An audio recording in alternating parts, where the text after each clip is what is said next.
The goddess, with a noble and confident look, looks at the students, addressing them as chosen heroes. She sees them not just as lost travelers, but as significant characters on the great journey. She announces to all present that they have arrived in a fantasy world, which hints at the beginning of an incredible adventure and implies a rethinking of their roles and destinies.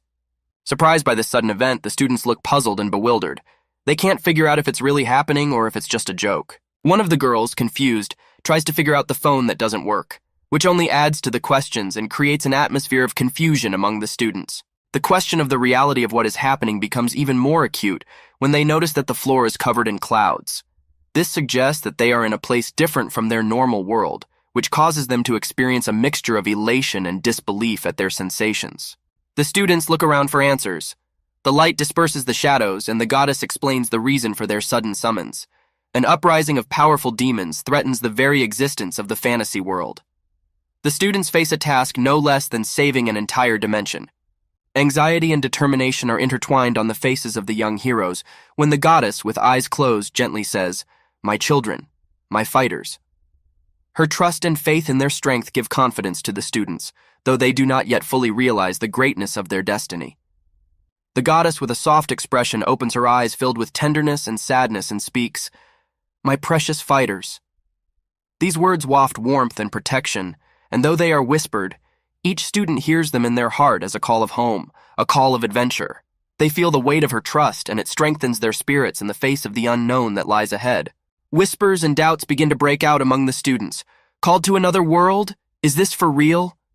They cannot believe that a fantasy, seemingly a figment of their imagination, is now a reality. Their eyes reflect a mixture of fear and insight as they begin to realize that they have become part of something great. The goddess promises that they will soon be transported to the Temple of Fantasy, the place where their true test will begin. A majestic building, as if taken from the architect's most audacious dreams, rises before them. The students, now more than students, stand on the threshold of their greatest adventure. In the glowing light of the temple stands a statue of a warrior, majestic and unwavering, like a guardian of ancient laws and truths. The goddess promises that the saint, the embodiment of her prophecy, will meet them there to provide support in the coming battle for fantasy. With a warm and peaceful face, she assures them of her full support, both emotional and material, to enable them to overcome the challenges ahead. The students absorb these words, feeling in them the weight and strength of their new purpose. The voice of one of the students, sincere and full of hope, rang out, "Goddess, may I ask a question?" His question, naive and honest, cuts through the silence. Are there levels, status windows, skills, and monsters here like in the games? It reminds everyone that despite the magic of the moment, they are still young and full of childlike curiosity. The goddess treats the students' questions with grace and tolerance, acknowledging their inquisitiveness. "Yes, of course," she answers a question about the mechanics of this new game-like world. That word, "great," hangs in the air, easing the tension of the moment. Another student, excited about the possibility of adventure, asks about princes and dragons, taverns, and epic quests. Her questions are confirmed with one word, "There is." And that confirmation brings smiles and hope. A world full of wonder awaits them. The student, with delight in his eyes, imagines all the fun to be had. "It will be fun then, won't it?" he says, and the goddess, with warmth in her voice, accepts his remark. She is open to their questions, willing to guide their curiosity on a path of heroism and discovery. The students gather around, each with their own questions, their own doubts. One of them, with shining eyes, asks if the one who stands out among the rest will be a hero. The goddess, lofty and wise, gives him a simple answer. No.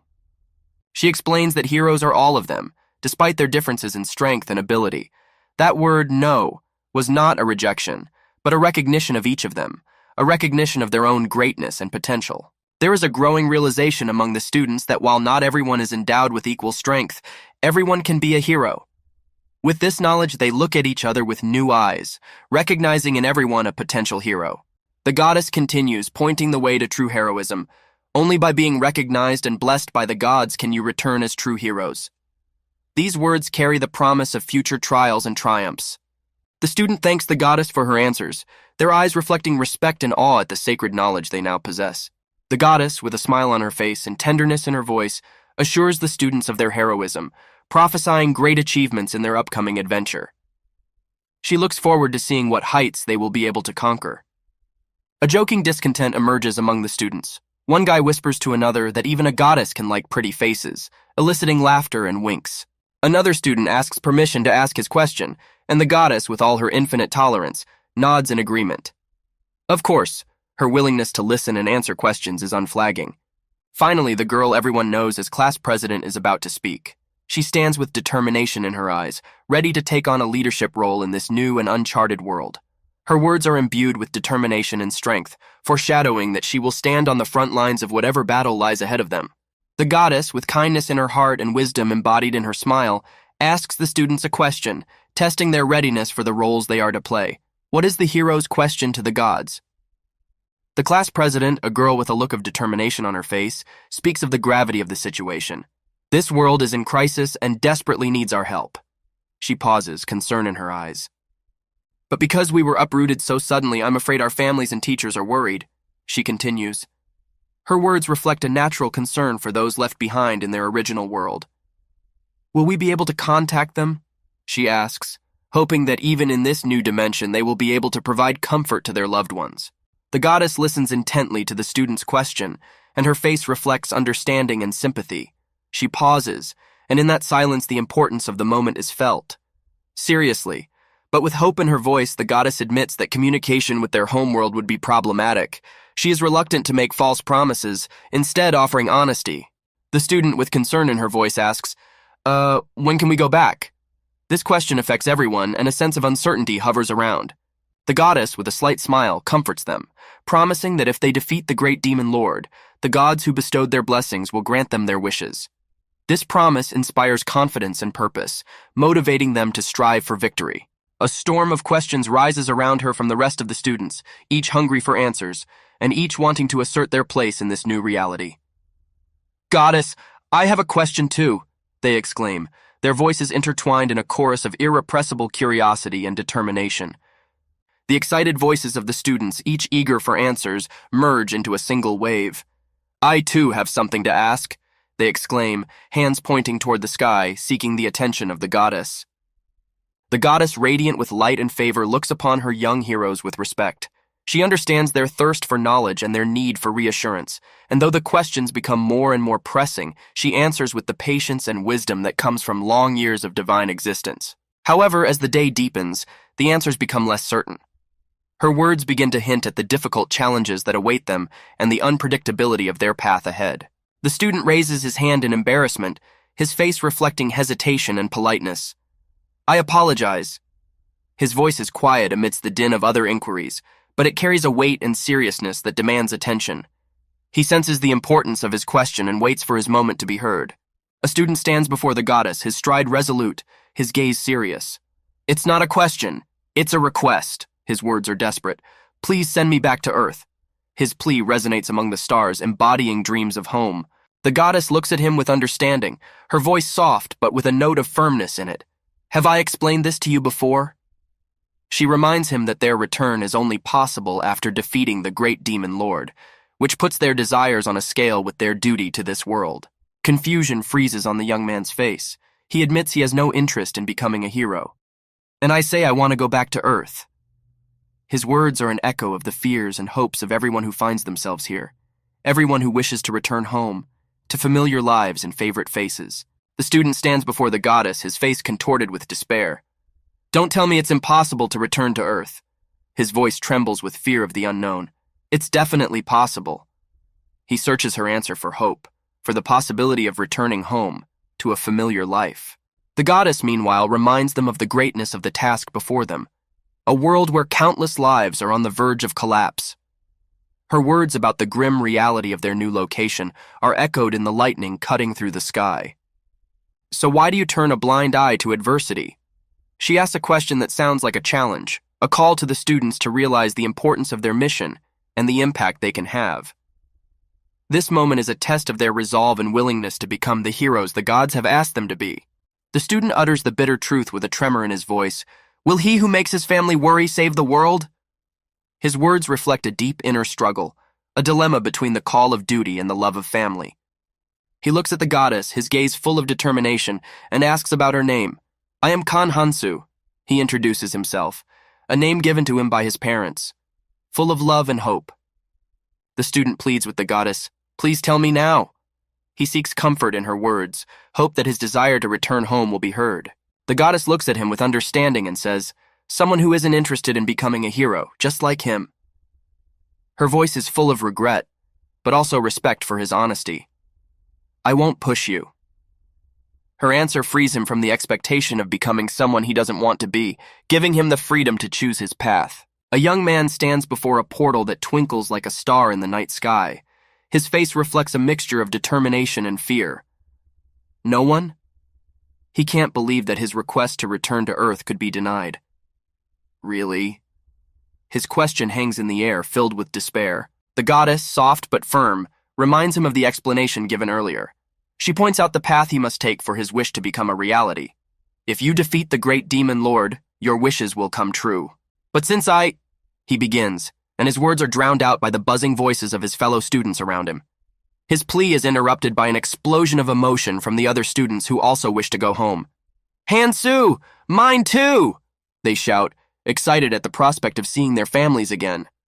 The portal pulses, ready to transport them back to Earth. The young man turns around and promises, "We'll be back soon." His words are a promise to both himself and his companions that they will all return together to be disciples, sons and daughters again. "Understood, I'll tell them all, you are terrible sons and daughters." He stands on the threshold of the shimmering portal, his silhouette cutting off the light. "I will go first," he declares with a determination found only in those who face the unknown. His figure hides in the glow of the portal, and he steps into the unknown. A moment later, he finds himself in a world quite unlike his school classroom. The stars overhead shine brighter than ever. "Earth, huh? Looks like I've been thrown far away from school." His words are full of bewilderment. A path illuminated by moonlight opens before him, and he begins to walk along it. Suddenly, he encounters an unexpected spectator, a tourist lost in this new reality. "Excuse me, can you help me?" He turns to the stranger for help. This moment becomes the beginning of a new journey for the young man. A journey that will perhaps lead him back home or to new incredible adventures in this strange and wonderful world. Suddenly, the silence of the night forest is broken. A student who has just asked to return to Earth is confronted with unexpected danger. He turns around to see monsters representing his worst nightmares come to life. "What the? Damn goddess!" His voice is embittered and full of terror in the face of the beasts that clearly do not wish him well. Adrenaline awakens an unexpected courage in him. Meet with short ears this time." He didn't think he would ever utter such words, especially in a situation like this. The gnashing of the monster's teeth and their savage gazes cause him to cry out in despair, "Ah!" A young man who seemed so determined and calm not so long ago now has to fight for his life in a world that is clearly not as friendly as it seemed at first glance. Young people dressed in school uniforms stand together, united not only by their recent adventure, but also by a shared sense of awe and anticipation. Their faces reflect emotions ranging from confusion to joy in anticipation of the new, uncharted world that has just unfolded before them. In the center stands the goddess, welcoming those who have arrived in the dimension of fantasy.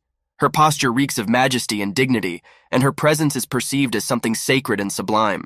A young lady with noble features surrounded by knights in armor. Her gaze is soft and pensive, as if she is pondering her place in this story. Goddess. Another beauty. Could she be a saint? One of the teachers ponders, marveling at her beauty and the grace she exudes. Suddenly, a blond man with aristocratic facial features comes into view of a group of students. "Look over there, so handsome. Is he a prince?" None other than the young nobleman elicits cheers and whispers among the female students. In a luxurious cloak and with a sword at her hip. "I am a saint of the great temple. A midnight prophecy from the goddess. I was looking forward to our meeting. And this man," says the mysterious woman beside him. Her voice is full of majesty and mystery. He introduces himself. "It is truly an honor to welcome the legendary heroes. I am Albus, Swordmaster, recognized by the Kingdom of Swordmasters as the hero's hunter instructor." His eyes sparkle with confidence and strength, and he stands before them as a symbol of courage and chivalry. The students can't hide their admiration. "Wow, a real prince," they exclaim with one voice, immersing themselves even deeper into the magical atmosphere of this new world that will now be their home and field of exploits. stunned by the appearance of a blonde-haired girl dressed in luxurious, bright pink robes. She seems to be an important person, perhaps even an aristocrat or member of the royal family, given her appearance and the way she speaks of a princess who is late for her business. Entering the room through a collapsed wall, her grand entrance is accompanied by words of apology for having had too much to drink the night before. She apologizes for her oversight with expressive facial expressions and gesticulation, making her figure even more dramatic and prominent. A girl who makes a remark about honesty, considering it both a strength and a weakness. This shows her wisdom and possibly high standing in society. Her words seem to have weight and significance to the people around her who listen to her carefully. The princess in pink continues to apologize, explaining that she shouldn't have been late, and realizes that she should act more responsibly, especially given her status. Princess Athena the Archmage, the embodiment of greatness and mercy, was once again the center of attention. Her sudden appearance in the courtroom caused confusion among the servants, but her carefree laughter and relaxed demeanor immediately dispelled any confusion. Despite her high position, Athena had a rare ability to remain close to people, her accessibility and sincerity winning hearts. Two figures stood beside her, one marked by an aura of authority, the other by nobility and warriorly article. The boy whose attention was drawn to them was puzzled but also delighted. In this magical world where he had been thrown by chance, every new acquaintance seemed to be a herald of unknown adventures. Suddenly, a status window appeared in front of the boy, a bright indicator of his new reality, an embodiment of how the fantasy world was intertwined with elements familiar to games. Lines and numbers floated beneath his astonished gaze, denoting his level, characteristics, skills. It was a new way of seeing the world and himself in it, something he couldn't help but enjoy despite all the trials that were already ahead of him. What will be his role in the world? Would he be the hero of his own story or a mere observer of others' exploits? Time, that incorruptible judge, had to give the answer. The guy who was pointing his finger at the table that was showing him the stats. It shows various characteristics. The man seems to be trying to figure out a complex equation related to the hero's levels and blessings. The guy looks at the reader in wonder, holding his hand near his face. He seems to have just come to an important realization or discovery related to the section on blessings. Also written was where it is explained that the racial language associated with heroes will be automatically translated. Experience gained in battles and achievements will be greatly increased. The character is apparently pondering the usefulness of automatic translation and how much it will increase his experience. The guy is looking straight ahead, his face expressing skepticism or contemplation. He ponders potential limitations or conditions that might make this transfer offer even more valuable, suggesting that there is some penalty effect. On one side, cut off from the world, stands a young man, addressing a tableau that hovers above him like a beacon in an ocean of uncertainty. Too many competitors have received the same blessing, he ponders, mulling over his words before continuing. Goddess, I have a question. In response, the goddess, who seems to be the very embodiment of nobility and majesty, addresses him. Her voice is overflowing with warmth, but it also carries the weight of responsibility. Brave hero, to receive the blessing, you must condescend to the favor of the god. Her words are simple and clear, but there is a deep meaning hidden in them that the young seeker has yet to decipher. Suddenly, the space around the students begins to vibrate with an invisible force, filling with strange symbols and signs. They are like frozen pieces of the night sky, and each one radiates a different mystery, causing wonder and excitement among those present. All eyes were fixed on the incomprehensible messages that hovered in the air like pages of windows. Some god gladly observes. Some god rejoices in progress. Some gods, such phrases are in the air.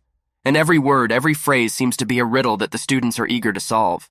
On one side, cut off from the world, stands a young man, addressing the light that hovers above him like a beacon in an ocean of uncertainty. Too many competitors have received the same blessing, he ponders, mulling over his words before continuing. Light, I have a question. In response, the goddess, who seems to be the very embodiment of nobility and majesty, addresses him. Her voice is overflowing with warmth, but it also carries the weight of responsibility. Brave hero, to receive the blessing, you must condescend to the favor of the god. Her words are simple and clear, but there is a deep meaning hidden in them that the young seeker has yet to decipher. Suddenly, the space around the students begins to vibrate with an invisible force, filling with strange symbols and signs. They are like frozen pieces of the night sky, and each one radiates a different mystery, causing wonder and excitement among those present. All eyes are fixed on the incomprehensible messages that hang in the air like pages from a forgotten book. Some god observes with joy. Some god rejoices in progress. Some gods. Such phrases are in the air, and every word, every phrase seems to be a riddle that the students are eager to solve. This interaction with the divine is not simply an exchange of questions and answers. Rather, it is a journey through a labyrinth of metaphors and symbols, a journey each must take to find their truth and their place in this mysterious one. To which the saint smilingly asked him, should she be worried about such garbage? Well, all in a fantasy world filled with hopes and dreams and adventure has begun. And meanwhile, the kid who was sent to the woods kept running away from the monsters. But finally stopping near one of the trees because of his shortness of breath, he just thought that if he had known this was going to happen, he would have done a little weightlifting. But when the guy literally stopped for a breath, the arrow flew into the tree near where the guy was standing. Turning around, he saw the monsters already approaching, telling the meat and their lunch to stop. Because it didn't take a genius to realize that monsters like this don't exist on Earth. So somehow the special called goddess I tricked him and she wasn't going to send them back. But while the guy was just running, he thought, what if this is a real fantasy world and maybe there's some magic here, asking please. In front of the boy appeared a scoreboard with characteristics from what he was shocked because he did not understand, looked at such an indicator as a curse, and did not understand why the hero is listed in the category of curse. And also it was written there that the curse of the hero language is once hostile, and to heroes will be automatically translated. Experience gained from hunting and achievements will be greatly reduced. That the guy didn't realize that the goddess must have done it to get rid of him, but he couldn't believe about such a punishment in a world where the level can only be increased by using the game system. Hearing the monsters talk about how they want meat, say they are sitting him, he began to realize that the automatic transfer of times hostile to him means that he may be able to communicate with them. And since the guy didn't run away, he turned away and asked the monsters if they wanted to talk. To which the monsters in surprise literally staggered from not understanding what had happened, to which our hero, I just thought that maybe it worked. But then the kid heard about their dinner talking meat and realized it was futile to try to get in touch with them. And at some point the guy realized he couldn't hurt anymore because he was tired enough, saying only lastly that he'd be gone before his mom and dad, and he only apologized saying it was because of that goddamn goddess. But at that moment, suddenly the guy got an arrow right in his leg. Turning around, he didn't realize what had happened. The boy looked up and saw the elves sitting in the trees with their bows drawn toward the boy. But one of the elven girls saw the kid and didn't understand why he was there, and that's a look the guy could see without realizing what was going on around him. But then suddenly the monsters turned around and saw the elves as the meat attracted them more than the guy saying that this is their new non-dinner. And at this point, the boy began to realize that it seems that between the fantasy barbarians, a battle has broken out, and he must take advantage of this to escape. Thus he began to literally try to crawl away from both the monsters and the elves. And already behind one of the trees, Guy did not understand what to do. Now pray to God is not an option because in all this is to blame the goddess. And at that moment he realized that he would probably die faster than pray to such a god.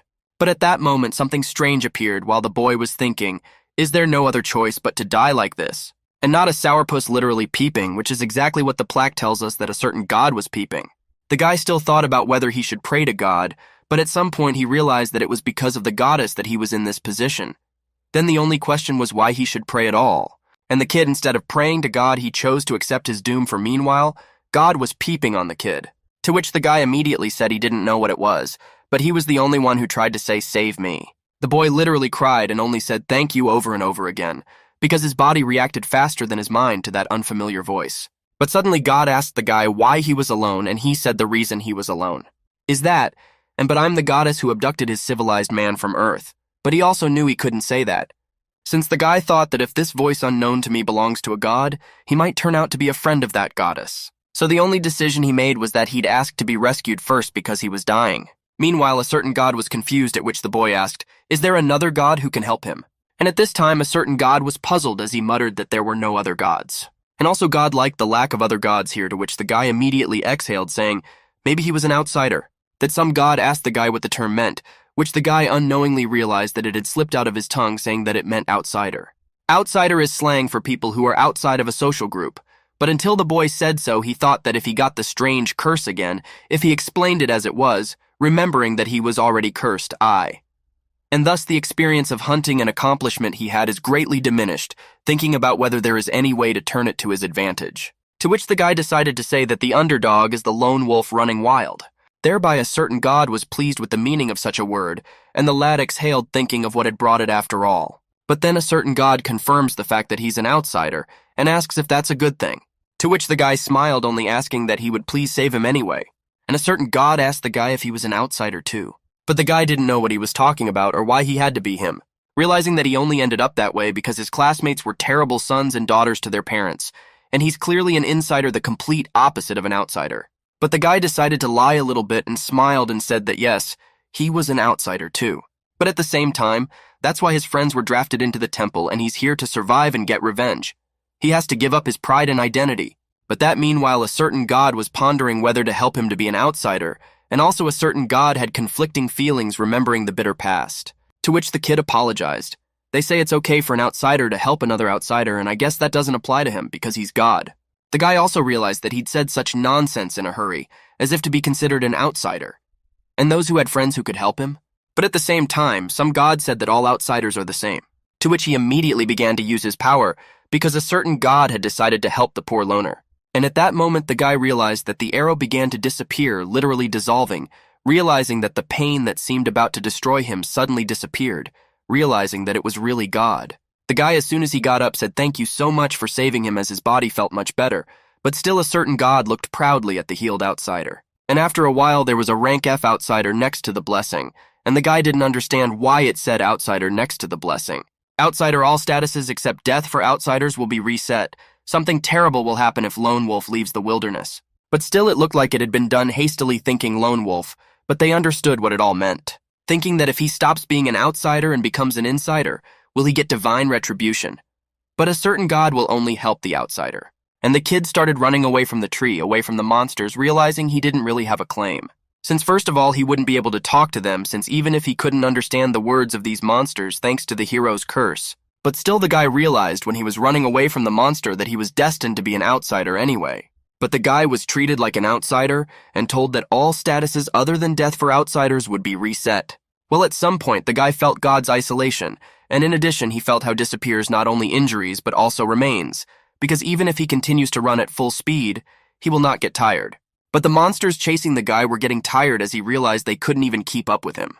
And at some point, the monsters started using their weapons, shooting at the guy not only with arrows and throwing swords, but also with stones. One of the rocks I hit right in the back of the guy's head, and a certain god watched the guy anxiously. The monsters barely even thought about the fact that they'd managed to catch the guy after all. But at this point, the guy only began to run much faster, saying that they had a chance of catching him, but that the monsters realized that the meat was strange since it didn't die at all.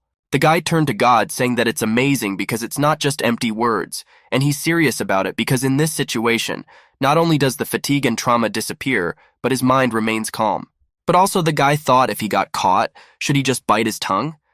But also he really didn't know if he could do it with his approach to things. But not God, he told the guy that he wouldn't die from it. To which the guy said he was about grateful for such terrible advice, remembering that all statuses except death would be reset. I understand that this means that until he is not destroyed with one blow, even critical wounds will disappear.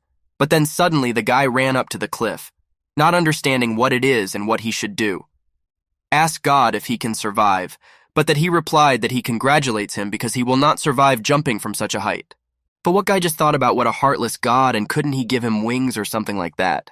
But in the meantime, while he was dealing with this weird, stingy god, the rock was in front of the guy and the monsters behind him, and it was time to make a decision. He turned to the monsters and said that he had a suggestion that could help them all. They say there's a lot of hungry mouths out there, but there's something special they say about whoever catches it first gets to give away the tastiest parts. To which the guy reiterated that instead of sharing it, they could make things much simpler and much more efficient, telling the monsters that whoever catches it first will give up their tastiest parts. Of course, the monsters immediately rejoiced at this, and their eyes literally lit up and drooled. They all jumped on the guy, trying to get him as fast as they could, to which even some of the monsters started arguing amongst themselves about who grabbed first, which the guy immediately began to realize was the fact that these monsters were obsessed with his meat, and also the obsession these guys had with me was to his advantage. So the guy literally took a step backwards and started flying into the cliffs, where one of the monsters thought he'd lost his mind. And already some monsters, when flying down, realized that the guy built it all on purpose to throw them down from the cliff, that the guy only smiled and laughed.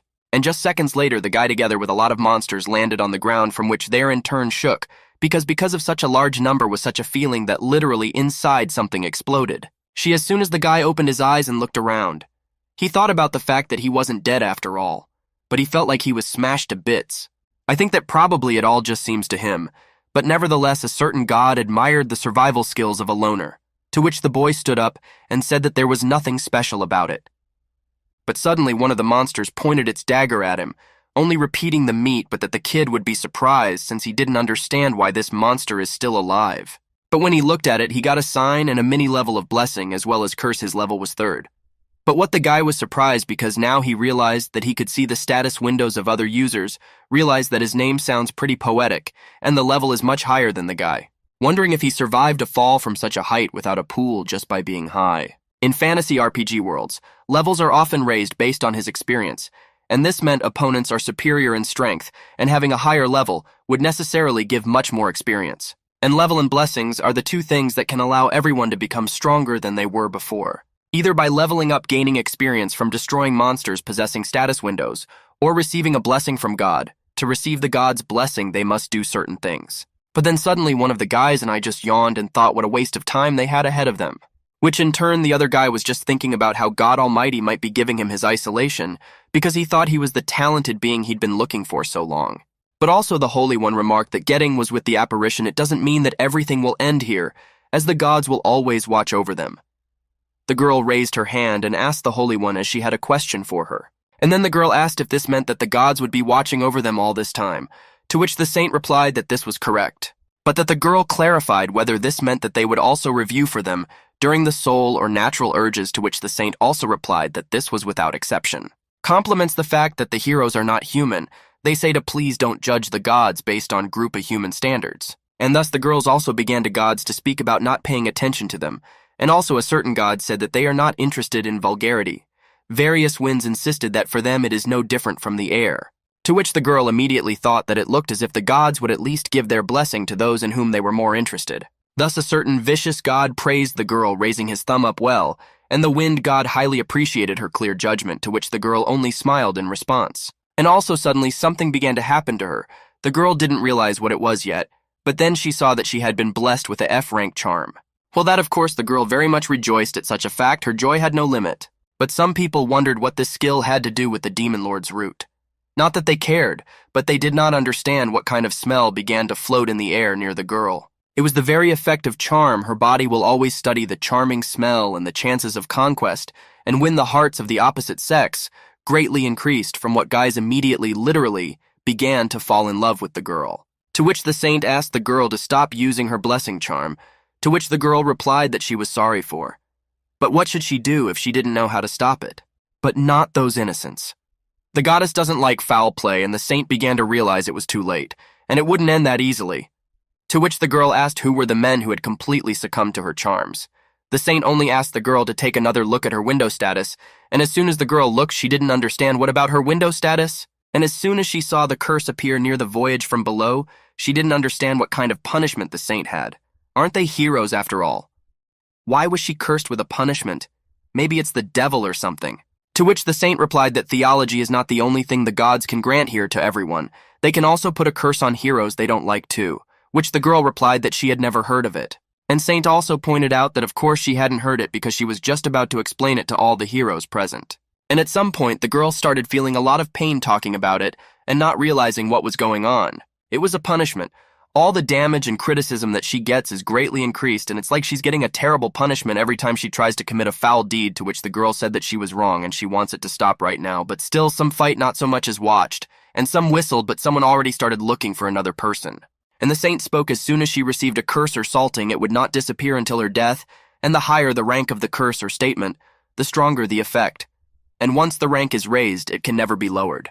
But the girl asked her to wait because even F-rank curses cause such insane pain. So it's the end, and the other girl asked her not to give up. The princess immediately began to say that the curse could be compensated for by staying, and the pain would also decrease once her body and mind became stronger due to the level increase. The princess only smiled again and said to Tane to give up so easily and keep her hands up. Meanwhile, the guy would be a little surprised because he did not understand why his level does not change, since he had cut off the lives of many monsters that were above his level, thinking that maybe it's the hero's curse or that leveling up is hard to do. But also the guy turned to God akin to lone wolves. Is there any useful information for him on what some god asked him to address him by the term outsider?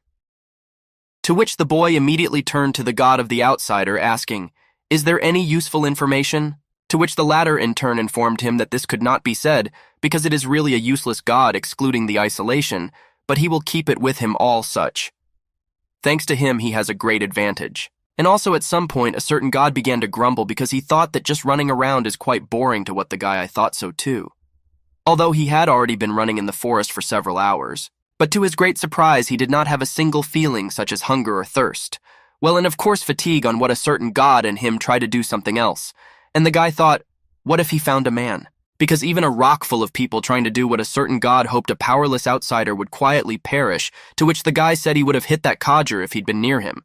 But in a moment, as soon as the guy raised his dagger and the monsters that were nearby began to smell the odor and literally began to search. And the guy was just wiping his cheek hearing about how monsters talk about how it's a delightful smell. The guy only thought because he would at least get out of the forest and find a human village, but he did not understand yet on what path he should go, and the monsters that were on the way who were looking for human. Since looking out from under the tree, the guy only noticed a large cluster of monstrosities who were apparently looking for him because they smelled the odor. However, it is very strong now. Well, to top it off, he was holding a trophy from one of the monsters, and it looks like it was only used for stabbing, but its blade is sharpened enough to nickname the former owner of the dagger a butcher. At which point a certain god began praying for the outsider's soul, to which the guy just said that he wasn't going to die at all. Because the guy realized that just because he was in a fantasy world, it didn't mean that he had to do only fantasy activities. A certain god was watching the guy with bored eyes, thinking for example, fencing or magic.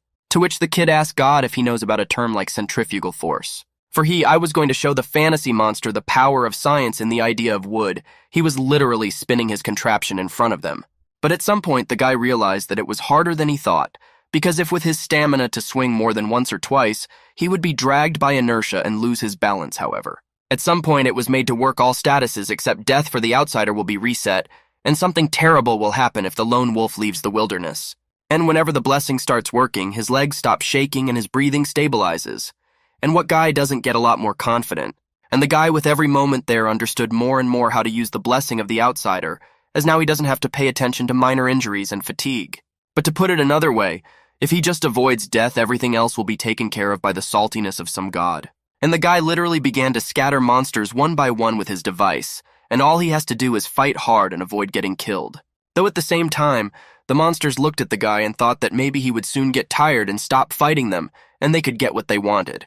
Because he thought they decided to stall for time by using long-range attacks and wait for Guy to tire, realizing they were smarter than they looked. And as soon as the guy was distracted, the monsters immediately attacked him. But then all of a sudden the guy smiled and said they were falling for such cheap tricks. And he immediately began to attack the monsters that were close enough to attack him, because he realized that he was responding in the same way as them. And already at some point the guy was left standing on his feet, and many monsters that attacked him were destroyed, and a certain god slightly raised his grade on what the guy said that he was quite stingy. But still one of the monsters managed to survive, and the guy ordered him not to move, saying that if he does not want to get any more, as he was wondering where people live, because maybe it is a meaningless question because monsters can easily lie. But at some point Monster immediately pointed her hand in the direction saying that humans lived there, but still the guy realized that it was much simpler since he could just catch other monsters and make sure that the information was correct. So he immediately went on to say that he had another question, what species he belonged to which Monster only I replied that he was stupid me. And the guy pointed out that if he didn't want him to smash his head in, he should just answer the question. To which the monster replied that he was a knoll, asked the guy to let him go since he answered all the questions. On whatcom, of course, the kid smiled, thanking me for the rather valuable information for him. At which the guy immediately destroyed the monster, saying that he said that if he answered honestly would not hurt him too much, but never said to spare him. But at that moment a certain god informs the incredulous outsider that this creature is a knoll, which actually the guy has already figured out for himself.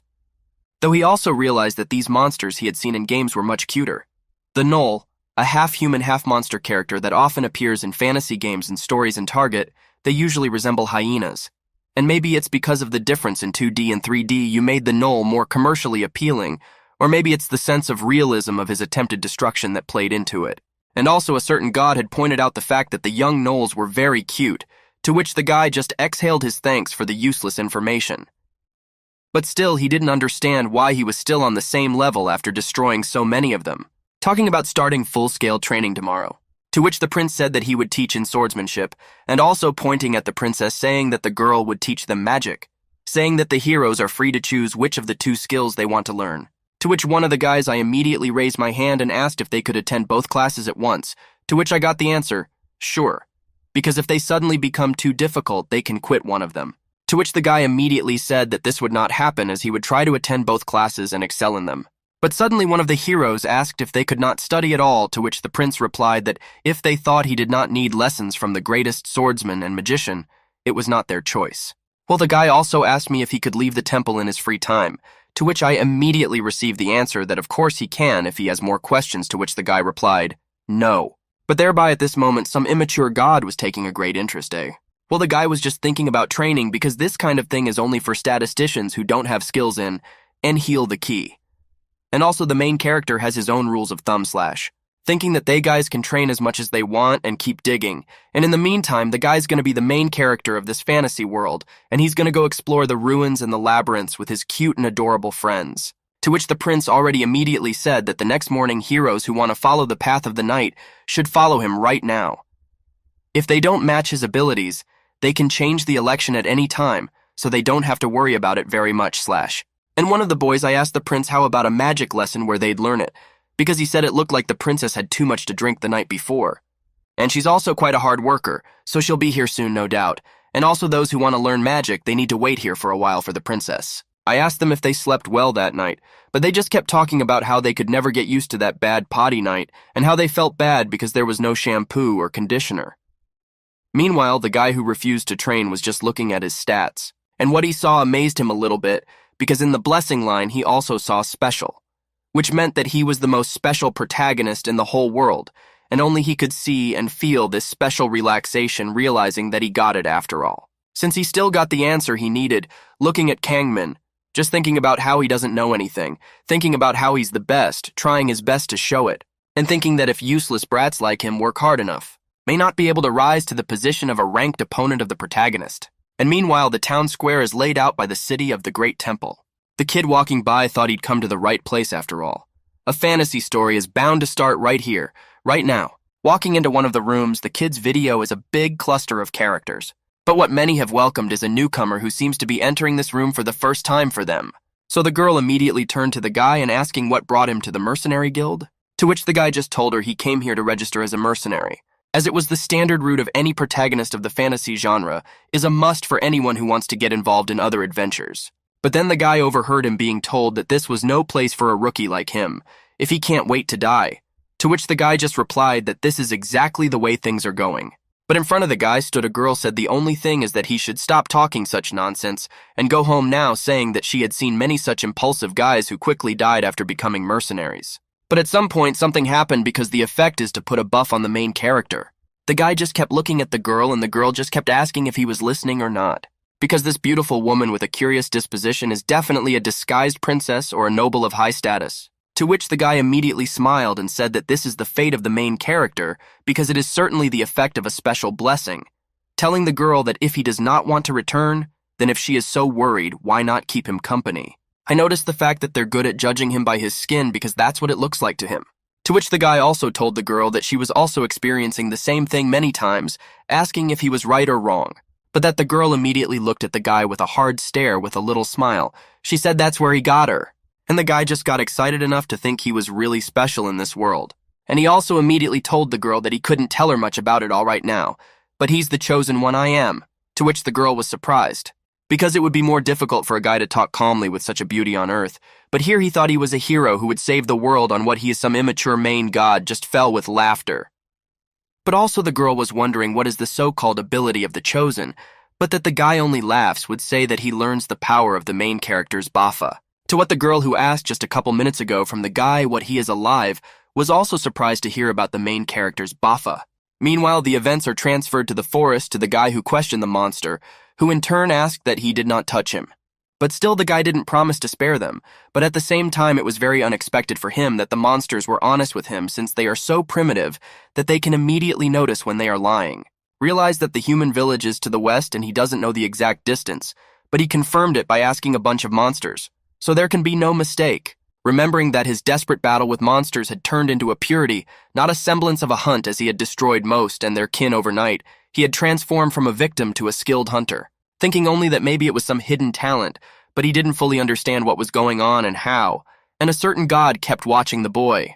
Well, the guy also realized that he had suffered many grievous wounds while learning to hunt, and would never have learned to fight so quickly without his outsider's detachment. For he was also pleased that it also allowed him to keep his composure. So how long would it take to get to the village? He has to meet the natives of this fantastic world. But at the same time, a certain god grumbled, looking at the guy expressing his deep displeasure. To which the guy asked if he wanted him to die, to which a certain god said that he didn't care about what was happening, and the guy didn't realize how cold-blooded though it was he who gave him the blessing. But then all of a sudden the guy felt something. He turned around and saw it, how one of the monsters managed to survive the fight and immediately pounced. But no sooner had the guy pulled out his dagger than something simply destroyed the monster in one blow. When the guy turned around and saw that two people were already standing in front of him, he only asked them to wait, because he was just looking for the village. But then the kid realized they couldn't understand each other, but there's nothing he could do about it.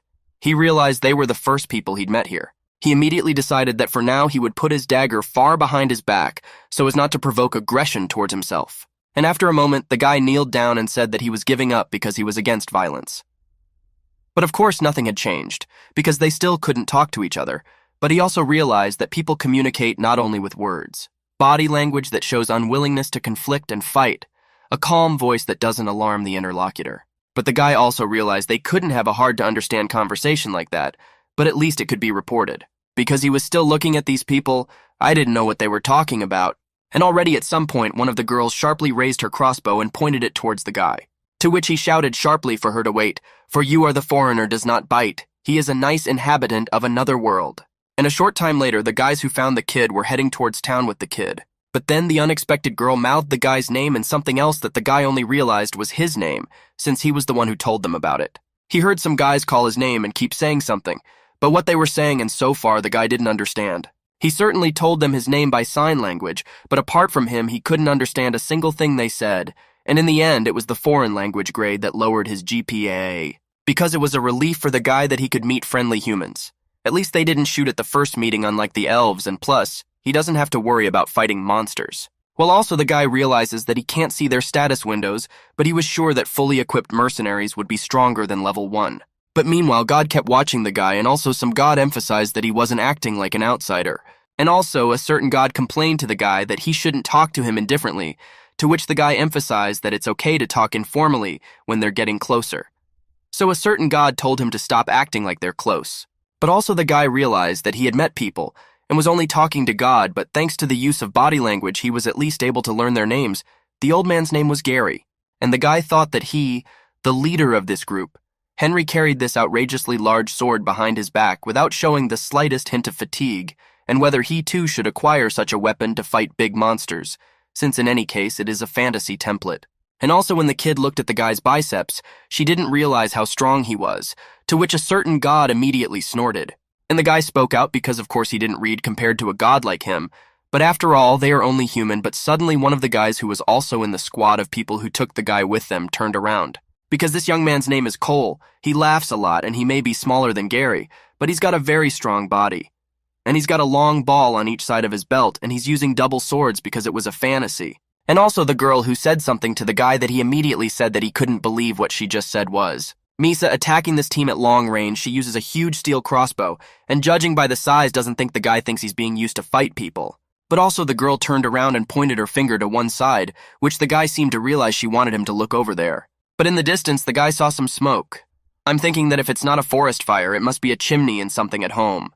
The guy was very happy because finally there is a place where people live, and a certain god was silent at first, and then remarked that the kid wasn't acting like an outsider, to which the kid just said yes a few times, to which a certain god looked with displeasure at the insolent outsider. But at the same time, the guy was just pretending that they'd been screwing me, because he needed to get out of the woods as soon as possible, which he knew he couldn't do. But all of a sudden, the guys who picked up the kid heard something literally coming from behind them. Turning around, they saw a very large number of monsters that literally ran in their direction, and apparently they were not very friendly mood. The guys immediately said something and started pulling out their weapons such as balls, but the girl arrows her crossbow. Well, even the guy was surprised to hear about the guys talking about something guy only in Rio, that there are quite a few of them. Because it's the first time he's seen so many monsters since the incident at the cliff, I realize it may have been an ambush. But the guys had already prepared to repel the attack of the monsters, From what the guy felt awkward because of them. He apparently very much stood out as the size of the dimensions in the physique, as well as most likely skills to destroy monsters. Genry immediately tried to reach the monsters with his big sword, but he couldn't do it in one swing because the monsters had moved far enough away to avoid being hit by the sword. To which the monsters immediately began to say that this is very tough meat and very dangerous to mess with, deciding that they should scatter when at the same time the guy with the two swords had already literally jumped up trying to attack. But at some point the monsters realized that they had to tire as fast as possible so they would destroy them trying to catch the tired one themselves, and also realizing that they need to attack when they get close, but they have to wait a little while to do it. And at that moment a guy was standing with a girl. I was looking at her. He saw her looking so very intently at the monsters loading her arrow.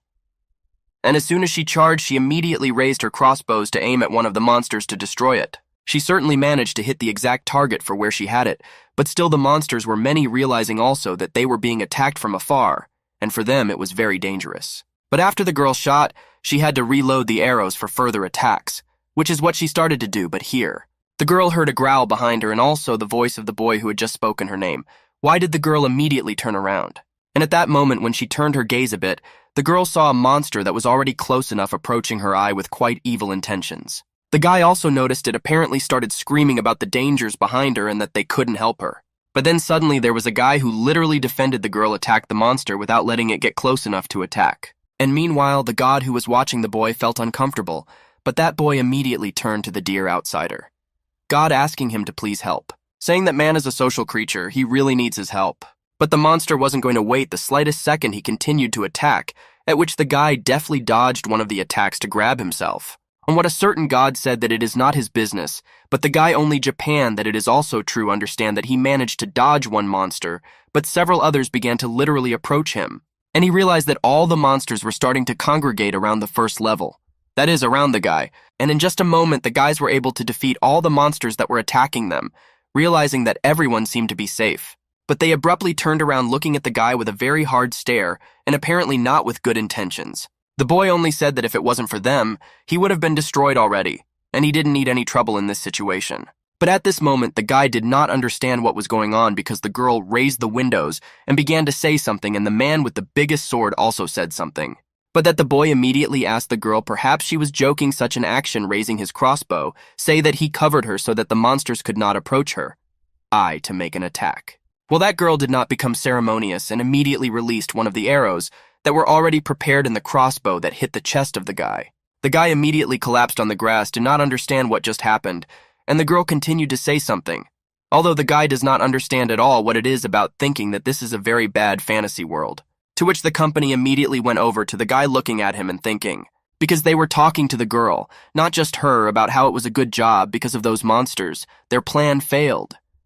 And the girl said it was for the best. Say that with these monsters, they were able to find out how dangerous and unpredictable he is.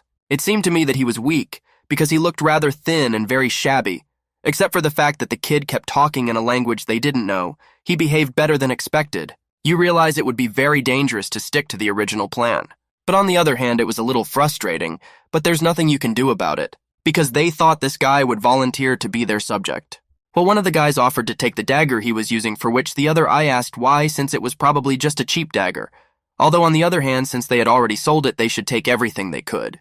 Although on the other hand, Henry just started talking about who knows what, because maybe it's more valuable than they think, pointing at the dagger, thinking that they don't trust him since he videoed it earlier. Talking about the jewelry on the dagger looks like it belongs to the royal family of elves. On that, there is one guy I approached, asked if it is true, because the magic artifact of the elves is very valuable, because even if it is a fake, it can still be worth not a small amount, saying that he should hurry up because the monster may come again, and they are all tired so they can no longer fight. To which the guy approached only and said, just look at this guy. He even after his death did not let go of his gun, to which others told him not to lose vigilance because the girl shot him in the chest, but in the heart did not hit, realizing the fact that he might still be alive and to be careful with him. But the guy, hearing that he might still be alive, decided to end it once and for all by pulling out his dagger and swinging it around, saying that it was so far away, it was easily fixable. But then suddenly looking at the guy, he got a characterization window where he could see his name level as well as blessings or curses. Because there are two ways to see the status windows already. Either someone shared it themselves, or they have a special resumption. And at that moment, the guy immediately froze and realized what was going on. as it was also a necessary requirement for the window to be visible. Because to see that window, the target must be alive, which is why the kid jumped up with a single punch, from which the others were very shocked, not realizing what had just happened and how such a thing was possible. For in a moment, the only one who stood there was this fellow with an arrow in his breast and also with his dagger in his hand. They don't understand what happened and what's wrong with this guy, thinking that maybe he's a demon. Genry also realized that he could not raise his sword as he was too tired from the recent battle, but then the girl began to warn that there was danger ahead. Because this was a guy who had gotten pretty close to Henry, and he looked pretty sure of himself destroying everything in his path. But as soon as his strike reached its target, he stopped and turned around. A second arrow also hit the guy, to which he only turned around looking at the girl and smiled and took the arrow in his hand. But the girl was really scared of it. She just kept apologizing, saying she made a mistake. And as soon as the guy got too close to the girl, she just kept apologizing, saying to please don't touch her. And at some point, the girl fell down asking him to forgive her and spare her without destroying her. To which the guy immediately began to turn to the girl to say something to her, but she did not understand because of what he said, because she only asked him to spare her. But at some point, the guy realized that it can hurt like hell, because he could not believe that she was shooting something on the table deadly at another person, thinking that the outfit fits him. Although he is not very comfortable in it, probably because of the fact that it is a woman's size, was on what a certain God A also broke out laughing and saying that he respects the outsider's hobby. To which the guy immediately said that this is not a hobby, understand that only that girl had the right size because the armor that the other two used is too bulky and heavy. And also the guy picked up the girl's crossbow thinking that maybe he could use it, decided to take it with me. But I don't think the guy ever found out why they attacked him, but at the last second he was able to see their status windows. I realized that the girl had a blessing even though she wasn't a hero, and that was surprising because getting God's blessing is a pretty common occurrence. After all, she had a composition of accuracy. This greatly increases the chance of hitting a target in any way, while greatly decreasing the chance that the target in any way will move. To which a certain god ignored the question. But the only thing he asked the guy was what was going to happen next. He said he was going to go to the village as planned. Well, also about those guys, the guy got compensated enough, and maybe even if he understands speech can do something with that amount. Is it true on that some god is reminding of what happened, and when he will try to stop being a loner? Meanwhile, the princess began to tell her students what she had to say about the concept itself, saying that in the distant past, there was no magic at all on the continent of fantasy. To which some guys began to squint among themselves. I talk about that. It's all about practical use since he read about it. Naval apply mathematical calculations, you can become an archmage. To which one of the girls immediately started laughing, saying that magic is chemistry, and she would show them the first atomic bomb magic in fantasy history. But the other girl immediately asked them all to be quiet, saying that they were distracting people who were trying to actually focus on the lesson, to which the guy remarked that she didn't seem to know fantasy at all since she was listening so intently to the theory that you can't become an archmage just by knowing the history of magic. To which the princess also commented that it's for sure because mine is a talent and they must be close to mom. And also the princess noted that she also does not like unnecessary theories because talent is really quite a significant thing.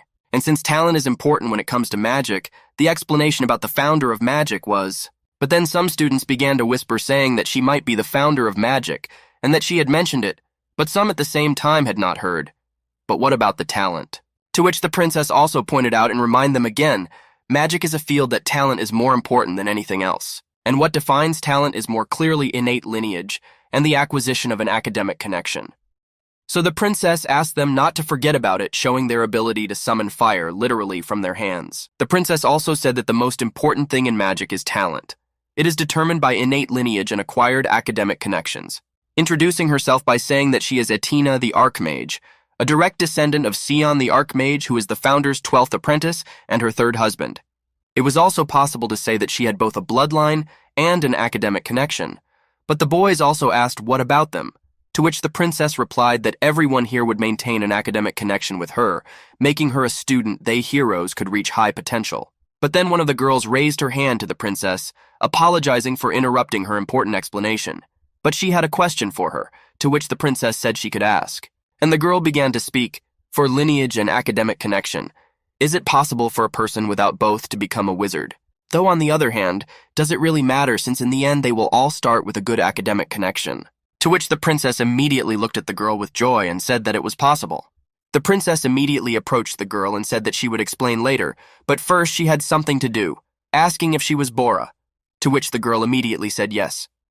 And the princess also began to say that from that moment on, she was establishing a master-apprentice relationship with the hero Bora. And in a moment, something began to happen as the princess created literally 2 seals, saying that she recognized her as Atina's first apprentice archmage. And some of the guys were a little shocked because they didn't understand what was going on. And the princess also asked the girl to make an oath using magic. That as soon as the girl said she was swearing, something else started happening. But after a moment, the princess turned to the girl, saying that she congratulated her for being a full-fledged wizard from today. The girl also didn't understand what was going on, as she had a lot of questions she wanted to ask the princess. And also the princess said that she forgot to mention the fact that whoever becomes an apprentice before the others gets more inherited talent. The girl looked at her chart and realized that as soon as she became a student of her new teacher, she had a blessing from the rank, and realized that it might be the talent she had mentioned earlier, since she had the magic to give hopes and dreams to the most precious thing in the world. And she could pass her hopes and dreams to her descendant or student if she had parents or magic teachers. Even with hard work, she could become a wizard. And that the princess asked the girl, now it is clear to her why talent is so important, to what the girl in turn immediately replied that yes, because now it is clear to her.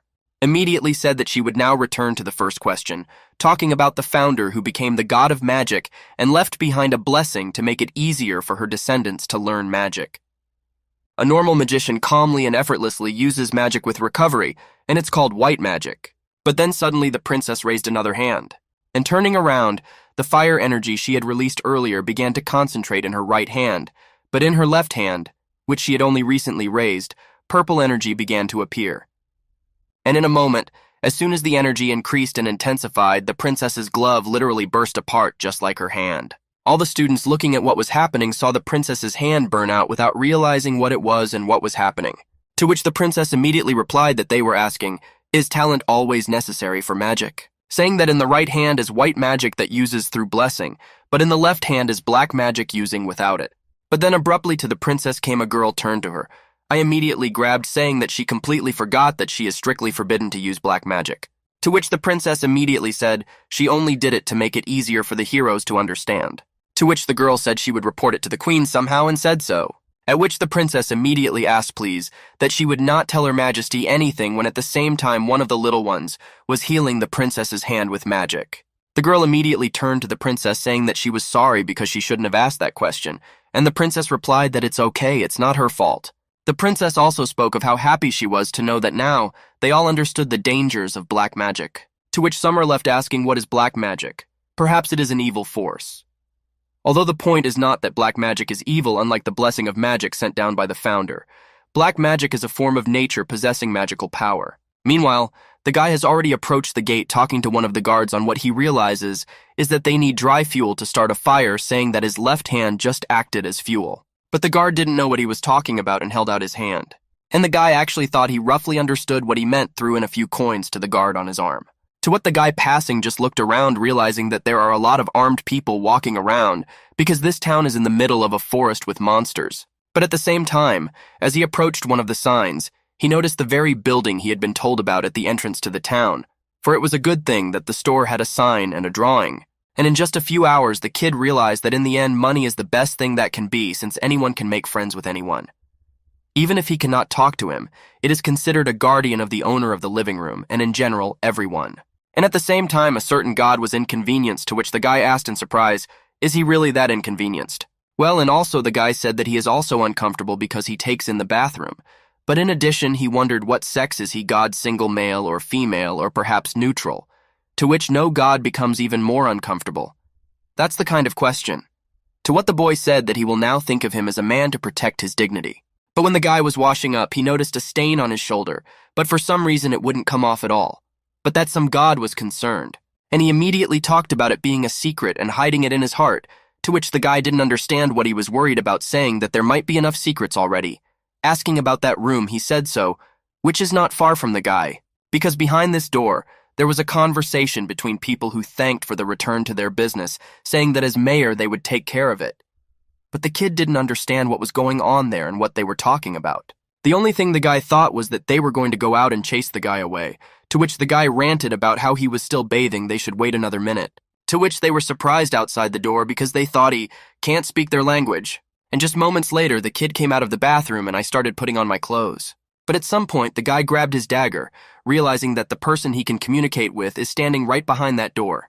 But in addition, the fact that they can't understand each other means only one thing.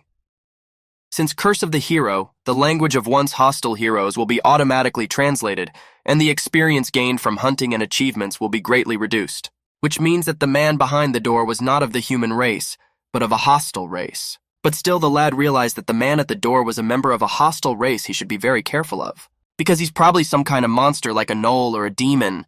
But still the boy got ready with his hand behind his back, for there was a dagger behind it, and a certain god looked at the boy and said that the man who stood behind the door could come in. To which the doors immediately began to open, and a voice was heard apologizing for the intrusion. But the guy wouldn't stop taking his eyes away from the door, crystallizingly watching to see who would walk into the room he was in. Because the guy, I still did not understand what kind of monster will appear now in front of him as an enemy of the hero or not. It does not matter at all, elves. Humans and monsters in the same world are a great danger to him. But the only thing that mattered was whether they could have meaningful conversations between each other. To which the guy immediately asked what was wrong, and the man said not to worry because he was the headman of the village. And he received a report that prompted him to decide to check out this traveler speaking another language himself. The boy only replied that he understood, but he still wondered if this was a normal person or just a person masquerading as one, because he was too young to be old. But as soon as the man spoke, the guy's name, saying that it is very strange on what the guy thought so, because he can see his status window, and he felt uncomfortable when viewed his personal information. To which the man immediately told the guy that he should hide the status windows better, because it really wouldn't help if he ran into someone who had the blessing of surveillance. But the guy was surprised because he didn't know that he could hide it, because the man also said that he really didn't know anything. The man also said that he thought he saw an elf sneaking in here, but apparently he's just a stranger from afar. To which the guy smilingly remarked that the man started to look very disappointed, and the man asked if it was noticeable that much, saying that this village has bad memories of elves, as monsters who had lost their territories to the greed of the elves began to invade human lands. And probably one of the saddest things is that quite a few villagers have lost their families, and the village was built by someone who is hungry for payback. This I explained the presence of so many mercenaries, because there are not many left who remember the events of the past on what is not God. Apparently Sucha looked very upset, as well as the rest of those who came here as gaining experience. The man also turned to the guy, saying that before he left he could ask him one last question, to which the guy kindly said that he could certainly do so, because it's been a long time since he slipped some kind of medicine into his dinner. It was a paralytic drug, but the man didn't understand why there was still no effect. But apparently the guy was really pissed off and didn't know what was going on, so he grabbed his dagger and lunged at the man, who didn't even flinch. But the man just looked at me and said he was impressed. And in the meantime, the kid stopped and not realizing what was going on and why he froze. And the man went on to say that elves have a high resistance to potions, and he had specially prepared it for such cases. And at this point, the man took the dagger from the guy's hands, telling him to just give up, since resistance can't be broken by invisible rope, saying it's not his fault because he's just unlucky in the situation. That a certain god spoke to the guy, saying that he was trying to warn him, but the guy realized that now he was in a bad situation. But on the other hand, people are angry at the monsters because they have seen them destroy their families and take away their homes, but he knows the truth. Monsters were just as much victims as regular people, since the real culprit started the conflict by taking land from the monsters, saying that the elves are their truest enemies. They have been and of course will be. The man also asked the guy to look at his window status while saying that this is the price to be paid by the one who knows the truth. And the guy in the video that the man's level was 16th, and just as he had the blessing of madness, he also had the curse of the elves, and now he is a sworn enemy of the elves. His lifespan and youth has been reduced, damage and critical points received from the elves will be greatly increased. On what the guy immediately asked if the curse is the work of the goddess, this is what the man answered, that no, because of incompetent offenses of the elves whom he destroyed an honorable scar. At which the boy also laughed, thinking that it turns out that not only evil gods can cast a curse. Does this mean that each curse has its own conditions? As he immediately said that he does not belong to the race of elves, which he dislikes so much, and also, he did not think that this is something that can be said to a random person. But what the man in turn said about how he didn't really plan on telling so much as presenting a dagger to the guy.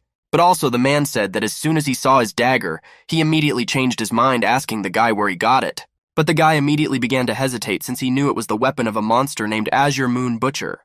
But the guy also knew he wasn't stupid enough to say it because he knew he had to survive. The guy decided to tell the man that he had gotten it after destroying an elf, who had fired an arrow at him for no reason, saying that he thought they had a common enemy. To which the man immediately said that he was surprised that with such skills as he had, he was able to destroy a royal elf.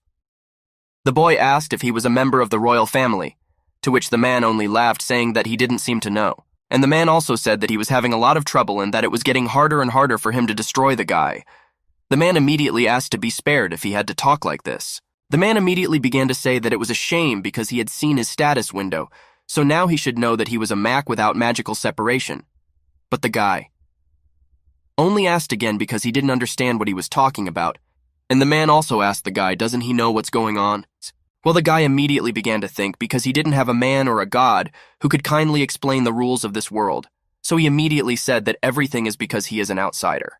The man turned around as soon as he heard such a word as outsider since he didn't understand, and the guy explained that it meant he was a lone wolf wandering the wilderness. To which the man immediately said, what a great word. However, now he would no longer be able to roam the wilderness, and the guy didn't understand. Why is that? That even a certain god started praying for his good luck in the afterlife, and the guy didn't understand why they act like that. And in a moment the man was lighting candles, but they weren't red flames. Why are you green? To which the man took one of the candles and said that he was a dark magician, and he should bring himself to increase his lifespan, saying that the curse of the elves is eating away at him, but he can fight them forever, extending his life. And as a reward for being an over-royal elf, he will be destroyed in an instant. And what the guy just smiled said about the man being very generous, and it's a little awkward on his part. But the guy also began to think because maybe he just got dumped by a spoiled god. But that's not the worst of it, because he is sure that he can find a way out of this situation by responding to the man. He turned around. Thank you for what he needed, immediately saying that if he was going to beg him, he shouldn't do it. The guy immediately smiled and said that he was certainly not going to do that. It's not about that at all. To which the man, after a little thought, said that he could talk.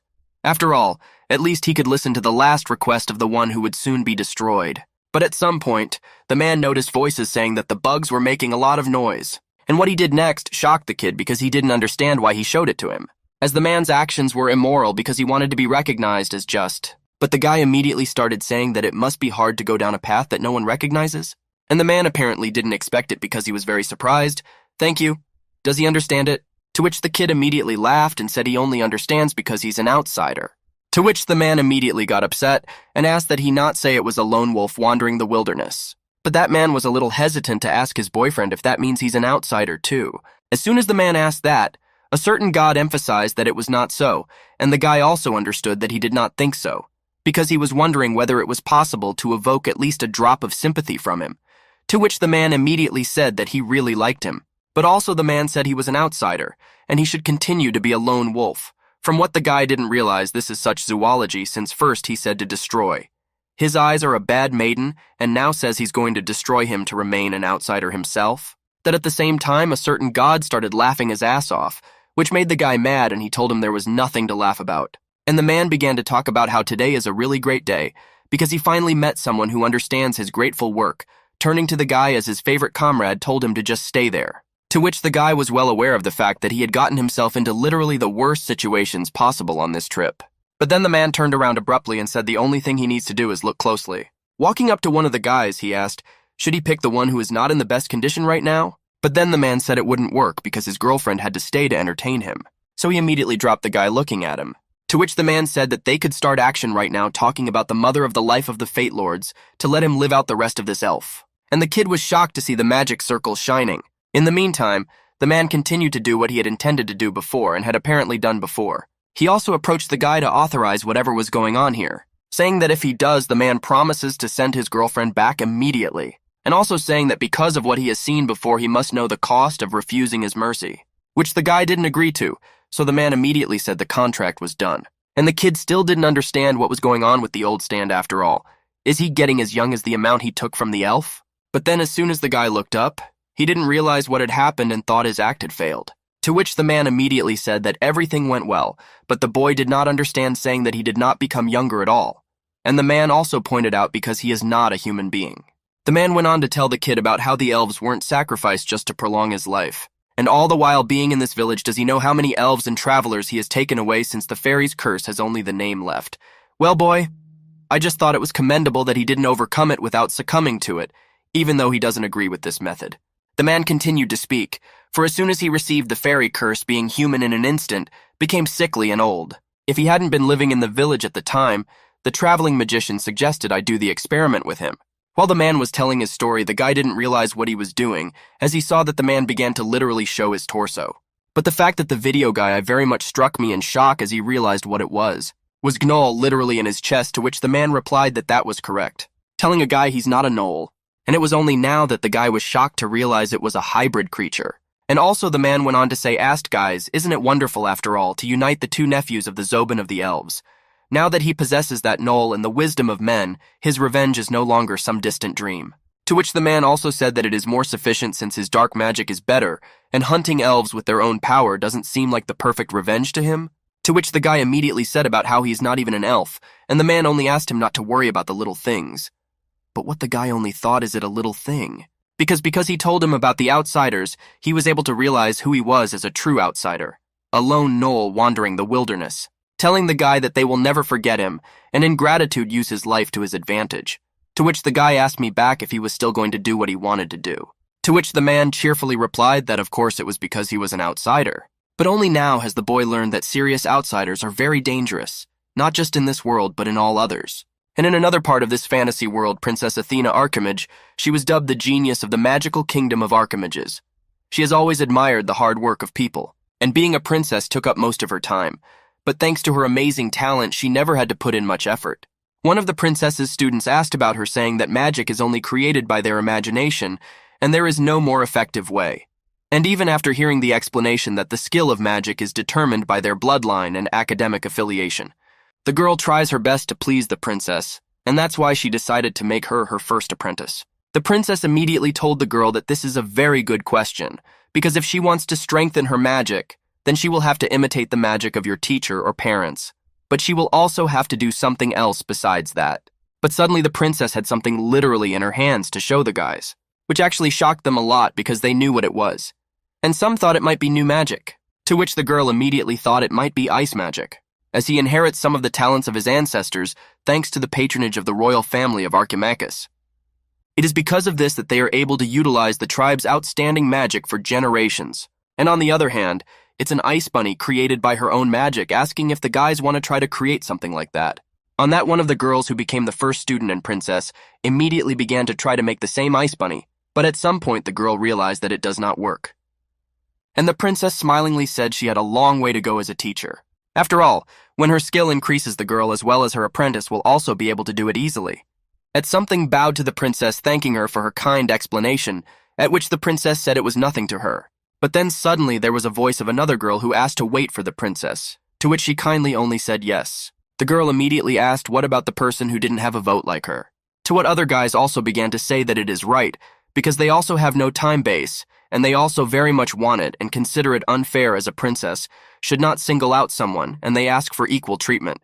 To which the princess immediately said that they could then decide who would be her second apprentice. But then suddenly everyone started shouting that one of them should be the second apprentice, but some of them thought that if they said it first, they should be the second apprentice, because everyone in unison started begging the princess to make them the second apprentice because of one single phrase of the princess. The alliance collapsed, and now they started to fight among themselves. To what the princess, I'm watching them argue with each other over who will be the student, and she also asked me to tell her when they decide. That the girl who became the first student princess asked her if she did it on purpose. But the princess didn't understand what she was talking about and what she meant. So as soon as the girl said it was nothing, the princess immediately asked if they could continue the lesson. And also the princess began to say that they stopped at the ice bunny, and their own magic can be acquired by trial and error and endless practice, to which the student immediately asked that it is like black magic. But the princess immediately stopped literally in a stupor with her speech, not even knowing what to say, which is exactly what the girl saw. She asked the princess if something was wrong. Did she ask something wrong? And princess, let go in her eyes, said that black magic is very different from white magic because it cannot be mastered on your own, saying that black magic requires sacrifice in every use, and once he got involved with this lunatic. But then the man abruptly asked the guy if he'd confirm what he was bequeathing to him. And the kid started thinking because it seems like consent is very important in black magic. Well, the man goes on to say that even if he can't move, it doesn't mean he belongs to him, to which he same spilled. Said that enough talk. It's about time he said what he's being asked to say. He asked the man to wait for a minute and said that he had a favor to ask before he did so. Well, the man got angry, of course, but he asked what he wanted. And the guy said he wanted to see Misa one last time before he took a decent death. Misu, apparently the man knew, said immediately that he was most likely talking to a female mercenary using a large crossbow, to which the guy confirmed that he was well aware, but the man was also wondering why he was looking for this particular woman. to which the kid smilingly said he was Misa's boyfriend. The man at the same time started saying that it's nonsense because he is the village head and he knows everything that happens in the village. Also, the man started telling the guy that he thought he didn't know Misa's boyfriend's name was Cole. I mean, he shouldn't even try to pull something like that using his penchant for him. To which the boy also began to think, because he thought he was crazy. But it seems that his obligation to the headman is fulfilled as it should be. But this way it was even easier for him. So the guy also said he was right. Cole, Misa's ex-boyfriend. To which the man asked if he wanted to say she was Misa's new boyfriend. But what about proof? To which the guy immediately asked him to sniff it and he'd know right away. The man also said he had no doubt it's Misa's scent. If it wasn't his lover, it couldn't possibly come from his body. So the guy just started talking as the man hesitated. Because if Misa goes missing, Henry and Cole will get suspicious. And that the guy was surprised because he couldn't believe that he was considering kidnapping the girl so he could just meet her.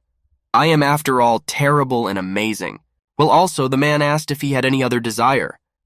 The guy, of course, replied that if he survived this, the man should let him go free until he met the girl. And the man also continued to say that even though life is short, has lost its duration, there is not much left, but he could not think of anything else. So the man just said he gave him his word that he would, and the guy also gave the man the same promise. And the man immediately blurted out that the deal was done. And in a moment, the curse of rustic old age will be destroyed uselessly, for it hurts so much. The man also told the guy that he would inform on the girl that he had traveled far away, because that would make it much easier for him. But the guy I'm the only one who noticed that this would be problematic for him since the girl left first. But the man immediately noticed the guy was looking for something without realizing what it was. And already at this time, the boy was able to get out of the invisible ropes that had held him back all this time. Swinging his fist, he was fiercely determined to destroy the man who had held him back all this time. So the first blow went straight to the target, and what was actually no wonder a guy can easily strike a man. And the man immediately told the guy that he was a punk for just cheating on him. But the guy thought it was his line, because what about his words about useless death? Because he'd almost go crazy from the pain, saying that this would turn even your best friend into your worst enemy. But the man couldn't believe his eyes because I don't know how he's still alive after what he did to him. And the boy, smiling ready, only said the only thing he would know when he herself went to the other world. Meanwhile, the magic restriction was lifted. The guy also realized that a certain god under a new name is an outsider. Gave him the pickling of an outsider, restored even his shortened lifespan. But also the man still didn't understand, saying that he was just a rookie, and he had only survived by sheer luck. The guy told the man not to forget his promise he made earlier. Didn't he say he'd let him go if he survived? And the guy didn't pull out his dagger, just mouthed that it was time for Japan to hold up its end of the bargain. And the guy turned around and saw the girls and said it was his prize. Well, the guy immediately swung his sword towards one of the girls. And made his blow, he literally broke the chains that held the girl's arms back. To which I immediately went over to her and took her hand, and he started to lift it up, saying that now he had a witness who could confirm everything. And then the kid's got the movie girl on his shoulders, saying she looks like she can't walk, so he's got no other choice. The door that led to the exit, he immediately rushed in with the girl. A man, as soon as he saw a guy running away with a girl, I immediately responded to wait for him and asked him where he was going. The guy kept running, at which the man immediately yelled at him about not being allowed out the door. To which the boy immediately turned around and told the old man that perhaps he had already forgotten about his promises, since he would not do anything to him until he met with the girl. Only to meet with the one who has already been destroyed is impossible. Apparently the man was very angry at this promise. But then abruptly the man said something about maybe among, but not if he let go of what he took and got from the guy. Literally with his black magic, man began to envelope a lot of guys, not letting it pass. And it's only now, boy, that I'm starting to realize it wasn't all a bluff. But also, the man began to address the guy, saying that he was very disappointed in him, and he would have to give up the idea of destroying him painlessly. Which the kid laughed too, saying how he thought it was too soon to give up. To which the man kept thinking he had some bullshit, I don't know what's going on. But then suddenly something strange began to happen to the man. And then he felt unbearable pain. I realized that his strength is disappearing. To which the kid surprisingly asked the man what happened to him. Because maybe his power is leaving him. Since he was exposed to black magic, he felt as if his eyes had been opened to new sensations.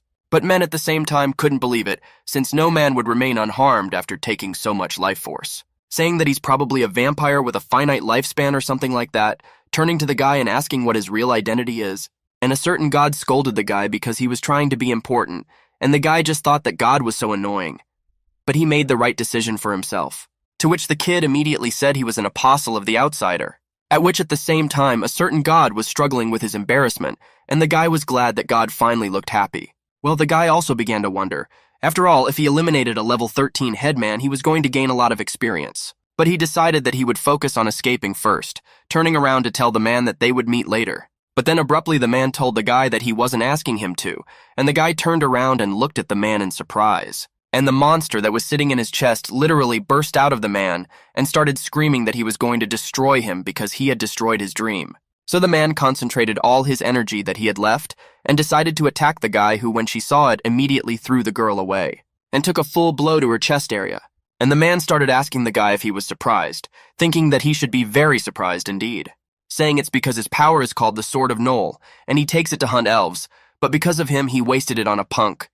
Then suddenly the man saw how the boy literally stood up and on his chest remained only a torn t-shirt, but there was no blow, and the man did not understand how such a thing is possible because it was definitely the strongest blow on what the guy only told her that it was quite risky.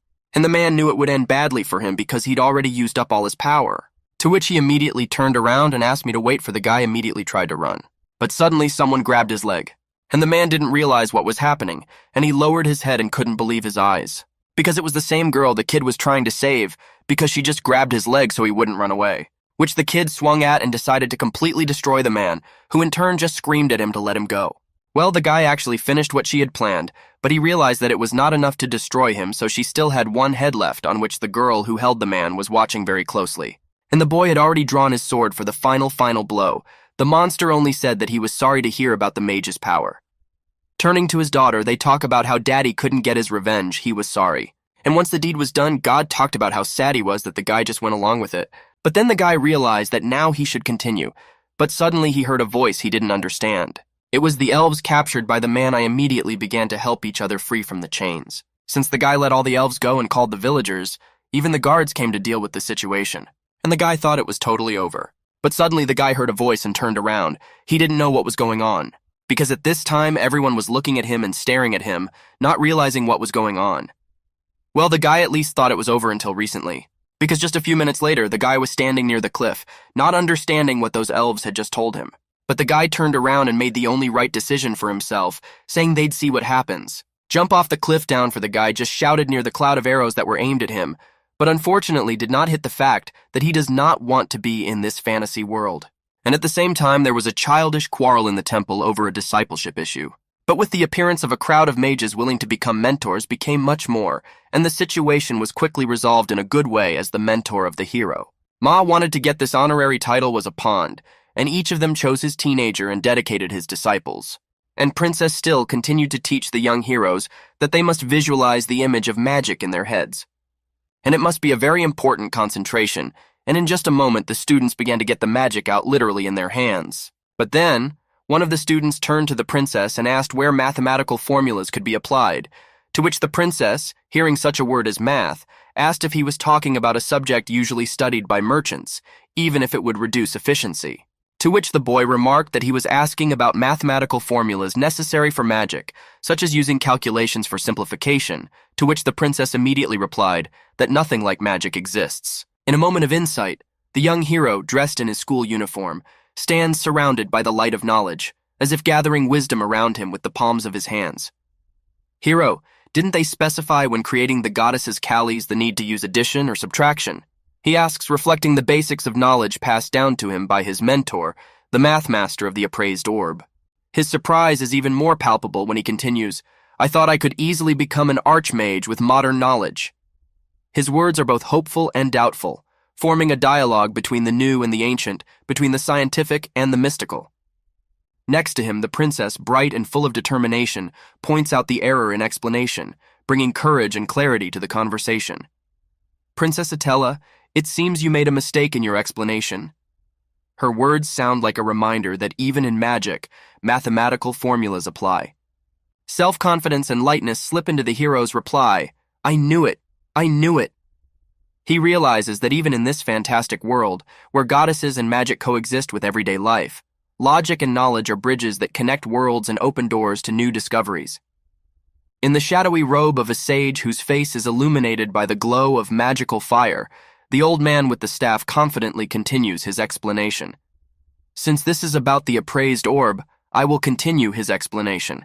His voice is confident and calm, the depth of knowledge forged over centuries resounding in it. His next words are a confession. The princess has only studied the theory, so she may not know.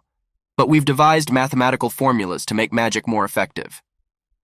Implicit in this revelation is the recognition that even in the world of magic there is a place for precision and calculation, that knowledge is a power that transcends even the traditional boundaries of magic. Then magical symbols float in the air like signs, mysterious and majestic, emphasizing the sage's words, "Since on the wave we need to avoid unnecessary waste of mental energy." These words reflect not only wisdom but also economy, a practicality that even the greatest magicians recognize. And the old man emphasizes, to shoot a fireball over a great distance, the degree of angle is important. He reminds us that both the direction and strength of the wind must be considered. It is a reminder that in magic, as in life, every detail matters, and that success depends not only on power but also on the ability to control that power with intelligence and calculation. In the hall where magic and knowledge merge, there is the rumble of a powerful explosion. Fiery symbols tear the air, defying gravity and reality. Magical fire, like a confirmation of the theories learned by the students, erupts, declaring itself majestic and irrefutable. The sage, dressed in a robe of knowledge and experience, addresses his disciple. "The hero struck, you asked about that, didn't you?" His voice sounds both challenging and encouraging. He invites the student to active participation, to put theory into practice. "Is it okay if this old man offers to help?" He offers, his words showing an openness to new experiences and a willingness to share his knowledge. In doing so, he doesn't forget about the princess, offering her the opportunity to learn the practical application of magic, showing that learning is a path available to anyone who is willing to learn and grow. The princess, a little embarrassed but grateful for the offered help, utters a quiet, "Ah, please." Her gaze and gestures reflect a willingness to admit mistakes and to learn, showing that even in the role of heroes and rulers, there is always room for learning and self-improvement. In a world where practical magic and overbearing magic collide, the heroes find themselves facing real challenges. Perhaps it's learning in the classroom or preparing for a real battle, where every spell and every calculation can mean the difference between victory and defeat. Surrounded by guided and commanding mentors, the students learn magic quickly, their eyes full of determination and focus. On the steps leading up to the magnificent building, a certain god of law can be seen watching his students with satisfaction. In his gaze is the approval of the efforts and accomplishments of his charges, who are now ready to put their knowledge into practice.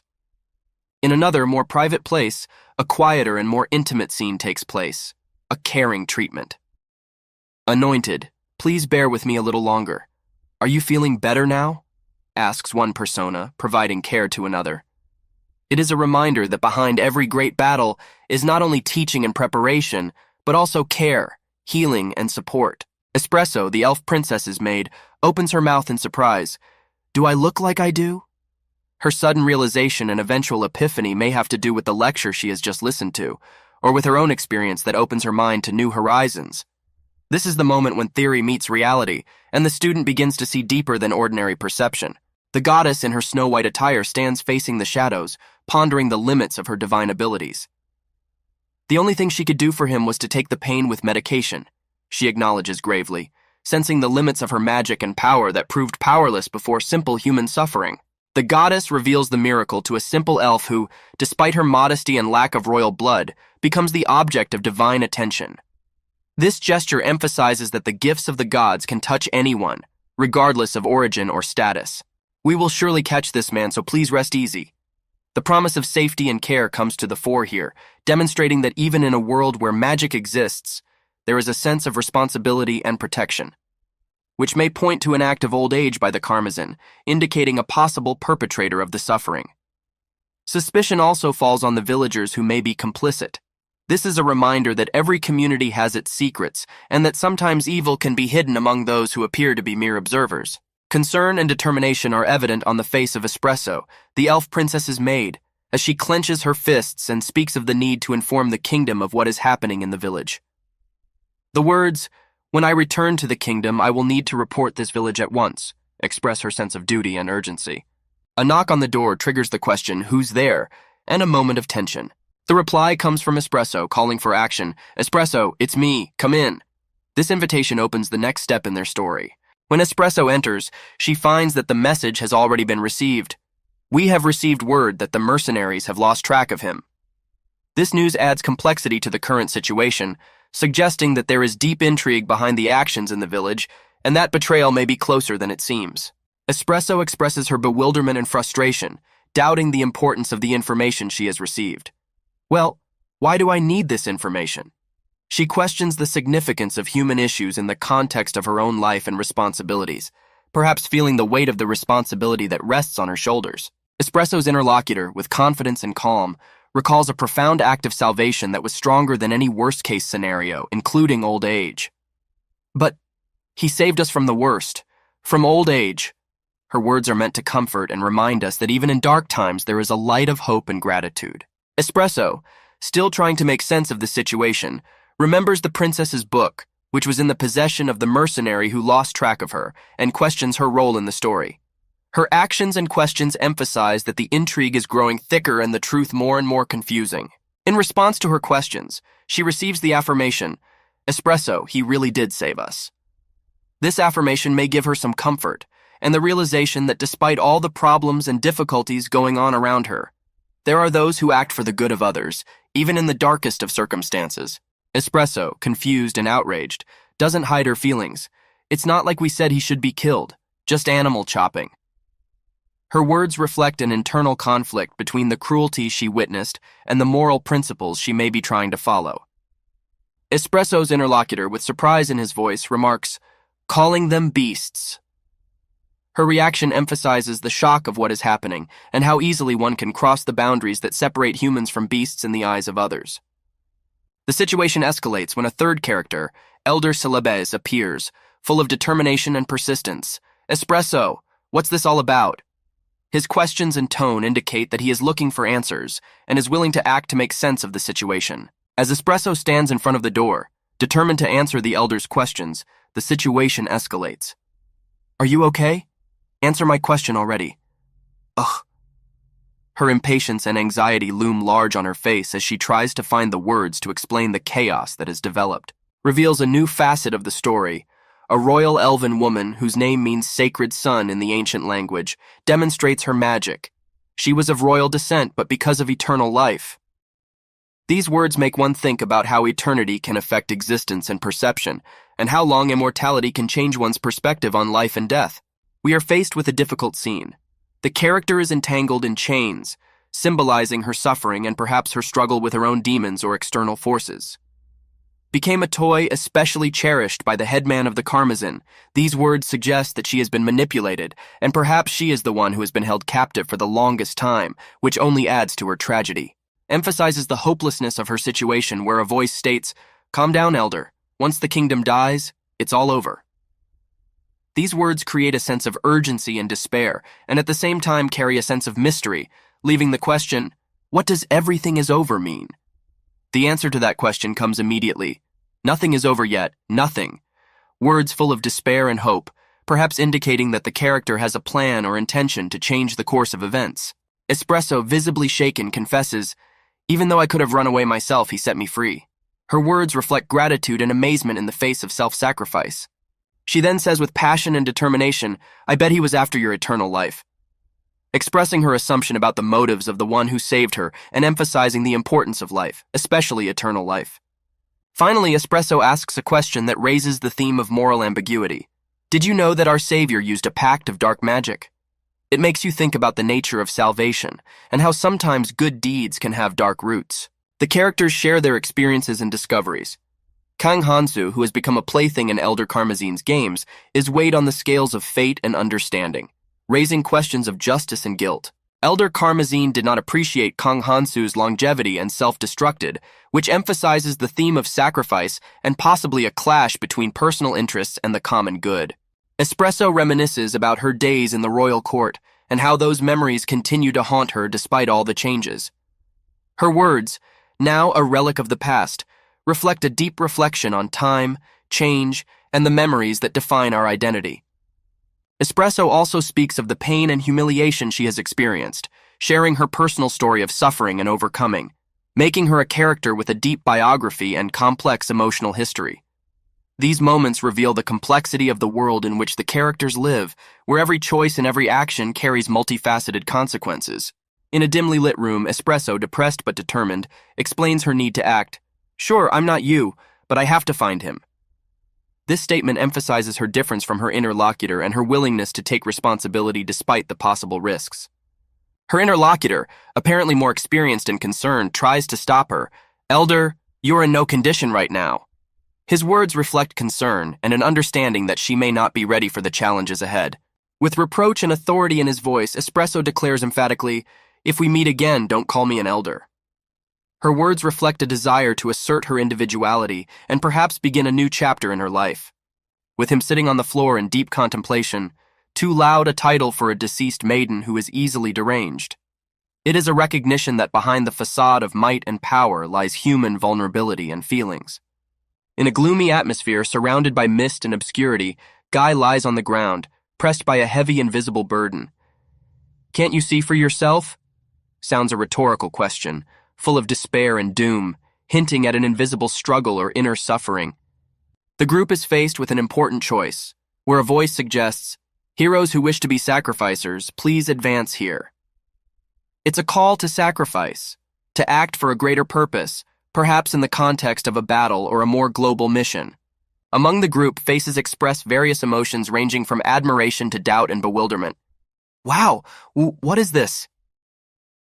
They do not fully understand the implications of the upcoming choice. Their reactions are varied and human. Then the attention shifts to the setting, seemingly casual and calm with a cup of tea on the table. Shouldn't we be swinging swords on the training ground in something? The question brings up the reality of military training versus everyday life, the contrast between expectations and the reality of preparing for battle. The banquet hall glows with a solemn atmosphere. Ringing voices herald the beginning of the feast, where each participant, marked as a hero, prepares to receive the deserved honors. A toast in honor of the heroes who have chosen the path of sacrifice, praises the noble lord, raising his goblet in respect for courage and self-sacrifice. Energetic yet melancholy shouts of cheers fill the air, reflecting the mixed feelings of pride and anxiety that accompany such moments of greatness. But away from the noise of celebration, a quiet voice of reflection and self-reflection surfaces, when one of the participants remarked in surprise, "I was surprised to hear what kind of talk is going on in your ranks." In that moment, the cautious confusion is momentarily replaced by a sudden demonstration, emphasizing that the art of sword-wielding is more than just physical skill. It is an art that requires mind and soul. Addresses Captain Richard, inviting him to join in the sparring. "Captain Richard, would you care to spar?" This offer shows not only respect for his skills, but also a spirit of friendly competition and brotherhood among the warriors. In an atmosphere full of anticipation and admiration, a voice is heard in the banquet hall. "First, I'm going to show you guys the fencing you're thinking about." This statement promises to turn the introduction to fencing into more than just a fight. A young and confident gentleman addresses the captain. "Captain, demonstrate your swordsmanship." His request carries confidence and a desire to see skill in action. The action moves to a demonstration where two characters engage in an elegant contest of skill and strategy. Their movements are so graceful and precise that the audience can't help but cheer. "Amazing! No matter how you look at it, is this the art of fencing?" exclaims one of them, emphasizing that what they are observing is indeed an art form that requires both physical fitness and intellectual prowess. Majestically and with confidence, the golden-haired commander addresses his opponent with a challenge. "That was a good sword dance, Commander. You give it to me, sir." His words and posture reflect his skill and willingness to take the lead, as well as his respect for his opponent. He continues, addressing the audience. "So, heroes, I will now show you the true art of swordsmanship that you will be learning." He prepares them for a demonstration of skill that is expected to exceed their previous expectations. With charisma and confidence, he orders, "Captain, this time I want you to head towards me with all your might." This statement not only shows his bravery, but also gives the captain the opportunity to show his strength without restraint. Tension builds as the captain, gathering his wits, prepares to strike back. "With great honor," he shouts, determined and ready to prove his ability. This moment underscores his attitude to the duel, not as a mere demonstration, but as a test of honor and valor. The golden-haired commander, clad in glittering light, swings his sword, creating dazzling patterns in the air.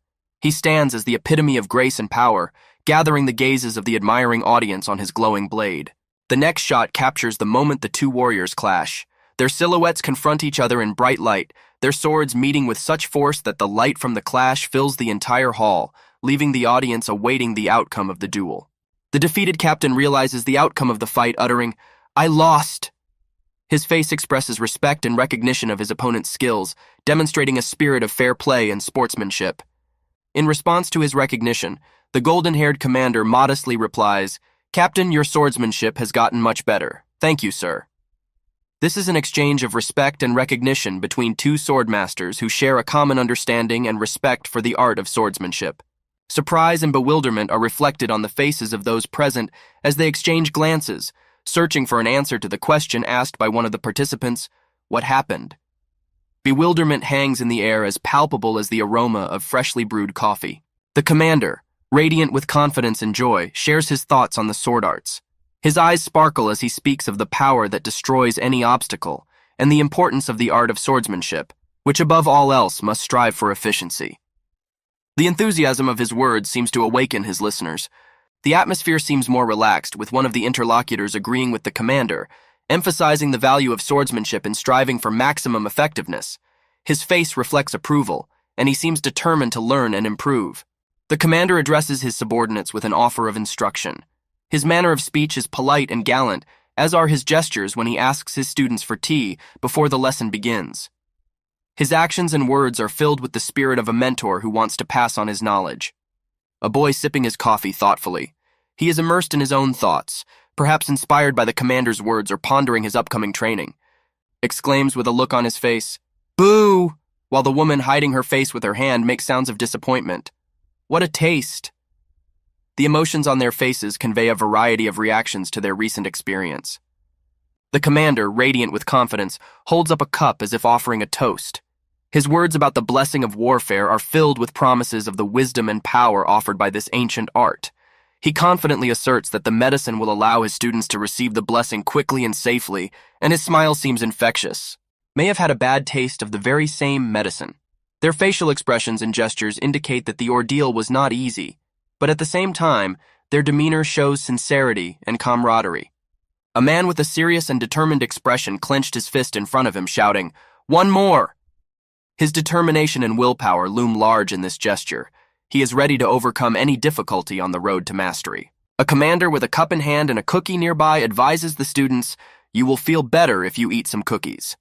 With his words, he hints that the path of learning may be difficult, but small pleasures will help make it more enjoyable.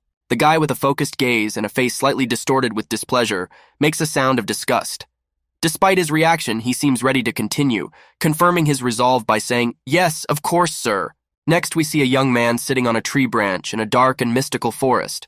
His posture is relaxed, but his eyes are alert. He recounts his dangerous adventure, how he managed to survive thanks to his stealthy agility and his ability to hide behind a rock slope. The next image shows a man running through a dark space, evading pursuit. There is a sense of urgency in his movements and the look of determination in the eyes of his pursuing hireling. The scene is filled with a sense of tension and danger.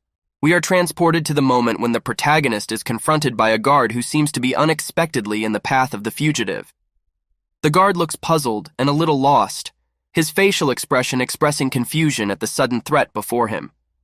Finally, we see a man standing on a branch high above the ground, preparing to jump. Down below, predatory beasts of prey await him, ready to attack. The moment is filled with a sense of urgency and determination, emphasized by the cry, "Meat in the tree." The beasts in the forest, caught up in the excitement of the hunt, roar, announcing their intentions. Their eyes light up in anticipation of easy prey, their powerful bodies tense for the spurt. Their cries are not only hungry, but also threatening. Meanwhile, a man with a sword and an enigmatic gaze meets his pursuers with ironic calm. He recognizes the advantage of human ingenuity over animal instinct, even in the face of ferocious predators, shows his rise to the action of attack as he frees himself from earthly bonds and strives for new horizons of knowledge. His figure, soaring through the air, symbolizes the will to learn and grow even in the most difficult circumstances. Finally, we are greeted by the face of the beast, illuminated by a crimson light. Its menacing visage and broad grin reveal primitive pleasure and savage determination, the embodiment of the hunter's animal instinct and unbridled fury. In a forest procession where every shadow can become an enemy, our hero performs an act of mastery. With ease and grace, he avoids collisions with predatory beasts, their falls looking like a dance under the dim forest light. Turning around, he easily comments on his superiority coming from confidence and skill, calmly noting that 3 opponents are no challenge for him. The next moment reveals his reflections on his inner sensations. his perception of the world, and how his body responds to the changes. He feels that he has become different, that his view of the world has changed, and perhaps even been blessed. And now he is pondering the new information, trying to understand the changes that have taken place with his abilities. The world around him seems to have remained the same, but something inside has changed, awakening new facets of his being. The dialogue between the young hero and the mysterious creature clad in the cloak of night unfolds before us. He addresses him with a question that sounds like a riddle, emphasizing their shared mystery and ignorance. The sharpness of the character's mind shines through his words as he asks questions he doesn't know the answer to, showing a thirst for knowledge and understanding of his new world. The next picture shows us his confidence as he meets the direct gaze of fate, ready to take on the new challenges and riddles that life presents him. And so, the encounter with the predator turns on an unexpected exchange. The hero asks a question concerning his own transformation, exploring the boundaries of his new self. The final turn of events introduces us to the beast, who appears to share some secret with the hero, connected to a dark force they both understand and respect. A powerful man epitomizes the art of wielding the sword Flame of Wrath, while his companion, our hero, observes the action with respect and observes that even such power can be vulnerable, that the perfect weapon does not always guarantee victory. Beauty and power are concentrated in the face of the goddess, who recognizes with self-critical sadness her current limitations despite her achievements and increased power. The character reflects on strength and weakness, strategy and disguise, how appearances can be misleading, and how it is sometimes important to hide one's true abilities in order to maintain the element of surprise. And now the encounter with the predator takes a new turn. Cunning and the ability to communicate with such creatures become important, and the hero tries to find common ground using his wit and observation. Reflects the complexity of a world in which the hero has to maneuver between strength and intelligence, between struggle and diplomacy, in order to succeed and survive. In a game of dialogue, where every exchange of words is a step on the fine line of understanding and misunderstanding, the hero and the predator exchange lines full of understatement. The predator, glowing with his primal confidence and thirst, tirelessly repeats his one-word desire for meat, demonstrating his simple but powerful instincts. The hero, for his part, explores the limits of this communication, seeking to understand what actions lie behind these simple requests. He asks questions in an attempt to find a path to a deeper understanding of the essence of his interlocutor. As a researcher, he realizes that he will need more information, more observations, to further understand the world of the gnolls and their interactions with other creatures. His gaze is drawn to the depths of the mystery he intends to unravel. He calculates his chances and possibilities, seeing the predator not only as a threat, but also as a source of knowledge. Perhaps he will see the world through the eyes of a predator, allowing him to better understand the complex ecosystem in which he is forced to survive. In the hall, where the echo of footsteps mingles with the voices of discourse, there are words about magic and talent, about the fact that mastering magic requires not only innate abilities, but also resources, time, and money. This statement emphasizes that mastery is not only a gift, but the result of hard work and investment. The discussion around the table is revitalized when one person in the conversation brings up an addition, that the art of sword wielding comes from soul and practice, not just wealth. Amidst the noise of the dining hall, one voice stands out with its insistence, asking for more, as if to emphasize that there is no limit to the desire to learn and improve, even if it involves something as simple as a cup of tea. And then suddenly a lesson pops up. The hero learns that even rocks can be a barrier to those who consume too much, reminding us that all our actions have consequences and that moderation should be known in everything, including pleasure. A young man, gripped by determination, faces an obstacle, but perseveres, saying that he intends to become stronger no matter what. His determination is not dampened even by encountering adversity, and he strives to be different from those who give up in the face of adversity. The advice about the benefits of honey tea sounds like a reminder that small problems can be solved with the simple pleasures of life. The hero accepts this advice, seeing it as a chance to improve his situation. Then the focus shifts to the importance of consistency and moderation. The statement that 1 cup of tea a day is the norm emphasizes the importance of a moderate approach to any pleasure or practice. The hero, upon hearing this, enthusiastically decides to follow this principle, finding in it encouragement and an opportunity for personal growth.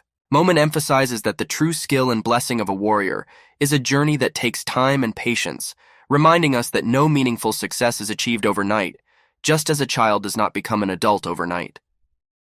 These words serve as a reminder that greatness is achieved slowly through consistency and hard work. In a saga of growth and self-improvement, our hero faces the dilemma of waiting a long time to achieve his goals. He expresses dissatisfaction with how long the journey may take, but at the same time, he realizes that individual differences are important and that with continued determination, the goal can be reached more quickly than it seems. Shifting from doubt to determination, he turns to the mystical text, seeking further understanding and direction. This moment of revelation, when knowledge becomes available, fills him with a sense of wonder and possibility. The wise mentor recognizes the hero's efforts, and his congratulations act as a blessing, giving the hero additional inspiration and confirmation of his aspirations. Finally, the hero's self-confidence is strengthened. He is determined to move forward, regardless of the difficulties he faces. This is a reflection of inner growth and development, backed by the knowledge and support of those around him. In the next chapter of his journey, our hero faces a new challenge. His mentor, noble and confident, promises to teach him how to hide his true abilities, a key skill for anyone aspiring to greatness. This lesson emphasizes the importance of strategy and finesse in the art of war. After days of following a gnome in pursuit of the power of meat, the hero is confronted with an unexpected reality. It may not be what he expected, but each experience teaches him something valuable. When he meets a powerful enemy, his reaction is a mixture of horror and admiration. Perhaps he begins to realize that meat power has a deeper meaning than just physical might. It's also about strength of character and will. The art of combat is not just the wielding of weapons, it is the art of controlling oneself, one's fears and desires. And our hero, though stunned, continues to learn and grow in the face of these lessons. The hero of our story, endowed with new insight and determination, faces a stern test. He attempts to use his skills against a powerful opponent, but finds that the battle is more difficult than he anticipated. He assesses his opponent and is surprised to note that despite his imposing appearance, his opponent seems surprisingly weak. This deceptive moment causes the hero to rethink his ideas about strength and power. He begins to realize that outward appearances can be deceptive and that true power may lie within. Stunned but not broken, the hero asks the decisive question, questioning the level of his opponent. He seeks confirmation of what he sees before him, and perhaps looks for a weakness that will allow him to gain the upper hand. Despite the unexpectedness and uncertainty of the situation, our hero retains clarity of mind and is ready to continue the fight using new knowledge and strategies. This journey becomes another step towards mastery and understanding of the underlying laws that govern the world in which he is forced to survive. The battle continues, and our hero shows his determination and courage. The encounter with the giant opponent becomes a test not only of his fighting skills, but also of his spirit. The opponent, despite his impressive strength, seems puzzled and finds no answer to the hero's provocative questions. The hero, in turn, tries to understand how such a giant can be so weak, and ponders that real strength may not lie in physical data, but in the ability to use his abilities effectively. With each page, he delves deeper into the mysteries of this world, realizing that every creature, every enemy can teach him something new. He learns to read between the lines, realizing that even enemies can teach valuable lessons. And when he faces another challenge, he is no longer the same person he was before. He's grown, stronger, and wiser, and now he's ready to be the one to overcome any obstacle in his way. The hero is confronted with an unknown danger. Following his own thoughts on the enemy's characteristics and various pieces of information, he looks in the enemy's direction and asks, "What's out there?" In response, the enemy shouts that it is elven meat, lots of it, tons, denoting the abundance of prey and his greed. The hero shares his knowledge of his opponent's origins with confidence and steadfastness. "Oh yeah? I learned the location of the village from which the elves who ambushed me came." His words express a deep understanding of the situation and confirmation of the truth he has learned, perhaps through his past battle or inferences. The moment of climax of the creature's anger when it claims its meat and is bad, perhaps indicating betrayal by or on the part of the elves, causing it to rage and seek revenge. A character who seems to pensively note that rabbit meat tastes good, which may indicate his attitude toward what's going on around him or his strategic thinking about how to use that information in battle.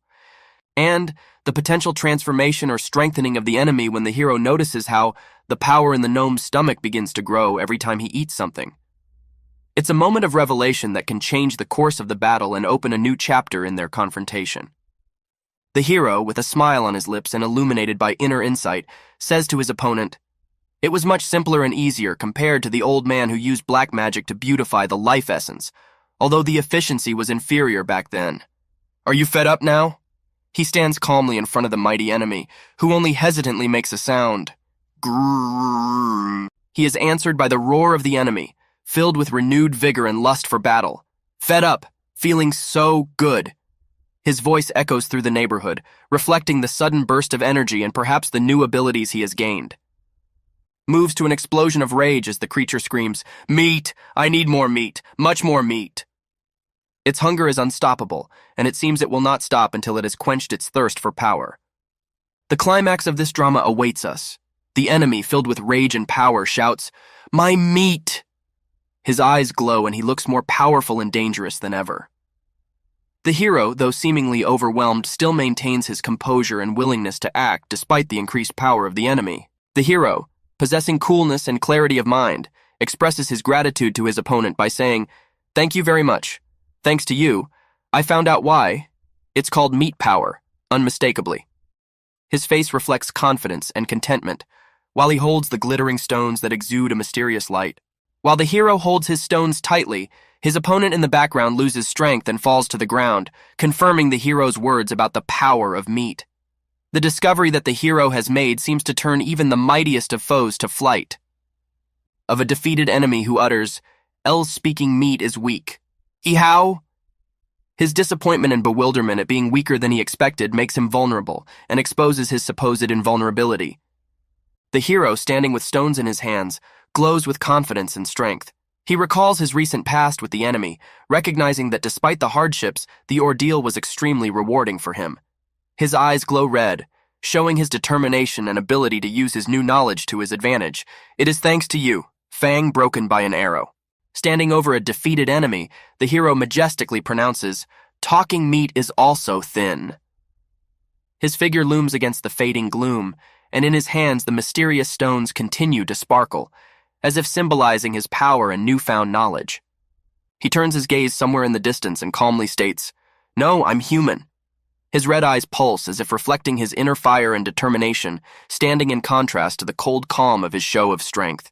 Reflecting on what is happening, the hero concludes, something like a chemical reaction that occurs because of this blue emotion. Amazing. His words reflect a deep understanding of the nature of the power he now wields. With a hint of further developments, he adds, moreover, leaving a sense of unsolved mystery and anticipation of future discoveries. At the end, a mysterious character appears, hidden in the shadows, pondering a legend that says that a certain god has railed against the outsider's change and that it is the power of meat. The character responds to this with confidence. I don't think anyone can take advantage of that. His self-confidence suggests that he feels invincible because of his newfound abilities and knowledge. The hero, immersed in reflection, recognizes the importance of the moment when he used the power from depleted life energy, giving him the opportunity to survive. If I didn't have the blessing of an outsider, wouldn't I have died the moment I used the power from the depleted life energy? His face expresses deep thoughtfulness and realization that it seems the dwarves are always filling him with meat. The next moment reveals a vivid picture.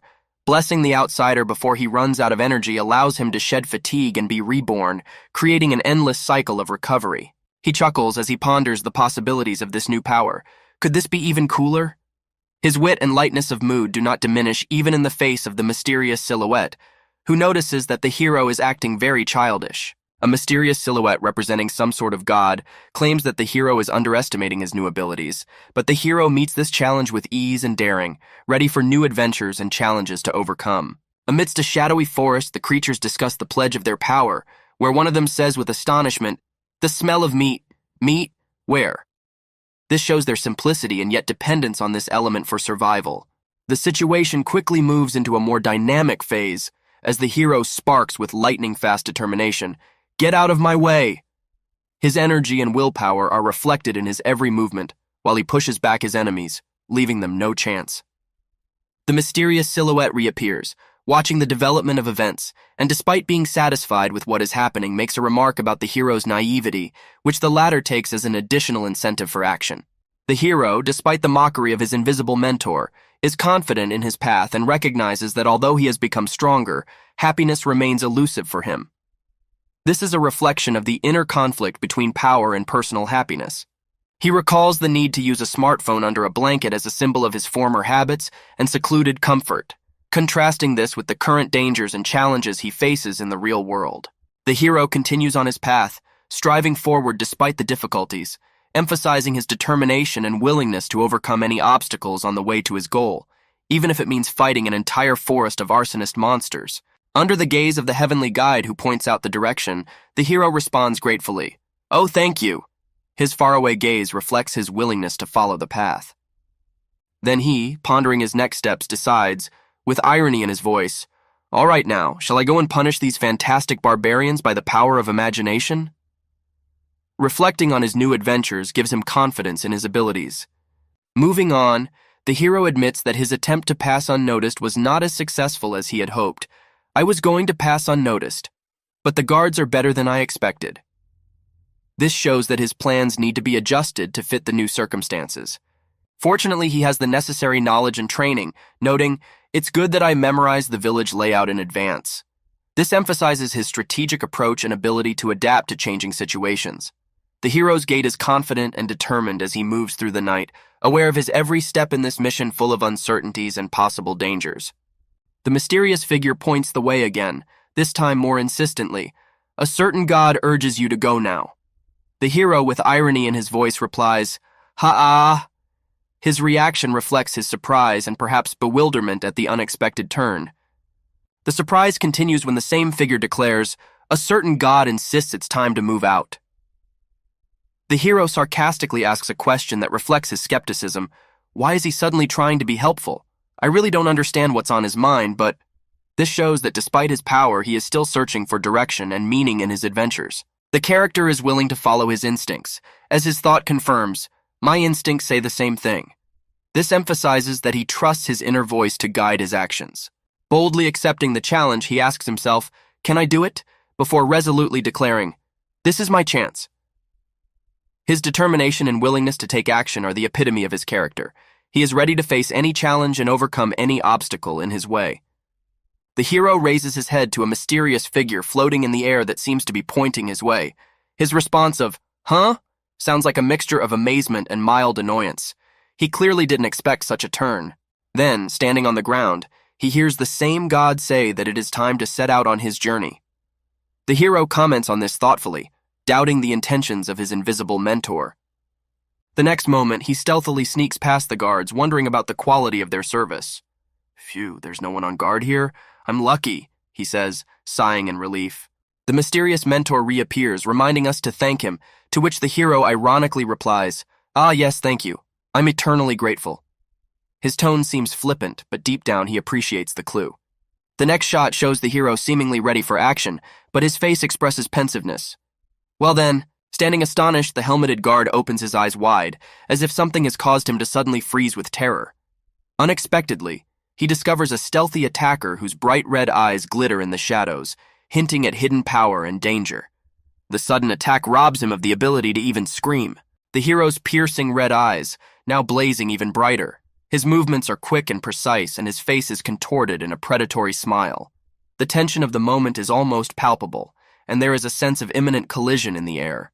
The hero stands over the defeated enemy, his silhouette looming against the dim city light. "It's a little bitter that I can't feel the difference between a human and a gnoll." He ponders aloud, and his words are filled with regret and contemplation of the meaning of the deed. The final image shows the hero moving on ruthlessly, leaving behind the bodies of the defeated. These people may have those who would mourn them, but his words are cut short, and we are left to guess at the continuation of his thoughts as he continues his journey into the darkness. In the semi-darkness, against the god-forsaken columns, stands a cloaked figure, its head hidden in a deep hood. "And because of you guys, I almost died without seeing her again," he remarks bitterly, looking at the lifeless body beneath his feet. The words, penetrating through the mask of indifference, reflect an underlying pain and a determination to let no obstacles stand in his way. Shows us a stunned hero who looks up at his mysterious mentor, surrounded by a luminous halo. "Some god looks at you defiantly," he says, as if a challenge has been issued to fate itself, and his gaze is determined and defiant of the unknown. Where shadow mingles with light, the hero ponders the consequences of his actions. If so many people died, didn't anyone notice? Too quiet. His words are filled with doubt and a sense of unease as he stands over the body of an enemy who has lost all value. Finally, he looks over his shoulder, his face expressing bewilderment and concern. Sneaking in here was too exciting, but I've only seen hints. How will I start a villain? Pondering the morality and consequences of his actions stays with him as he prepares for his next steps into the uncharted darkness. In the twilight of uncertain space, under the weight of an overhanging luminous halo, a mysterious figure stares down at the young hero from its lofty position. "A certain god looks down on you," the inscription reads, like a sublime reminder that fate and the gods are not always on the side of mortals. The hero, puzzled and a little lost, faces a reality where villains can hide even in the bathroom, raising questions about the nature of evil and where it can take refuge. Meanwhile, the cloaked figure continues to hover over the hero, as if her presence penetrates every corner of his mind. "Don't be mean," she warns. And in her voice, one hears an echo of wisdom and a warning of the moral choices that lie ahead for the hero. Somewhere else, in a world where torchlight burns brightly in the darkness, three travelers stand side by side, their faces tense in anticipation. They don't say a word, but their looks and postures say more than any words could express. And so our hero looks over his shoulder again, his gaze puzzled and full of thought. Interesting turn of events. His words hover in the air, foreshadowing new challenges and the inevitable changes that will inevitably come with each step he takes forward. In a room shrouded in gloom, a lone figure lies on a bed, her body half hidden by shadows. The sounds of the night are barely discernible in this quiet setting. Her peace is suddenly shattered when an unexpected guest approaches, his hand sliding toward her, causing anxiety and fear. The figure's face on the bed, her eyes wide with terror, and she lets out only a quiet moan as a stranger's hand clamps over her mouth. This moment captures the tension and terror she feels. We see a male figure in a wide cloak. His eyes widened with shock or perhaps anger, and he abruptly orders silence, which adds to the intensity of the situation. A woman with a bag over her head is shown sitting on a bed, surrounded by two figures. She appears puzzled and a little frightened. One of them points to a scar on her arm and warns her to be careful, adding a sense of urgency and danger to the conversation. And we see three characters standing at the door of the room, preparing for further action. "It's time to go," says one of them, as if summarizing the current moment and setting them up for the next stage of their journey, which promises to be full of danger and unexpected twists and turns. A sudden sharp call interrupts the silence. "Take your time." These words are addressed to the figure with the bag on his head, as if a warning or belated advice. The characters' gazes meet, full of questions about past decisions and their consequences. Were the other villains also led away in this way? The question is asked, carrying the weight of past deeds and sacrifices. The confident face of the character whose words reveal the inner conflict between morality and survival. Karmazin believed we were ignorant, but we turned a blind eye as we wanted to protect our new way of life. These words carry a reflection on the difficulty of choosing between what is considered right and what is necessary for survival. With exasperation, that voice, that healer? Surprise and disbelief are filled with a premonition of deception or the discovery of unexpected truth. The gathering of figures with bags on their heads creates an atmosphere of anticipation and tension. "This is your retribution." Words full of the promise of retribution for past sins hang in the air. And the final scene offers a view of a group united by a common goal, but each standing alone before the struggle ahead. "For allowing our dear friend to fight alone." These are words of accusation, words that foreshadow an imminent battle in which each will fight not only external enemies, but also his own conscience. Passions are running high among the characters. One of the figures, agitated, speaks out sharply. "I heard it in the dining room. These villains are against the people." Her words reflect fear and determination to face the threat, while another character holds her firmly by the shoulders, urging determination and action. "If we let them live, they will take our homes and families again." His words emphasize the urgency of the situation and the unwillingness to allow the past to repeat itself. The figure of a man with a powerful gaze and a solid expression appears. He gives the command to stay inside, warning that something is happening in the village. His warning hints at impending danger that requires vigilance and caution. A woman with blue hair, her face shrouded in shadow and her eyes full of heavy thoughts. She says, "Let's get started." Words that could mean starting a plan or gathering before an important event. We see two characters dressed for battle. Weapons in hand, they seem determined and wary. "In the name of Karmazin, our fallen comrade."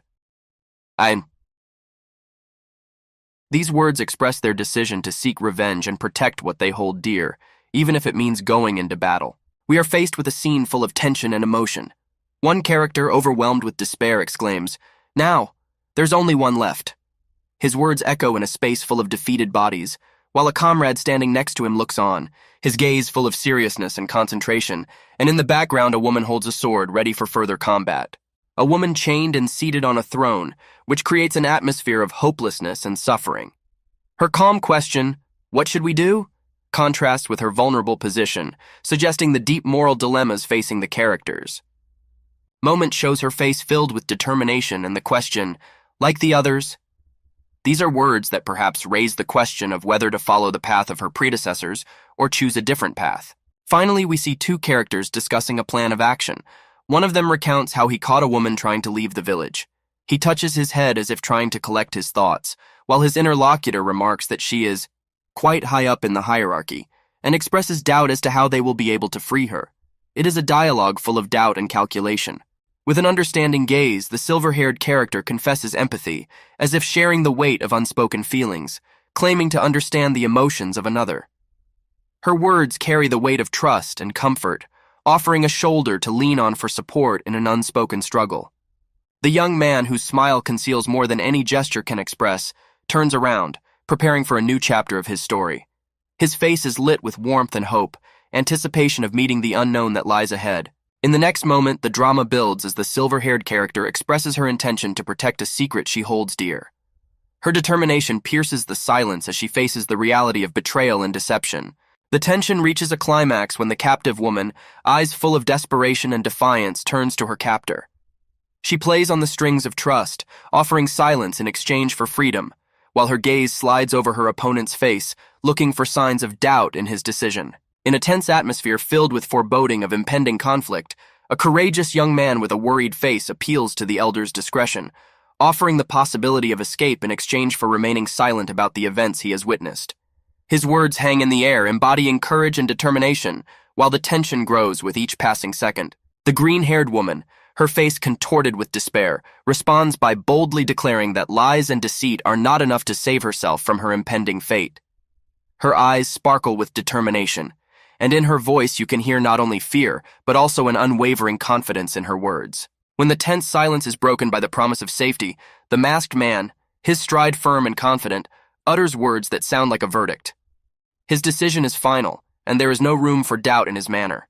And suddenly the drama reaches a climax when the sinister warrior, armed to the teeth, aims his blade at the defenseless victim.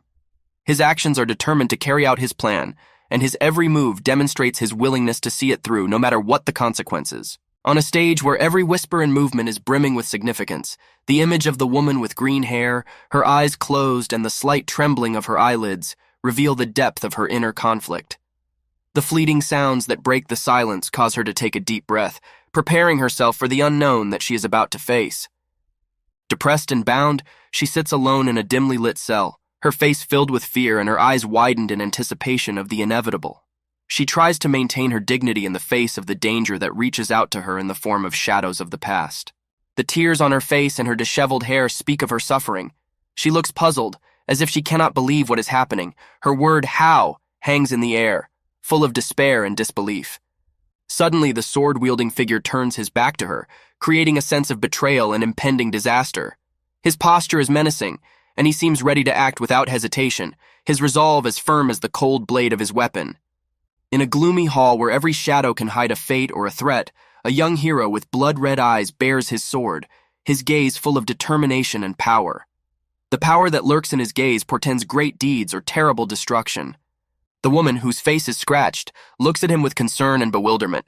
Her gaze is a plea for mercy and an attempt to find answers to unspoken questions.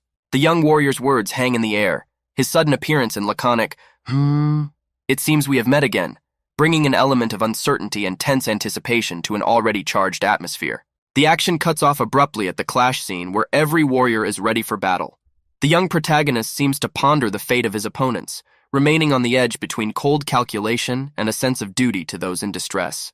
In an instant, as a storm of emotion plays out all around, the young red-eyed warrior bursts into battle, his determination and strength breaking through the shock and terror of his opponents.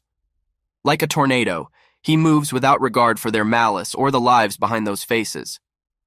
From the side, terrified and desperate, the woman watches the sudden violence, her hands covering her mouth in shock and her eyes widened at the horror she sees before her.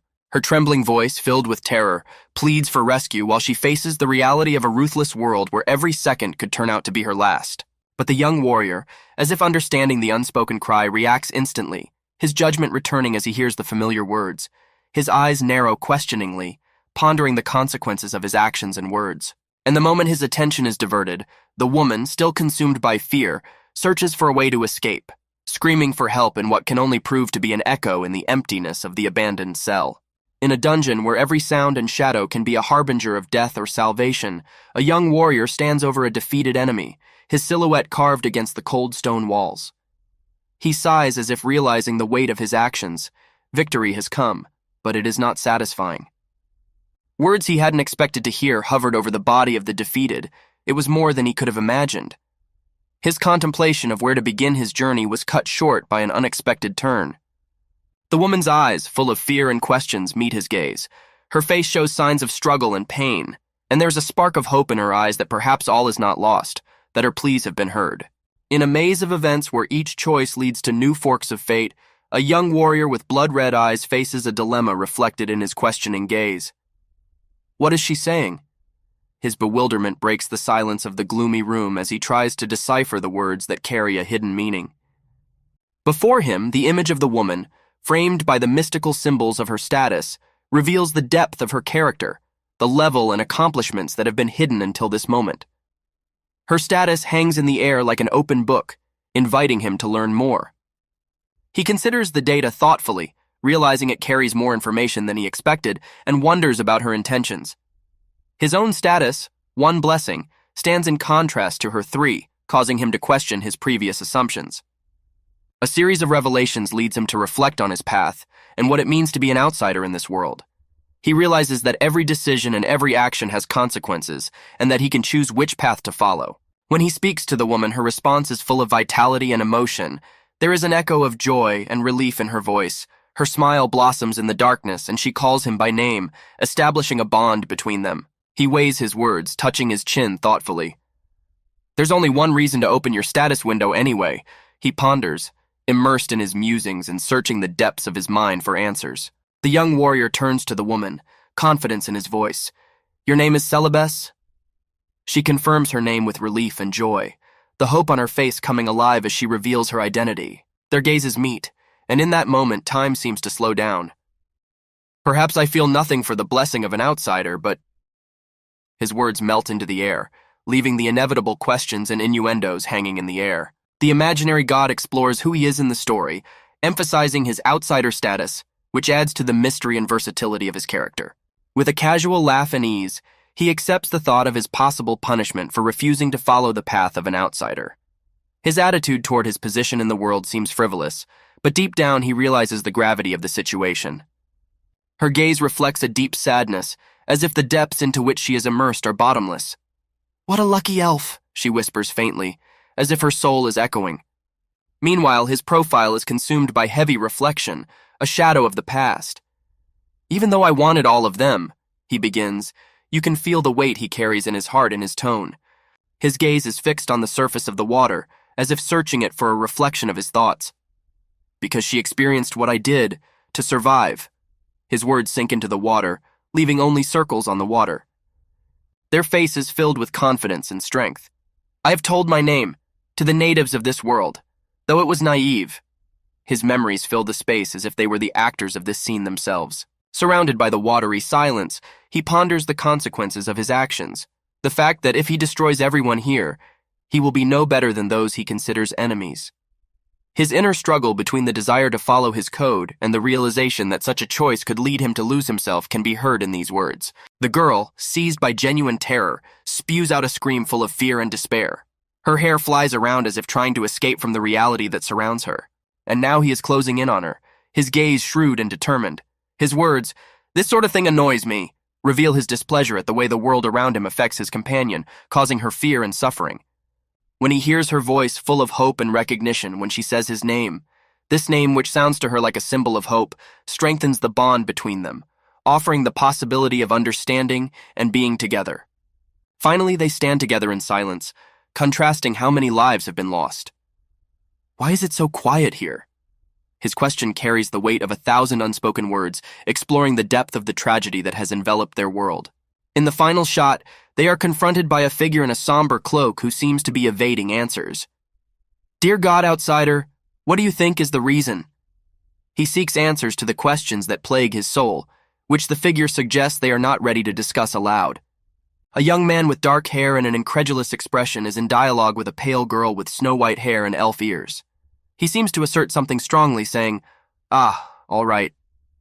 His interlocutor, with a sad yet surprised look, seems unaware of the action to come. They are both standing in the background of the manor where the elven woman shares her concerns, stating that she can't trust anyone in this village and that the forest is full of dwarves. She looks worried and confused. A glimpse of the village at night, the silhouettes of houses and fences looming against a night sky with 2 moons. The words, "First, let's get out of here," surround the scene, creating a foreboding sense of imminent escape. The boy carries the elf in his arms, quickening his stride. They rush through the night, their bodies blurred by movement. The energy and urgency of the moment is captured breathtakingly in this shot. The guy holds the elf girl tightly. She, with visible fear in her eyes, shouts something that sounds like "Kanhansu," while he seems preoccupied and focused, asking, "What's the matter?" This image emphasizes the tension and uncertainty of their situation. In the next image, the elven girl seems surprised but also determined. Her finger is pointing upward and her eyes read persistence. She is saying something, perhaps suggesting a plan or pointing out a danger from above. Next, we see them in the night. Fire erupts at the bottom of the frame, and the guy carrying the elf girl in his arms looks up, where the source of the flames can be seen. He questions, "From above?" as if trying to figure out where the threat came from. Anxiety rises when a figure resembling a huge phoenix soars into the night sky. The man is shocked, and the elven woman looks at him with bewilderment, and he exclaims, "A phoenix!" expressing his amazement and fear in the face of the mythical entity. Shows them in a blazing halo of flames. The boy holds the girl tightly, trying to protect her from the sudden danger, while the fire around them grows brighter and brighter, creating a dramatic and dangerous atmosphere around them. They both seem calmer and more collected, despite the dangers around them. The man stares intently into the distance, pondering his next steps, while the elfin woman, with relief and hope in her eyes, seems to have found comfort in his protection. He reflects on his teacher and fate, remembering words of gratitude despite the looming threat. The elven girl with blonde hair looks confused and worried at the same time, mouthing slurred words as if trying to say something or understand what is going on around her. Her gestures and facial expressions convey a mix of feelings as she faces a situation beyond the ordinary. The man, with a warm light flooding his face, looks friendly and supportive as he addresses the girl. He asks her a question that sounds like a call for determination and self-determination, as if he is offering her a choice that could determine their shared future. After that moment, their attention is drawn to the huge, fiery bird that roars through the air, illuminating the night with its fierce light. They stand stunned and mesmerized by the sight, while the fiery creature seems both menacing and majestic. The girl, with a smile and lightness in her eyes, says something that perhaps suggests gratitude or recognition, implying that she has found something positive in this moment, despite all the dangers of their journey. The man looks directly at the viewer, his face lit by the glow of the flames, and the words he speaks seem full of determination and understanding, suggesting that he is ready to face any obstacles in their path. An elven girl stands in front of a flaming phoenix figure, her face illuminated by the warm light of the fire.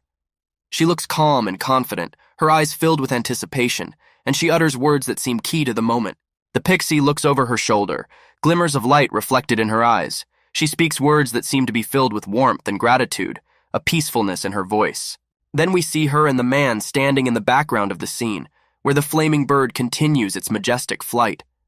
He looks at her with astonishment, as if he cannot believe the words she is saying, and a note of surprise and bewilderment can be heard in his voice. Suddenly, the setting changes as the man is shocked by the unexpected situation. His face is contorted with horror, and chaos seems to be unfolding around them. The elven woman, for her part, looks confused by this sudden turn of events. However, she smiles again, her smile glowing in the warm colors of the rising sun, and she seems full of hope and joy despite all the trials they've been through. The man and the pixie stand side by side in the bright firelight, surrounded by the swirl of flame and energy that swirls around them. He holds her hand tightly, determination in his voice as he asks the question, "What's going on?" The man looks up at the phoenix, a mysterious figure of fire that rises before them. Its silhouette looms against the magical light, creating an impression of deep thoughtfulness and admiration for this majestic sight. The elfess, the light of her hair merging with the flames of the phoenix, smiles and says something that seems key to understanding the moment, mingling with the joy and peace she has found in this unusual event. We see a phoenix soaring into the night sky, its flight leaving traces of flame that illuminate the celestial space, creating pictures of fire. The man stares off into the distance against the darkening sky and the distant light of the phoenix, his silhouette reflecting the silence and depth of the moment as he seems to ponder the meaning of the events that have just transpired. A guy is in a situation of shock and confusion when he experiences something that disturbs his peace of mind, and a figure filled with sinister intentions descends on him from above. The man seems stunned and indignant. He has his hand over his mouth, his eyes full of surprise and disbelief. His thoughts revolve around the unexpectedness of what is happening. He cannot believe the reality of the situation. The boy is in a calmer state of mind as he gazes intently at the figure appearing before him. Surrounded by light and color, he experiences a moment of revelation, his face lit up with a smile and delight at the blessing and recognition he has received. The man exclaims with enthusiasm and a broad smile on his face in surprise and joy. His look of anticipation and delight reflects the sudden appearance of a new blessing or opportunity that appears to be of great importance to him. The emotion he is experiencing literally glows on his face, heralding the beginning of a new chapter in his life. In an above-ground glow surrounded by mysterious radiance and color, her expression is impenetrable, but there is an aura of importance and power around her. His face reflects peace and acceptance. Perhaps he has accepted the unexpected turn of events as part of the larger picture of life. His thoughts read philosophical restraint and a willingness to continue the journey, whatever it may be. A mysterious message is felt in the air. A certain god is feeling very uncomfortable. Below, a young man in a cloak with a meaningful gaze ponders the situation as a mysterious figure in the shadows watches him, as if awaiting his decision. The hero, smiling and full of determination, holds a token of power or magic with ease. The placards surrounding him with the inscriptions, "Life expectancy and youth increased," and "Looks like the blessing of Austalder," hint at favorable changes, perhaps related to his decisions. The emotional upheaval is palpable when we hear, "A certain god says you are too joyful." The cloaked figure standing against the night sky is imbued with the energy of discontent, while the hero, on the contrary, radiates confidence and calmness. Seriousness and determination are read in the young man's eyes as he says, "The reason I am happy is because our paths have parted with the elf in question." This revelation shows the depth of his feelings and perhaps foreshadows new twists in their fate. We see a young man with a confident smile standing in front of us, while a mysterious cloaked figure can be seen behind him, as if enjoying an improvement in his mood. The caption in the cloud above reads, "The condition of a certain god has greatly improved," plunges us into a dark, foggy atmosphere where the hero and his mysterious companion face the unknown. The hero pensively addresses his silent companion, "Here's the Austalder. Should we try to go a little farther this time?" Radiates tension and delight. Our hero, radiant with smugness, stands beside the majestic beast, and the question hangs in the air. How are you? Is this a moment of triumph or a new alliance? The scene of a gathering unfolds before us, a group of people of different ages and backgrounds gathered in the forest. One of the characters standing in front of the group remarks, "It's been 3 days since you've been here." Anticipation and a hint of a prolonged stay in this place hangs in the air. In a gathering where everyone is waiting for a new day to begin, a knight addresses the crowd with a noble air, promising to raise the levels after meditation. His confident gesticulation is accompanied by the gentle attention of his pink-haired companion, who makes no secret of her delight at the prospect of renewal. "Don't worry too much," he cautions, taking the edge off their anticipation. A scene change brings us to a group of people facing a responsible mission. The seriousness of the moment is emphasized by the words of one of the women. "For your first hunt, the knightly order will gather monsters here." The anticipation of battle and adventure makes our hearts clench with excitement. The pink-haired girl reappears before us, her eyes sparkling with joy, and she exclaims, "Yes, mage's blessings are absolutely necessary." Her optimism is infectious, and her words seem to carry us to the heights of achievement and possibility. In an atmosphere of lively anticipation, a group of young men in business suits react enthusiastically to the announcement of a hunt where each of them has the opportunity to improve their skills and increase their personal ranking. "Level up! It's fantasy hunt time!" they exclaim, eagerly awaiting the start of the competition. Among the participants, 3 girls in red blazers share their secrets to success, assuring each other that improving one's appearance goes hand in hand with leveling up. "I hear your skin improves when you level up," whispers one, while another adds excitedly, "The figure too." Moment shows the group in the woods, where they encounter an unexpected encounter. "Eh?" expresses surprise, one of them, noticing a cute green creature looking at them with genuine curiosity. Suddenly there is a moment of confusion in the dark forest. "It's slime!" exclaimed one of the hunters, pointing to a glistening green creature that appeared out of nowhere. Nearby, another young man wondered, desperately trying to figure out what was in front of him. "Molem? What? Where?" A sharp transition to bright light, where the prince and princess are shocked at what's happening, their faces contorted by a shriek.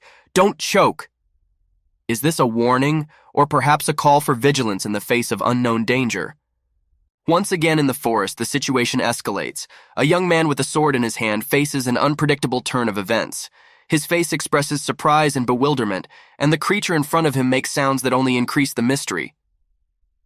In the tense atmosphere of the forest, the noble-looking knight eases the mounting tension by clearing up misconceptions about the mystical creature before them. "Like you said, it's a slime," he begins, acknowledging the presence of the mysterious creature. "It's a useful creature that doesn't harm humans." His words carry the weight of knowledge, enlightening those around him about unexpected aspects of their world. One of the hunters, doubting the knight's words, involuntarily releases his experience, as if experiencing a crisis of faith in his beliefs. "Useful? Slime? My experience?" His words are drowned in the doubt caused by the unexpected turn of events. Then the pink-haired girl, as if the embodiment of innocence and kindness, embraces the slime with tenderness and care. "You must never attack a slime," she says, reflecting the light of her heart onto the creature that many thought was just a punching bag. As she continues, her words become stern, and she warns of the consequences for those who trespass on the harmless creature. "Even if you are heroes, you will be judged," she declares, turning their mistakes into lessons in compassion and understanding.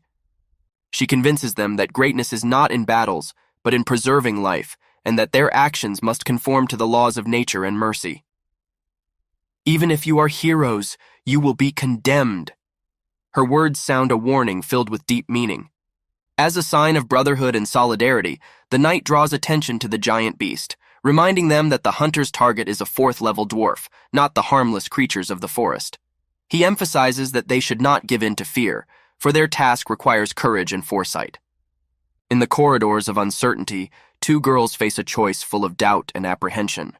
One, with hope in her eyes, seeks comfort from her companion, wondering about the safety of their next move. "Level 4? But we only have the first." Her words are filled with anxiety. "Isn't it dangerous?" she continues, while the other, trying to bolster their spirits, reassures, "Don't worry." In a forest where mysticism envelops every tree, the princess raises her voice as a messenger of justice. She warns of the consequences of even the noblest deeds if they lead to the death of the innocent. "On our side of the world, even if you die, you will be resurrected," she announces with an authority that allows no objection. Her words sound like a charge of magic in the darkness, driving away the fears of her comrades. Against the bright background of the forest clearing, the blonde knight smiles proudly and confidently as he makes an encouraging remark to the pink-haired princess, who is watching the slime curiously. His words are filled with confidence. "With the people gathered here today, we can handle even level 6 orcs." It ignites their overall determination and self-belief. Suddenly, the action shifts to an ominous howl, and two mighty beasts appear on stage, their eyes burning with a fiery light and a menacing roar erupting from their jaws. Their powerful figures and wild appearance embody the true menace and fierce power of nature.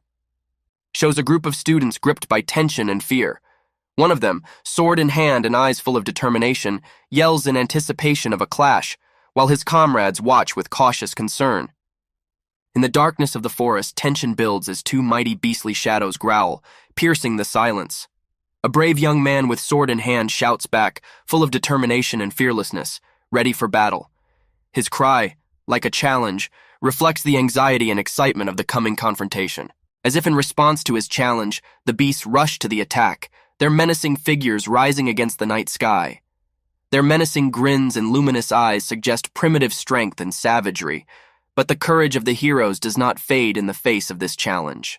The battle begins with full force. Swords flash, sparks fly, and each blow of the heroes echoes in the silence of the forest. Despite the fear that lurks in their hearts, their spirits are not broken, and they are ready to fight to the end. In the twilight of the forest, where every ray of light shines through the foliage, the young sorceress is about to show her power. Concentrating on her spell, she thrusts her hands forward, and a bright light flashes in her palms, promising a miracle. With a tense face, she summons her magic that was meant to stop the impending threat. The power of the light she emits fills the surrounding space, and it seems as if her inner strength could turn the outcome of the battle. But suddenly her magic fades away, leaving her at a loss. "Why isn't my magic?" she begins, but her attention is diverted by her comrade's shout, "Hey, look ahead!"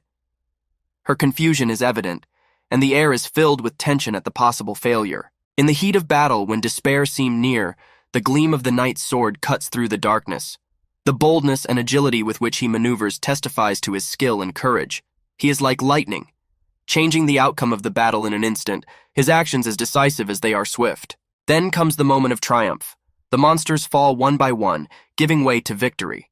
Their defeat marks not just the end of the battle, but also a testament to the strength and determination of the heroes. After the battle, the knight listens attentively to the wise words of his companion, who lavishes him and his comrades with praise for their fortitude and heroism. His words bring healing, like a gift of light after a long night. And in the final scene, the encounter with the mysterious entity gives the events deep meaning. This moment of realization of why they were chosen and sent here opens a new chapter in their saga, filled with foreknowledge and foresight. After the battle, in the silence following the storm, a sign of higher powers appears. A sacred silence envelops the battlefield, and in the midst of it, a mysterious woman with eyes closed and hands folded in prayer sends a heavenly message.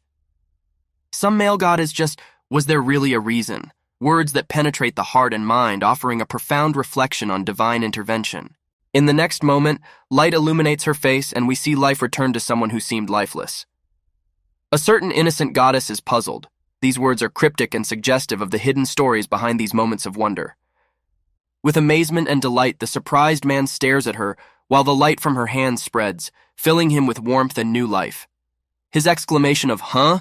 reflects not only his shock, but also his awe at the miracle he has witnessed.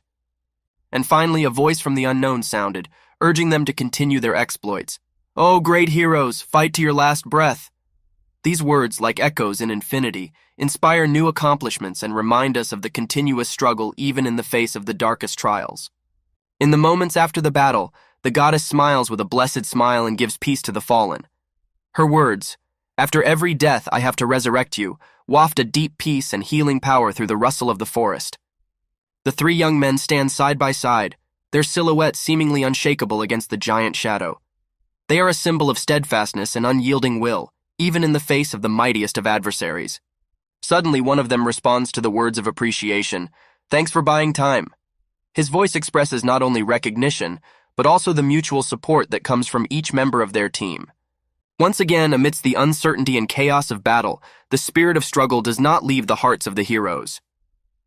One of them, with a formidable determination in his eyes, rushed forward, confronting the beastly embodiment of rage. His movements are swift and precise, and he seems to be driven not by fear but by a thirst for justice and the defense of his ideals. Reveals to us a glimpse of someone holding a mirror of fate that reflects not just an image, but the essence of the one who stands before it. Some god praises someone for being collected, the words hovering in the air, as if a reminder that even the gods are watching their fortitude and courage. The smile on a young man's face when he reaches a new level of ability is contagious. His delight and pride know no bounds, for he has overcome himself, reached a new peak of his potential. The words of nobility and divine favor echo through the forest. They are like a message from the higher realms, reminding us that every action and every choice matters, and that even the greatest trials have deep meaning. Comradeship and loyalty to principles become an anchor when they face new obstacles. Their friendship and mutual support give them the strength to keep fighting even when the odds seem slim. Courage fills their hearts, and they answer the call with unbreakable determination. "For honor me! Let us defend our goddess," they shout, while their swords meet the threat, not letting fear take over. Victory comes with its own weight and lessons. It becomes a reminder that even the darkest moments can be overcome with fortitude and unity. Our heroes are enveloped in an atmosphere of celebration and gratitude. The golden-haired girl raises her hands to the heavens, sincerely thankful for the help and support that allowed her to reach a new level of her abilities. Her joy and gratitude spreads around her, filling the air with light and warmth. The other characters do not hide their emotions either. They exchange signs of respect and support, showing the strength of their friendship and mutual recognition of each other's achievements. Beauty, as one of the heroines points out, is also a form of power, a kind of weapon that can inspire and influence the course of events. Her words remind us that within each of us are hidden different forms of power capable of great deeds. On her way to new heights, the golden-haired heroine reflects the light of eternal optimism. Her amazement is replaced by admiration at the thought of a certain laughing god of beauty looking down on her, smiling lightly, leading to the idea that her efforts and struggles have not gone unnoticed.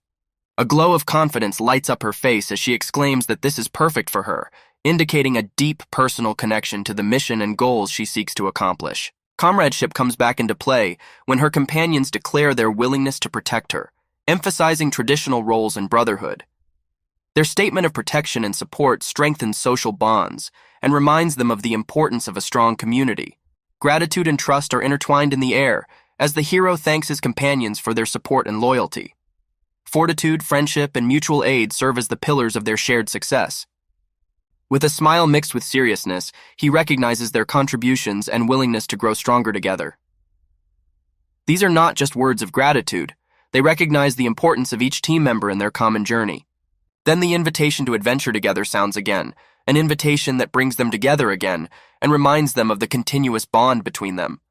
They are ready to support each other in any new challenge that comes their way. So they continue their journey, bravely stepping into the unknown, but doing it together, with the confidence that friendship and mutual support will make them stronger in the face of all future challenges. In a somber setting where fates are intertwined with divine wills, we see the gods laughing and weeping as they observe earthly scenes. One of them, the god of beauty, smiles with ease, admiring the resilience and dignity shown in the very act of resistance and survival. In the battlefield, a lone figure left apart from the others attracts the attention of the god of war, who ponders the unraveling of death.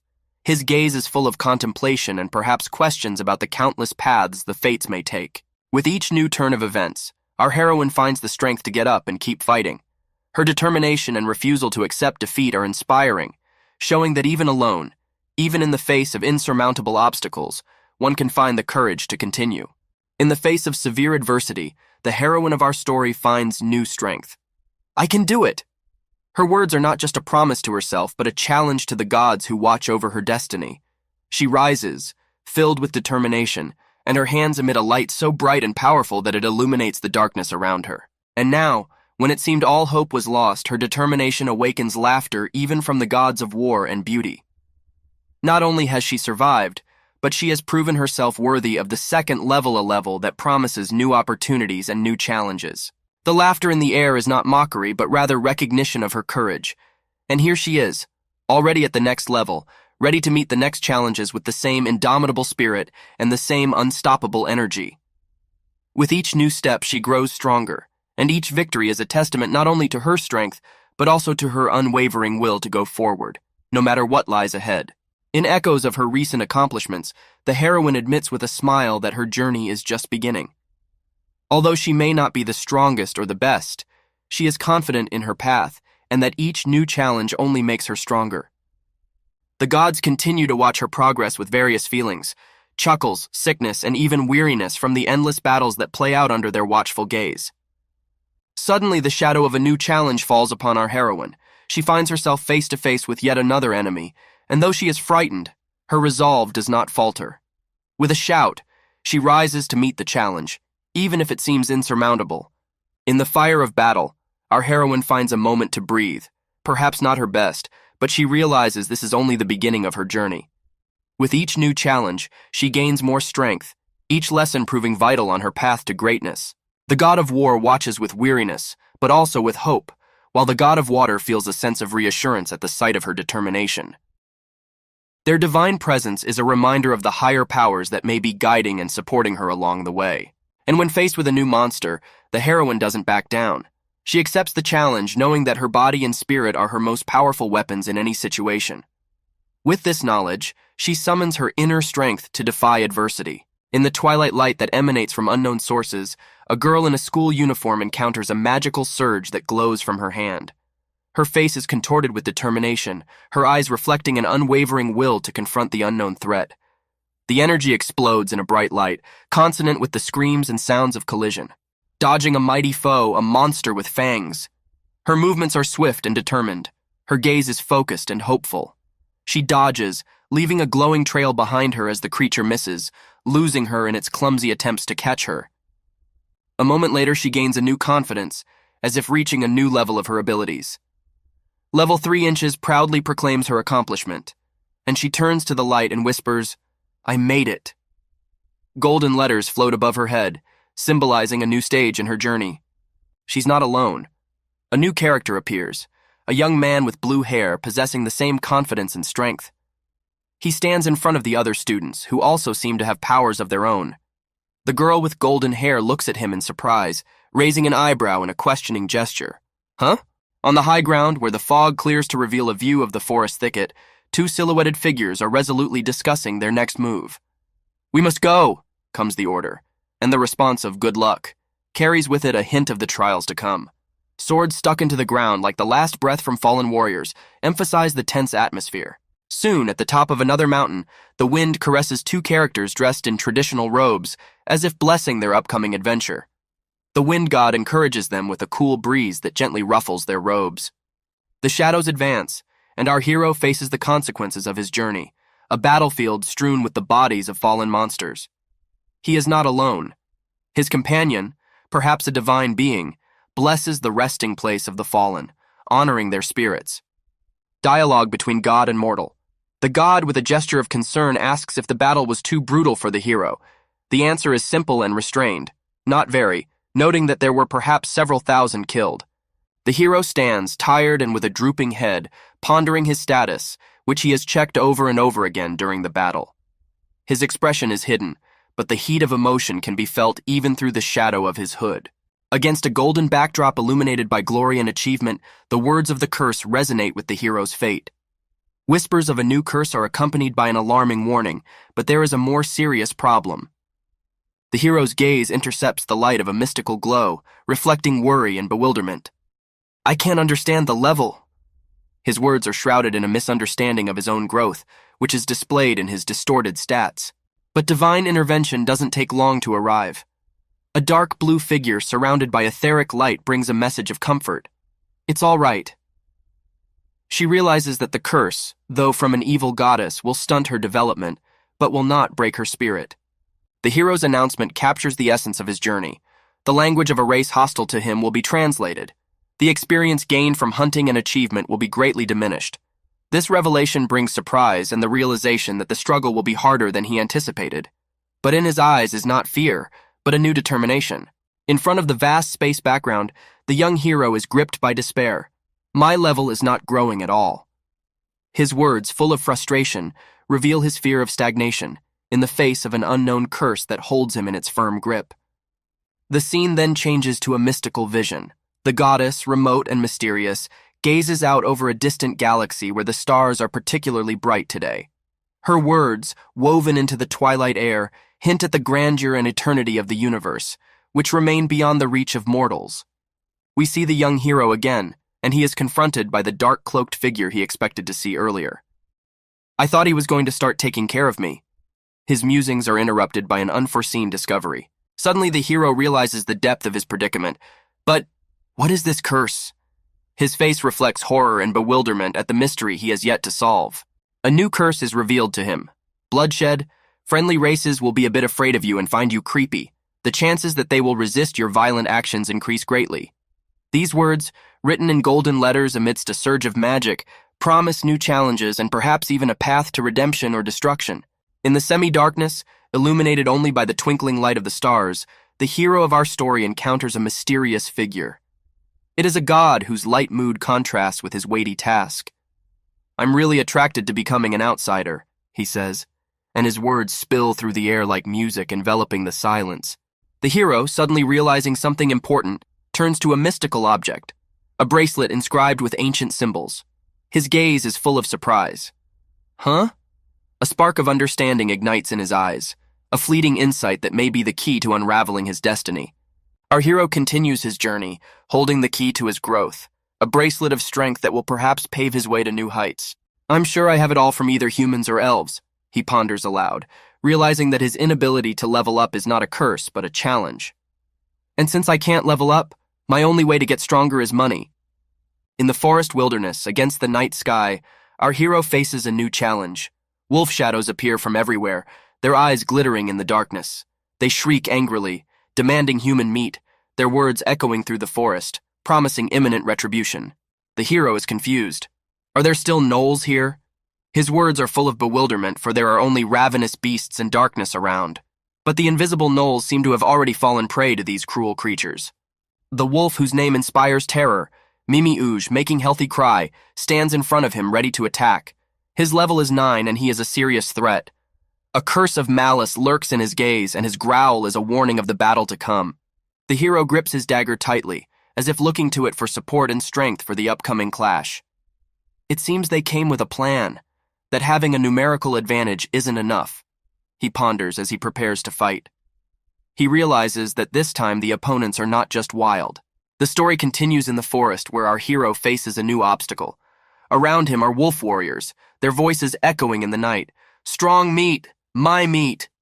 They demand flesh, getting closer to our hero with each word. With unreserved confidence and not a drop of fear in his eyes, he meets their challenge, his sword gleaming in the moonlight. I am glad that such good teachers have come to find me in person, he says, ready to embrace the lessons this battle will bring. The wolves rush to attack, but our hero does not hesitate. He has realized that his strength is not in levels, but in the skill and experience he gains with each confrontation. Thanks to you guys, I've figured out how to use this power effectively, he says, determined to use his new skills to win. The duel becomes increasingly fierce, our hero's sword slicing through the air, his movements precise and decisive. The wolves may be powerful and brutal, but they are facing a man who not only survives, but learns from his battles, growing only stronger each time. In the darkness of the forest, our hero finds himself trapped. Hostile wolves gather around him, their ominous growls fill the air, they demand him to retreat, run. But the hero is not going to run away. Standing boldly in front of the pack, he smirks in the face of danger. No matter how much you call out, it will never be enough, he utters with defiance, showing unwavering confidence in his abilities. After collecting a sack full of gold, he realizes that money is his new power. He can't level up, but the gold gives him options. I was able to collect a ton of gold, he says thoughtfully, though the language barrier is still a problem for him. However, unless he can sell his trophies for their true value, they are no better than stones. He encounters a greedy merchant who doesn't seem interested in a fair deal. Our hero looks disappointed, realizing that the road to financial independence will not be easy. In a forest filled with fog and the unknown, our hero ponders the need for a translator, wondering about the possibilities of an intelligent dwarf to transform into a human. At the same time, he is undaunted by the hope that magical creatures may be capable of such a transformation. But then, from deep in the forest, a new mysterious character appears, causing our hero to wonder. Where did the one who took care of all those gnolls go? He asks, as if expecting an answer from the mysterious stranger. In response, the hero receives only bewilderment and loss, for the language barrier remains an obstacle. However, when he tries to use the language of the people, his words do not find understanding, and he again faces the acute pain of misunderstanding. The continuation of their interactions promises to be interesting, as both characters search for an understanding and a way to communicate that will allow them to come together to overcome common challenges and unravel the mysteries of this world where each creature has its own language and goals. A sudden turn of events comes when our hero comes face to face with the mysterious creature. He yells, gripped by panic, "Got one!" The creature seemed to lie obediently beneath his feet, but then suddenly it stands up and the words, "Don't you understand?" sound like a warning. The mysterious creature dispels any doubt. It declares itself to be a demon, not a dwarf. The hero is shocked by this revelation, and his initial beliefs about demons as powerful humanoids are instantly questioned. He wonders if he really has a demon in front of him, which violates all his previous beliefs about these creatures. Now our hero faces a dilemma: how to proceed when the world around him is full of unexpected discoveries, and when every creature he meets can completely change his path. A powerful kidnapper with a noble appearance declares that the goal of the heroes is the leader of the demons, and defeating the great demon lord will be their triumph. This statement emphasizes the depth of the task facing the characters. To a demon who seemed to be speculating on the nature of demons and gods, If even the gods have to ask for help from otherworlders, demons must be powerful, he concludes about their power and place in the hierarchy of the world. Our hero, overwhelmed with emotion, loudly proclaims, "But this guy, you muak!" Perhaps this exclamation expresses his frustration and bewilderment at the demon's insolence. The character experiences a moment of realization that his views of demons were prejudiced and based on stereotypes. The interaction between the two is filled with sarcasm and tension as the demon assesses the hero, commenting on his sudden and sharp attack as the actions of an inexperienced fighter. The hero, confused by his encounter with such an unpredictable creature, searches for the strength and confidence to resist not only the physical challenge, but also the mental pressure the demon is clearly exerting on him. Mistakenly believing that his blessing is his only strength, the hero soon realizes that the true power lies within him, and that his ability to adapt and learn from his mistakes is what will ultimately give him the upper hand. He begins to realize that in a world where demons and gods vie for power and control, true understanding and wisdom comes with experience and the trials they overcome. The hero turned to look away as if something surprising has captured his attention. His lips utter a quiet, "Hey," as if he sees something unfathomable. The demon, with a green glow in his eyes and a smirk, replied, acknowledging his blessing of observation, giving him the ability to look at the status windows of others. The demon held near his face, rhetorically asking, "I see. How long are you going to keep me like this?" with a lightly mocking tone. In a mysterious forest under a bright sky stands a figure dressed in a robe with an ethereal glow around her.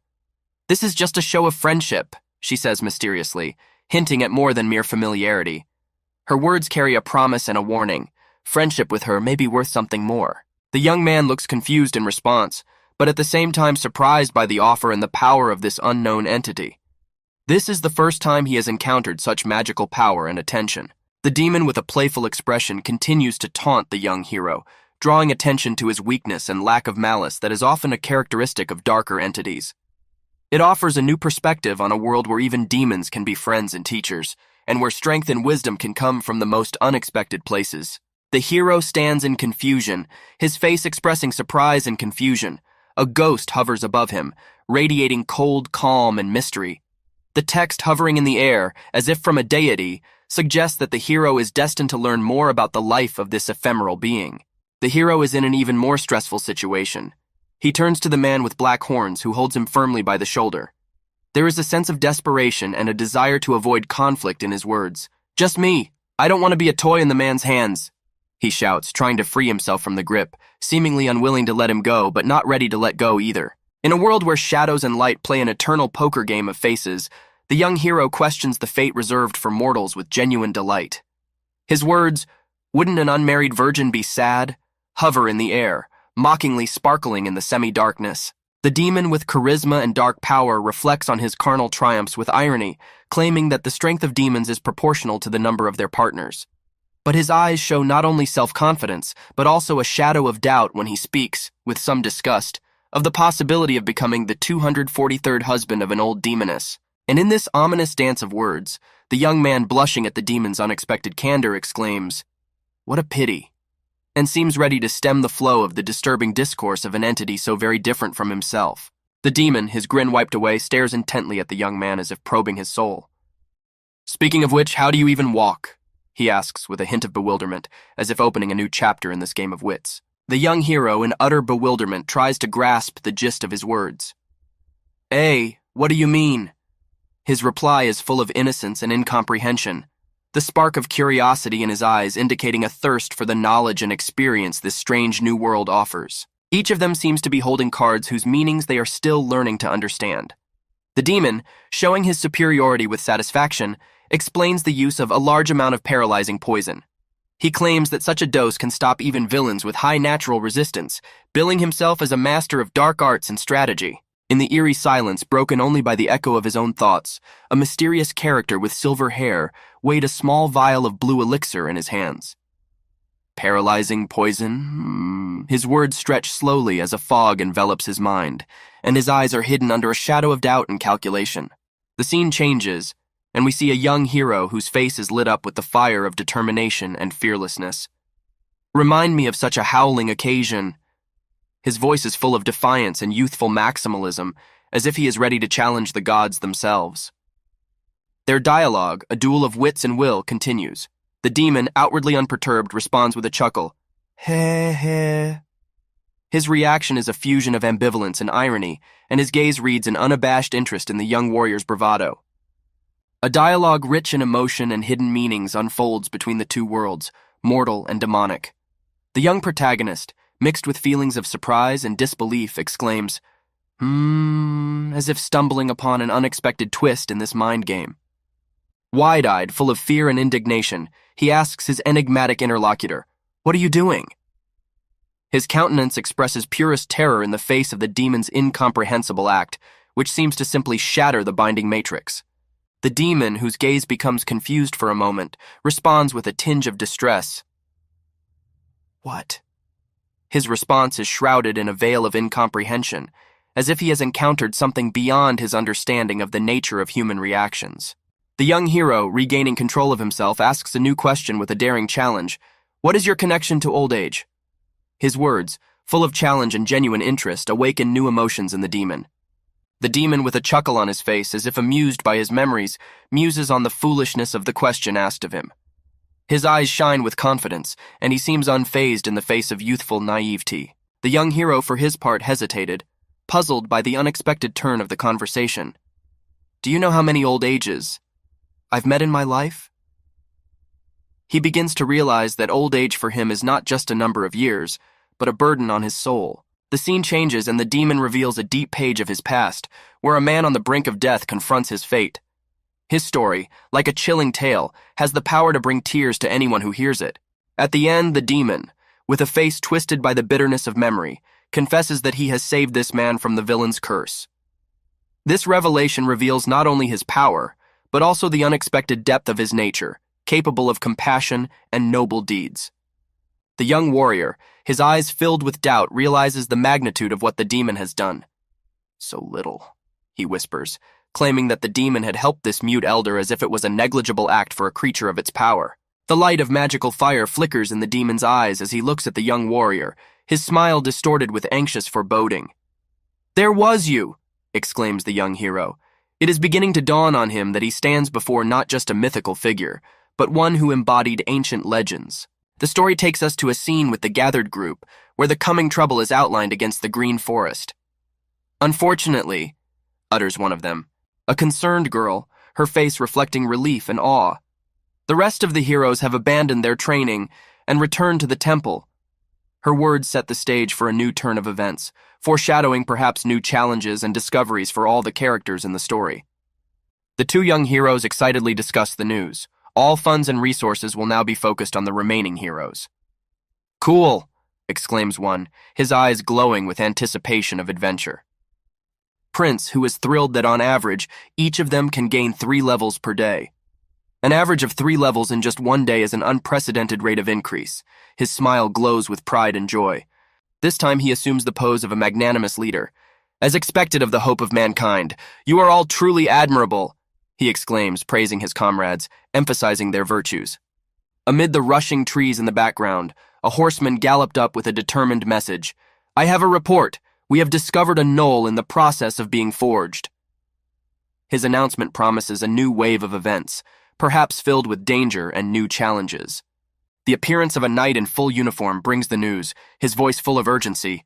The knightly order is now... Switches to 2 characters standing attentively and quietly.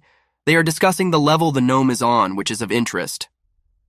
What level is the gnome on? The girl asks. He's level 5, replies the young man with an attentive look, his face reflecting confidence and deep knowledge.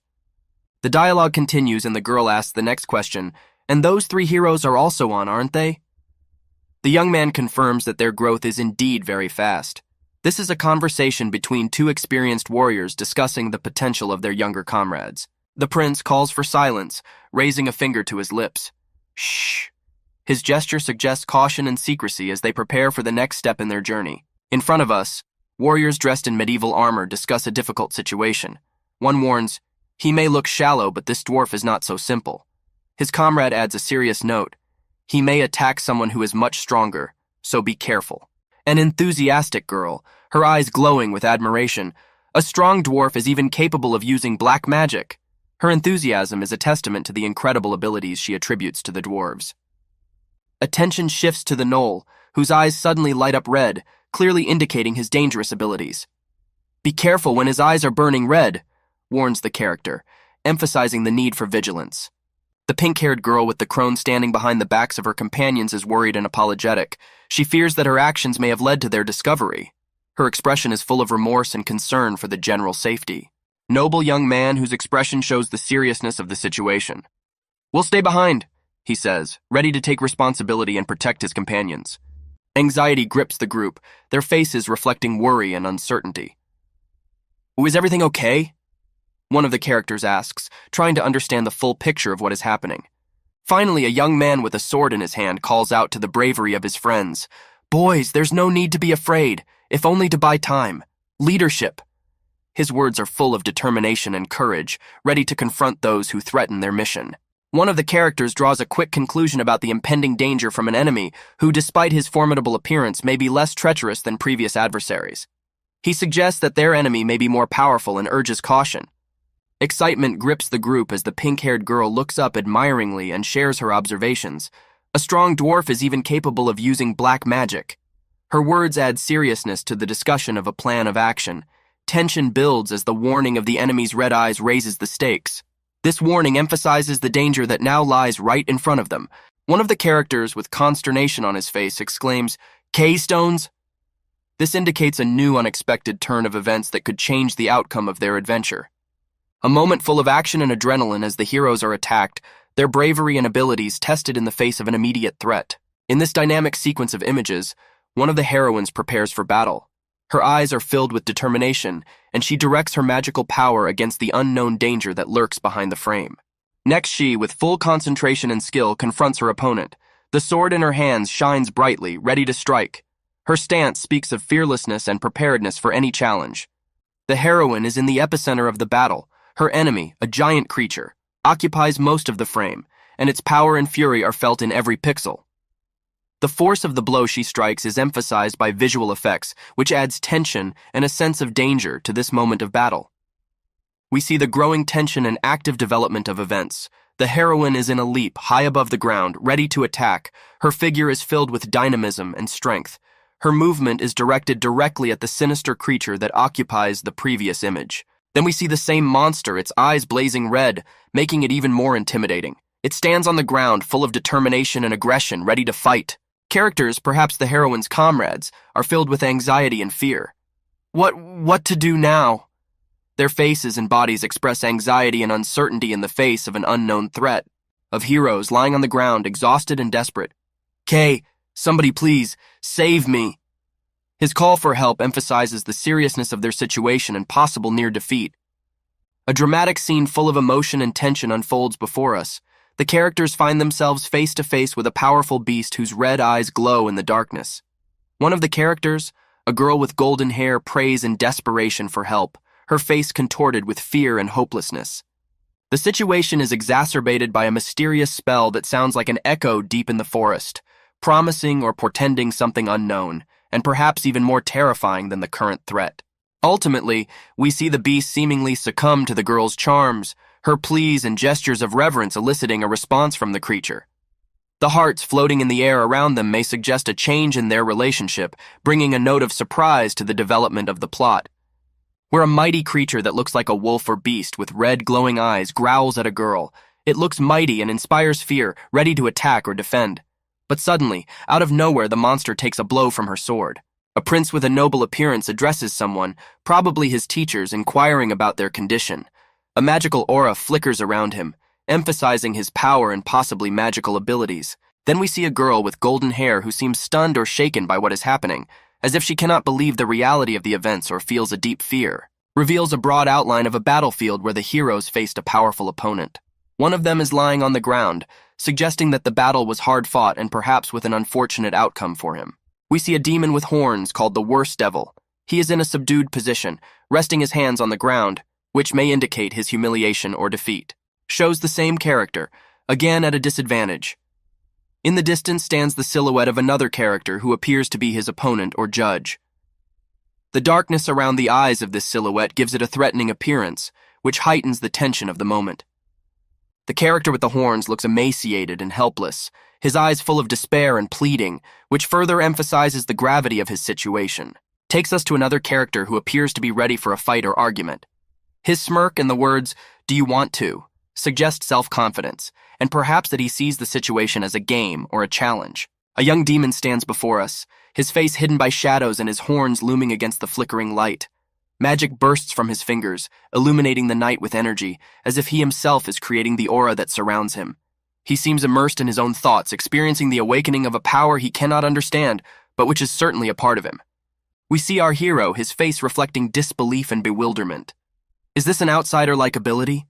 He ponders as he gazes into the demon, trying to unravel the mystery of its unexpected transformation. "Defeat it," he remarks sternly, anticipating the battle ahead, his words full of determination and cold calm. And the demon turns to his adversary with a plea for help, shouting overdrive and reminding him of the nearby city, which is enveloped in a terrifying darkness. Emotions overwhelm him. He kneels before his opponent, begging for his life, swearing that he cannot without living it fully. His words are desperate and sincere, and his eyes are full of fear in the face of the inevitable. Against a snowy backdrop, our hero turns his gaze skyward, as if awaiting an unknown outcome as mystical words reverberate in the air, promising to guide him through the second nearest town.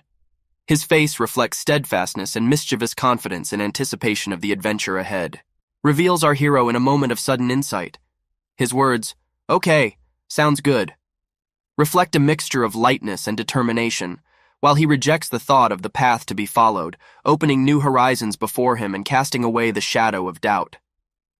We see him listening to the words of the demon, who looks into his eyes with a serious and intense expression.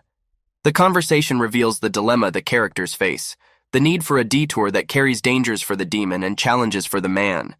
Of the young hero, his eyes fixed on the sky, as if he were searching for answers there. "In that case, there's nothing to be done," he says, his voice mingling with the roar of the whirlwind, reflecting his inner struggle and determination. He stands before the unknown, ready for whatever trials fate sends his way, even if it means facing a bloody barrier. Floating in the air under the moonlight, her face is hidden behind a shroud of mystery, but her presence is palpable, adding an element of mysticism and uncertainty to the story. "To know God of all," she whispers, and her words envelop the world in a wave of magic, a waft of ancient spells that hang in the air like smoke. The plot reveals us new characters walking through the forest at dusk. The conversation is about the picture world and the latrine, hinting at their origins and knowledge, which seems strange and incomprehensible to the protagonist. The protagonist's ignorance of what these characters are talking about adds depth to his character and sets the tone for the adventures to come. A young boy with black hair and a determined look in the frame criticizes the stereotypes of the genre, noticing that toilets are rarely mentioned in novels and comics. His bewilderment and frustration underscore the character's humorous tone and humanity in a world where even the most mundane things can be remarkable. He stands, clad in his armor, contemplating what gold now has to be spent on, practices, armor, and even weapons. His carefree absent-mindedness brings lightness to the narrative, demonstrating that even warriors in epic sagas have earthly concerns. Then we see time stop for the red-haired boy's companion, her gaze full of brooding and longing. Her brooding and outward vulnerability bring an element of deep personal challenge or mystery to the story. A young girl with fiery red hair turns to the boy concernedly, reproaching him for staring too intently. Her eyes express irony and slight irritation, while the light playing in her hair adds warmth to the scene. The guy, as if caught off guard, responds with a smile, downplaying the situation and making it seem effortless. His carefree expression and lightheartedness are contrasted with the seriousness of her mood, creating a contrast between the characters. Next, he talks about blessings and luck, wondering about his place in the world. His discourse is interrupted by a question to the girl, as if he is seeking confirmation of his words from her. The woman turns to the guy again, her face expressing genuine bewilderment and outrage at his inattention and lack of common sense, especially after their previous unfortunate interaction. The emotional tension between them hangs in the air, creating an additional level of drama in their relationship. Uncertainty and confusion cloud a guy's eyes as he tries to express his feelings when confronted with an unexpected statement about personal space. While he searches for words, the girl with red hair is already offering advice filled with seriousness and concern. Her warning about the forest and its dangers hangs in the air while he turns around to look at her, reflecting understanding. She looks at him intently, seeking confirmation of his understanding. Her gaze is full of genuine concern as she waits for an answer. He responds with a confident smile, demonstrating that his memory is up to the task, despite the flippant tone that may mask a true awareness of the seriousness of the situation. In the forest chill, a guy and a girl stand before each other. He, turning to her, listens with a slight smile while she, with visible concern, says something to him. Their dialogue, though inaudible, can be felt in the airy bubbles of text hanging between them like an echo of their thoughts. The guy looks up, his face lit up with a smile and confidence. He strives to be proactive and positive, despite the dark clouds of doubt that hover over him. The girl suggests that the boy calm down and stand guard. Her words are filled with care and caution, emphasizing the importance of vigilance in their unpredictable journey. Rank and power level, important elements in a world where they are searching for their place and calling. The text in the image makes it clear that the guy is in search of his path, and every choice here has weight and consequences. The boy looks up hopefully, holding a compass in his hands. The symbols hovering around his head emphasize his connection to the magic of this world. The text beneath the image reveals his achievement, a new level of Bagato compatibility, which means new opportunities and power for him in this world. The girl looks out into the hazy forest and notes the absence of dwarves, which is unusual. The boy responds by gazing pensively into the distance, sharing her concern. Their dialogue points to a mysterious incident in the forest that they have to solve. We see a guy confusedly questioning himself about a strange event that happened unexpectedly. His reaction and words show his uncertainty and bewilderment in the face of the unknown they face in their adventure. Girl, holding a scroll in her hands, shares her thoughts on the problem they are facing. Her determination and plan of action to find the 5 right dwarves are expressed in her words, ready to be the guiding star for the next steps in their journey. In the open air, where a light breeze brings a flutter to the foliage, the demon and the man step side by side amidst the green of the dungeon. The man, clad in armor and with eyes full of determination, says that the path ahead will be difficult, as if warning of the dangers ahead. His companion, a girl with fiery red hair, follows him, her gaze expressing anxiety and distrust of the path the young man has chosen. The young man turns to his companion, a smile playing on his lips, as if he knows something she doesn't. "It's okay, trust me," he says, confidence in his tone, his smile meant to reassure and inspire confidence. The girl hesitates, her eyes widened with concern. She questions, "Why are you so confident?" She notices something that causes her to react violently, as if she has seen something unexpected that requires an immediate reaction. In the serenity of the sunset sky, the young adventurer is suddenly confronted with an abrupt change. "What?" His surprised cry echoes through the forest as he encounters something that breaks the silence of the evening. The next moment, a glow of magic and a spray of light explodes in front of his face, revealing a vision of a ferocious beast materializing out of nothing. The creature's eyes burned with fierce flames, and its huge sword cut through the air, heading straight for the boy. The adventurer, overwhelmed with shock, makes a sharp bounce backward, trying to avoid the threat flying at him. He whispers, trying to find the strength to counterattack or at least flee from the sudden danger. Meanwhile, his female companion, a fiery red-haired warrior, rushes into action, her voice full of determination. "Mr. Ohanu, pull yourself together." She rushes to the rescue, forcing her way through the danger, her look and actions showing that despair is not about her. In the heat of battle, the red-haired warrior slashes through the darkness with her sword, her battle cry of "Livia" tearing the air. Her movements are swift and decisive as she seeks to protect her companion from an unexpected threat. The beast, a purple-eyed monster full of rage and savage power, responds with a loud growl. Its gaze sizzles, and its teeth gleam in the darkness, anticipating the confrontation to come. The warrior assesses her opponent. It's too complicated. Judging by its steel armor, it's a monster with a name. Her eyes narrow as she analyzes her opponent, trying to find a weakness in his defenses. The battle continues, and in the final image we see the monster looming over the adventurer and his plucky companion. "Mr. Hanu, can you get up?"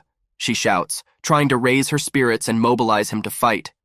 The light of magic sparkles around them, creating a tense atmosphere. The mystical beast, dark and powerful, stands at full alert, its deep growl of "grr" echoing through the night. The red-haired warrior comes face to face with this giant, her sword already in her hand, ready to strike. "What? Ah, yes," she shouts, urging her comrade to be vigilant against the monster with a name. The adventurer, the young guy in orange, watches with bewilderment and admiration. "So it's Tommy," he whispers to himself, as his gaze wanders over the intricate patterns of the sword that may be hiding the key to defeating the dark beast. The situation escalates when the warrior, flying through the air, bravely confronts the two monsters, her cry of, "Oh," full of determination and fighting spirit. She is like a whirlwind, ready to crush all obstacles in her path. She stands with her back turned, her hands clutching her red hair in a bundle as if gathering her thoughts.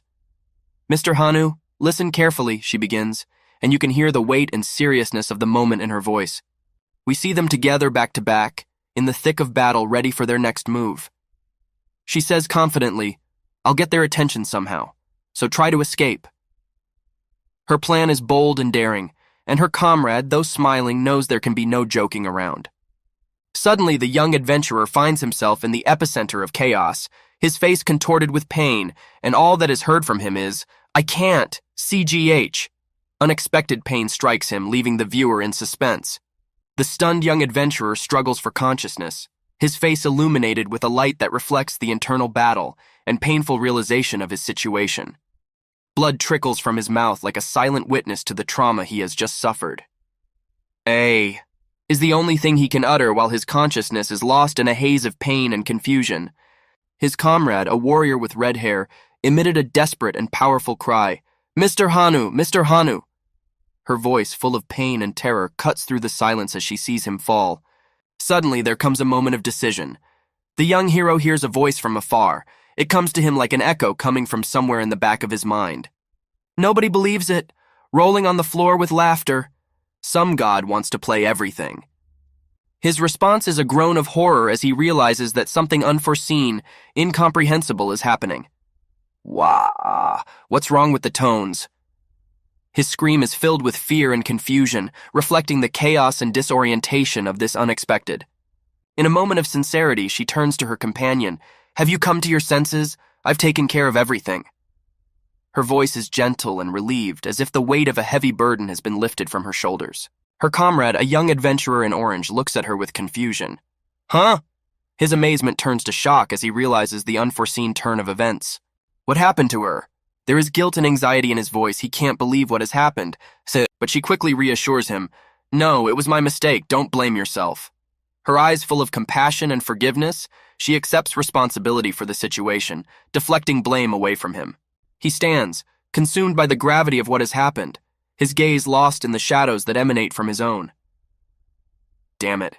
How can I call myself that after something like this?" he says, his voice touched with internal struggle and self-recrimination. A warrior with red hair urges him on, "Pete, wait, there has to be a way to cure you. Maybe I can—" Her words are cut short as she tries to find a solution, her voice full of despair and hope at the same time. He, hearing her words, can't help his excitement. "How can I stay calm?" he asks, unable to understand how she can remain so calm in this chaotic situation. A slight smile plays on her face, full of reconciliation and peace. "It was my mistake, so please don't blame yourself." Her words carry forgiveness. They are like balm on his wounded soul. He stands, a smile running across his tired face. "Ha! So the effect of this bloody blessing? Just absolve me of the guilt of my mistakes?" His words are light, but his eyes reflect the heaviness of his heart. Suddenly a voice appears out of nowhere. "Don't laugh, you guys find this funny?" he shouts, his outrage breaking the silence of the air, and his eyes sparkle with disbelief and questions. When he hears the threat, his face lights up with laughter. "UDHAHH." His voice is filled with laughter as if he found a strange amusement in this despite the danger lurking in the shadows. "Is this like a curse for me?" He looks thoughtfully at the glowing object in his hands. He realizes that even in this critical situation he has a choice. Give in to fear or laugh in its face. The red-haired warrior, confused by his reaction, insists, "You keep talking to yourself. Did you tear your head in the fall?" She looks at him with concern, unsure of his condition. Suddenly, she resolutely enters the discussion, trying to regain control of the situation. "AU, is it possible?" Her words are cut short as she tries to convince him of the seriousness of the moment.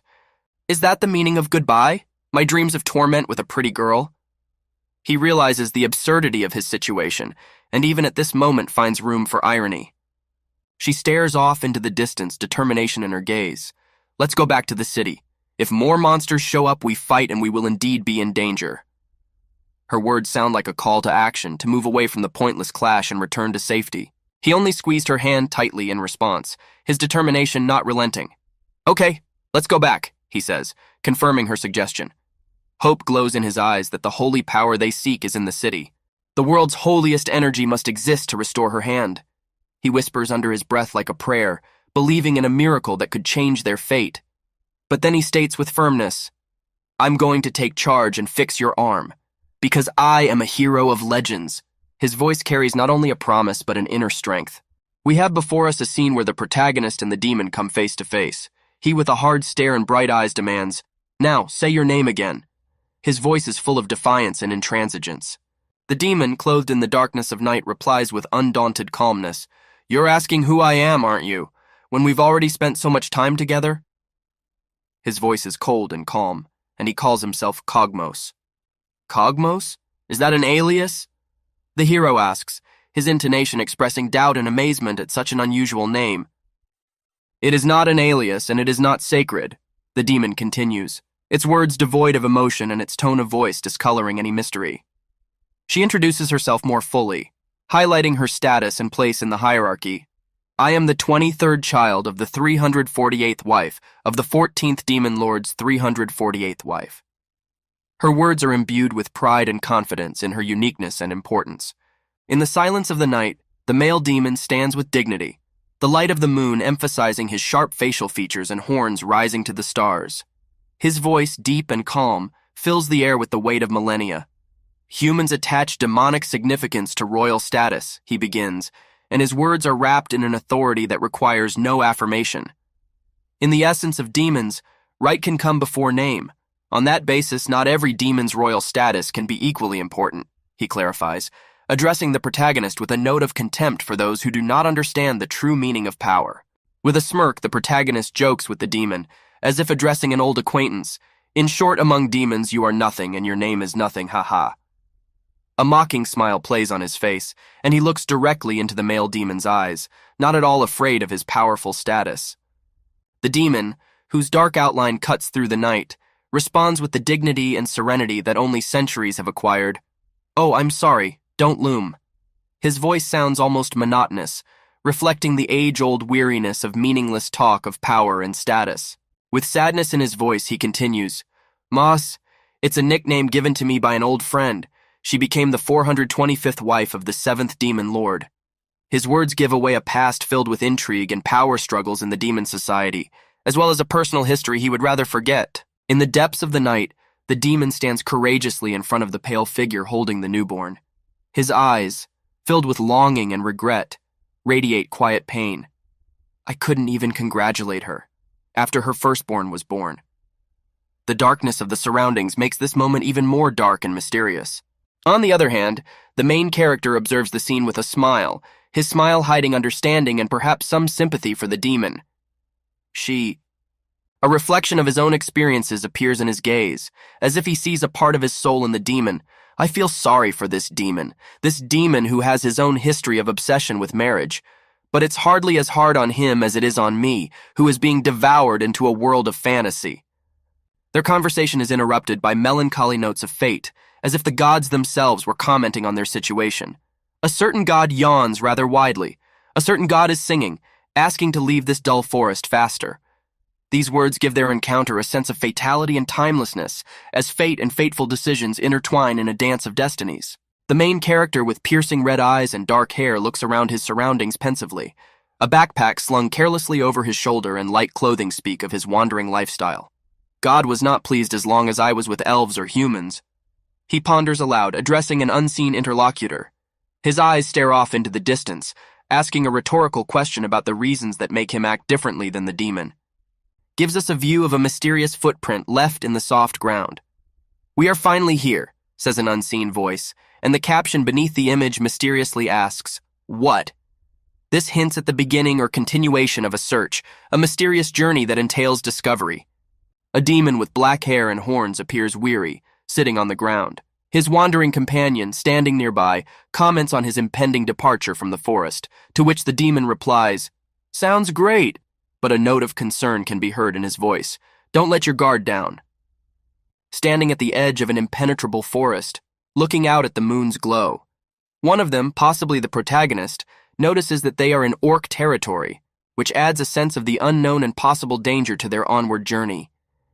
With confidence in his voice and a spark of anticipation in his eyes, the protagonist expresses his curiosity for the upcoming encounter. "I look forward to it," he says, pondering whether there might be worthy individuals among the orcs. The celestial light reflects in his gaze, adding intrigue to his musings. The young man, listening intently to the demon's wisdom, is taught a lesson about the power of the orcs, who, he says, are much stronger than the gnolls you've met.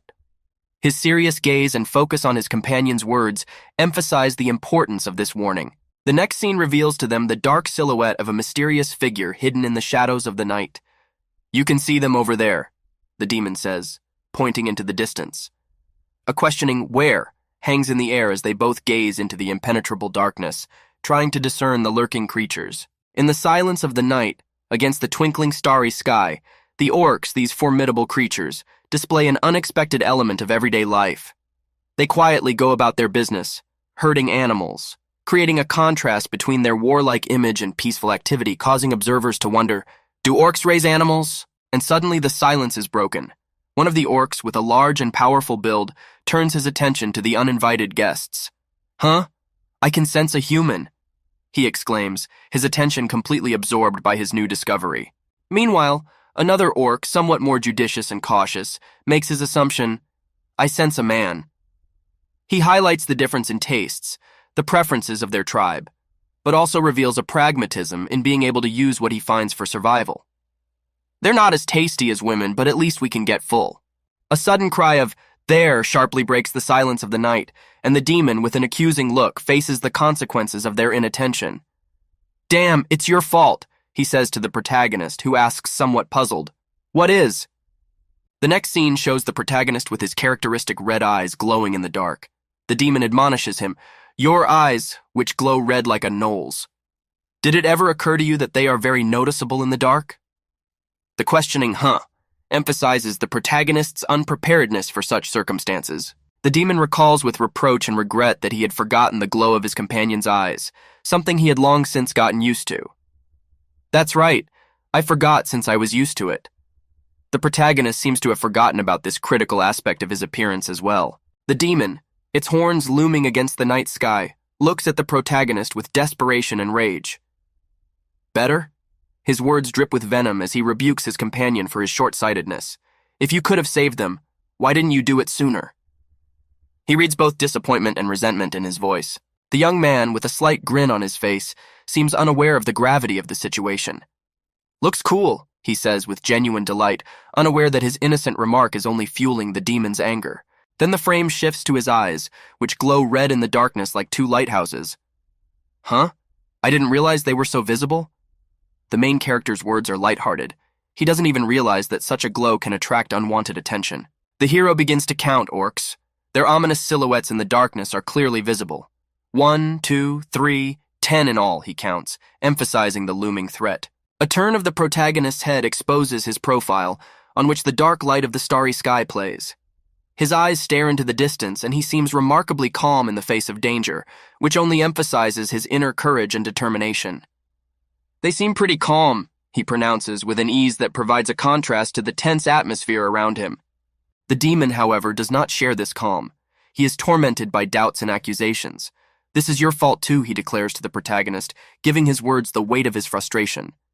"Orcs have traded slaves as well, so they know the value of reward," he adds, indicating the complexity of their current situation.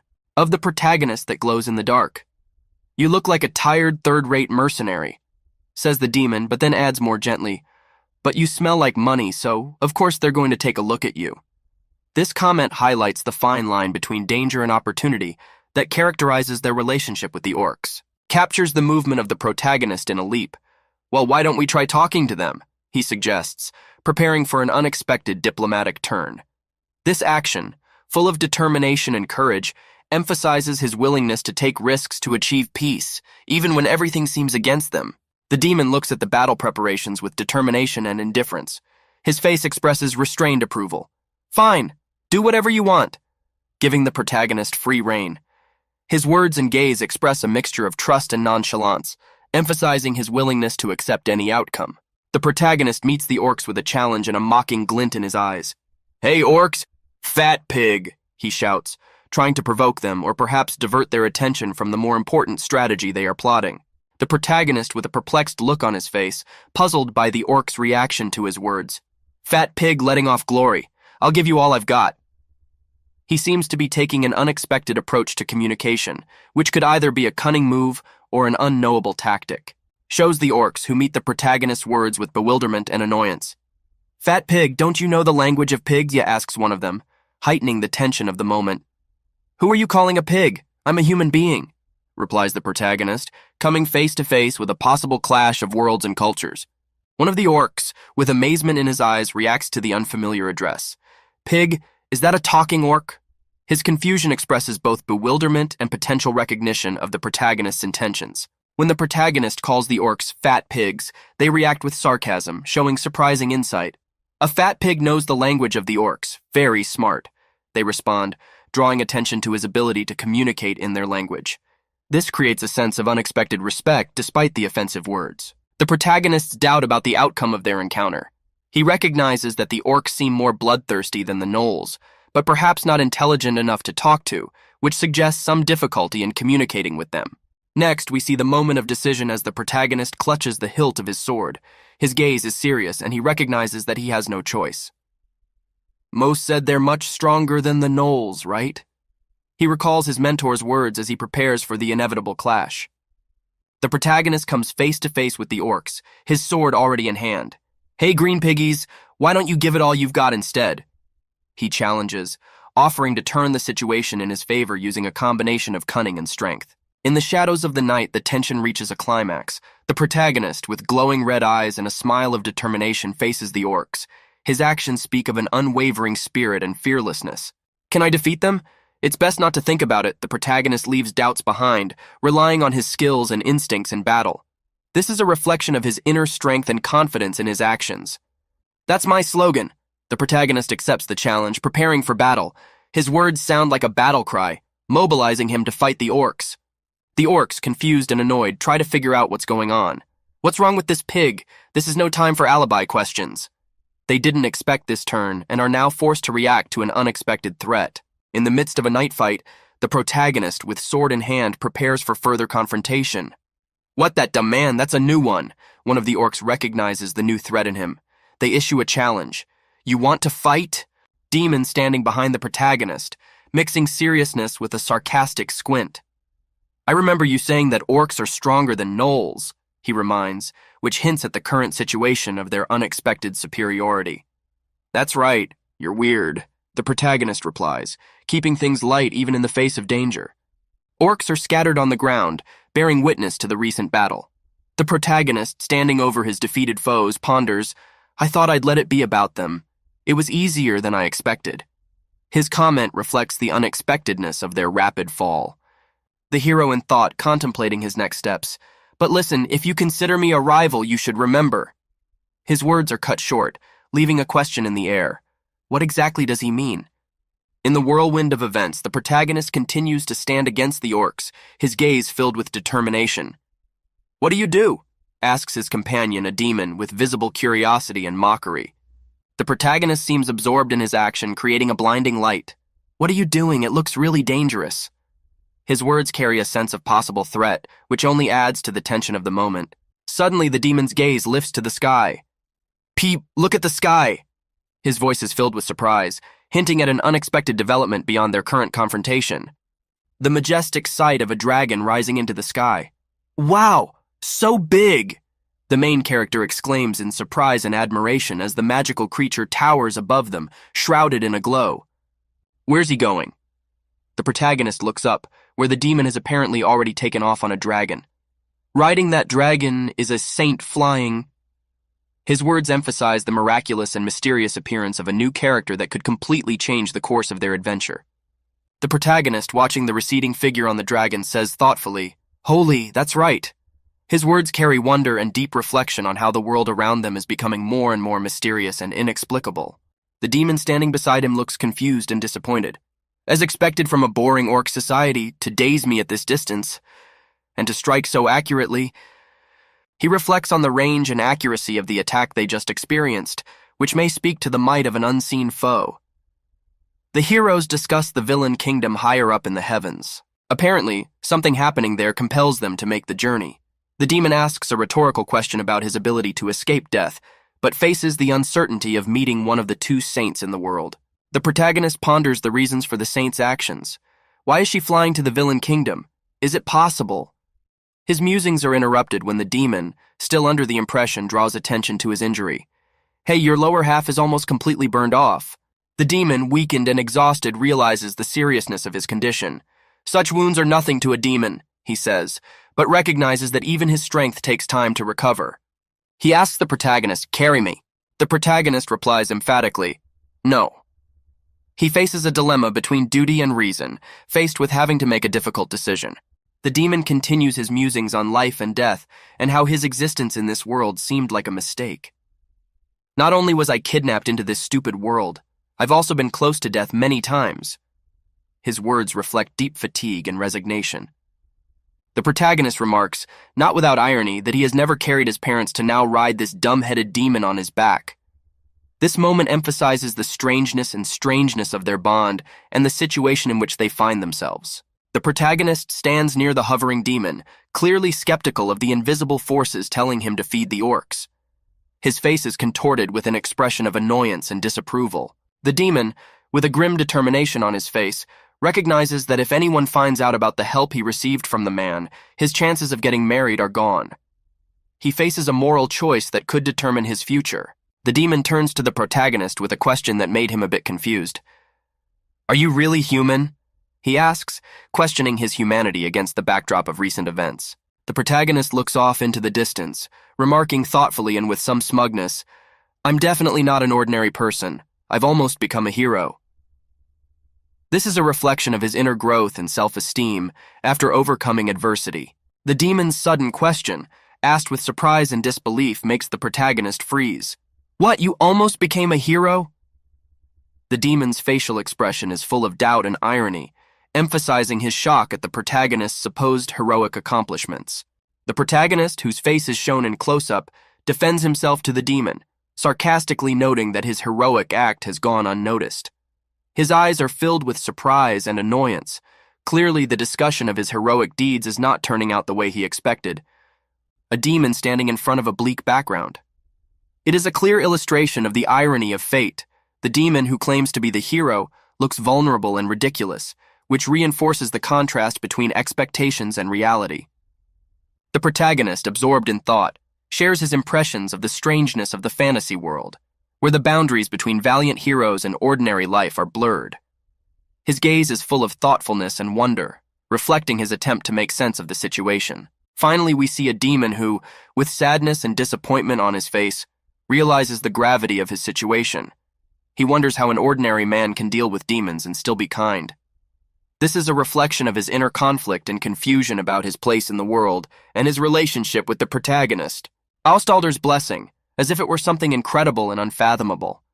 "Hey kid, you managed to do that?" His words are infused with irony and a slight mocking tone as he hugs the hero from behind, as if showing his superiority and perhaps even mocking his confusion. The protagonist seems oblivious to the demon's taunts, and while the demon looks serious and thoughtful, ponders the meaning of the word Austalder. He confesses that he has never heard the term, despite his many adventures, which adds a shadow of mystery to the subject at hand. The protagonist, focused and self-assured, asks a rhetorical question about whether the demon knows the true meaning of the word Austalder. His gaze is distant, and he seems absorbed in inner musings about the depth and real meaning of the word. The demon, with a complex facial expression that mixes confusion with bewilderment, speculates about his wounds, which are not healing, and how this may be related to Austalder's blessing. He questions the mysterious nature of this blessing, and how it may be affecting his life, emphasizing the complexity and multifaceted relationship between the characters and the world in which they live. The stalwart protagonist turned his back to the starry sky, his silhouette looming against the twinkling lights.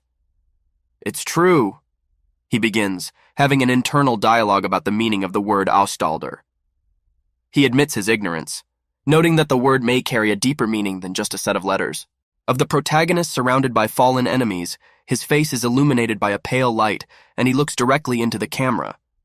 No matter how much experience you gain, he reflects on the importance of growth and development, emphasizing that status is nothing but a transitory concept if it does not lead to inner improvement. Suddenly, the main character, caught in a moment of confusion, opens his eyes wide and utters, "Huh?" reflecting his surprise and bewilderment at the unexpected turn of conversation or events. His gaze staring off into the distance, towards something invisible and meaningful. "So how can you get stronger despite—" He begins to ask an important question, perhaps about the underlying principles of strength and becoming. The hero stands next to the demon, both of them looking at the mysterious masked figure standing in the distance. "Your word has meaning," says the hero, addressing the demon, while the masked character remains silent, adding to the atmosphere of mystery and anticipation of the denouement. The protagonist's face is reflected in a close shot, his eyes red pensive, and his mouth is slightly ajar, as if he is saying a silent prayer or incantation. The text in the cloud says, "Some god sighs," giving this moment a special, almost sacred connotation. The hero's gaze then moves to a figure standing in the distance, surrounded by an aura of mystery and tranquility. "A certain god calmly remembers the past," we read in a text block that makes us wonder about the depth and past deeds of this being. The protagonist, with amazement and bewilderment in his eyes, whispers, "Austalder's god?" trying to piece together the bits and pieces of information he had received earlier. A guy in a business suit who seems outraged or confused. His actions are full of energy and movement, and he yells, "Why the hell aren't we generating heroes, even though we're constantly failing?" This moment emphasizes the chaos and tension that reigns in his world. The guy responds by appearing determined and confident. His face expresses steadfastness, and he replies, "You're not the only one confronting, so stay calm." This statement may speak to his inner strength and ability to maintain equanimity even in the most unpredictable circumstances. The students, immersed in their new world, are in a state of surprise and bewilderment. One of them, a girl with pale hair, sits on the steps, looking shocked as if she has just witnessed an unexpected event. "No, it's because—" she begins, but her words are cut short, leaving an unfinished thought in the air. Prince, his golden hair and bright smile radiates optimism as he shares his knowledge. "The forces of darkness are becoming many times stronger, but you can easily defeat it once you level up." His words are filled with promise and encouragement for students who are just beginning to master the skill of swordsmanship. Another student, a young man in a school uniform, says with surprise and uncertainty in his voice, "Mago," as if he is trying to make sense of the new reality in which he finds himself and his place in this strange and dangerous world. Again, the prince, with a serious face and a subtle note of worry in his eyes, shares his thoughts. "On average, they have a quarter strength, all that is good so far. But now we lack enough dwarves to hunt them." His words reflect the importance of preparation and the need to find additional resources or allies. His companion, whose expression became even more tense, asks, "Find out anything else?" The tension in the air increases as both realize the task before them is not an easy one. The prince continues, "Our initial hypothesis is that these are the actions of disguised units deliberately entering the service by null forces." This statement sheds light on the possible background of events that occur beyond their immediate perception. The prince, for his part, looks worried and confused. It's all because the sword techniques of all the fields were identical. It's rather strange. He ponders the unusual circumstances that might indicate a hidden threat or a hidden plan of the enemy. Finally, the prince concludes, "To allow the heroes to hunt freely, we have forbidden entry into the forest." This decision seems like a strategic move that should provide security and an advantage in the ongoing confrontation with the unseen enemy. Shows the results of a recent battle, the battlefield strewn with fallen creatures. The text emphasizes the gravity of the situation. And you're telling me that for the last Riller Order walked in and destroyed the territory in one night?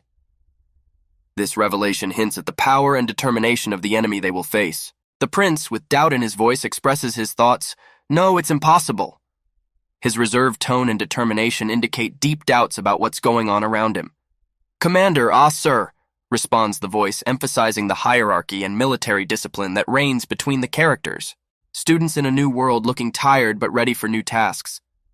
"It's a little early, but our preparations for the heroes' hunt against the orcs," one of them says, expressing the need to be proactive and adapt to the current conditions.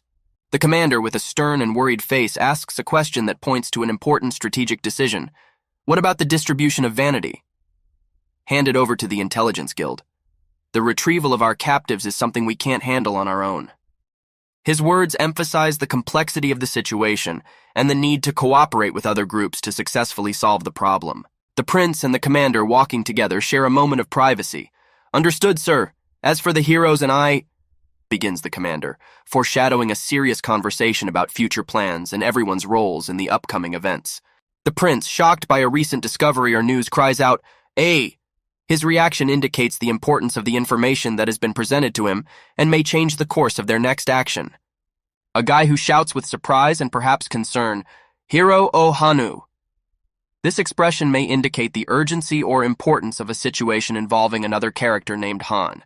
The boy continues his scream, this time with even more despair and horror on his face. "Where is the saint?" His question is full of urgency, and he seems shocked by the absence of an important person or thing. Then the camera pans away and we see 3 characters standing in the hallway, one of them belligerently saying, "Call the saint!"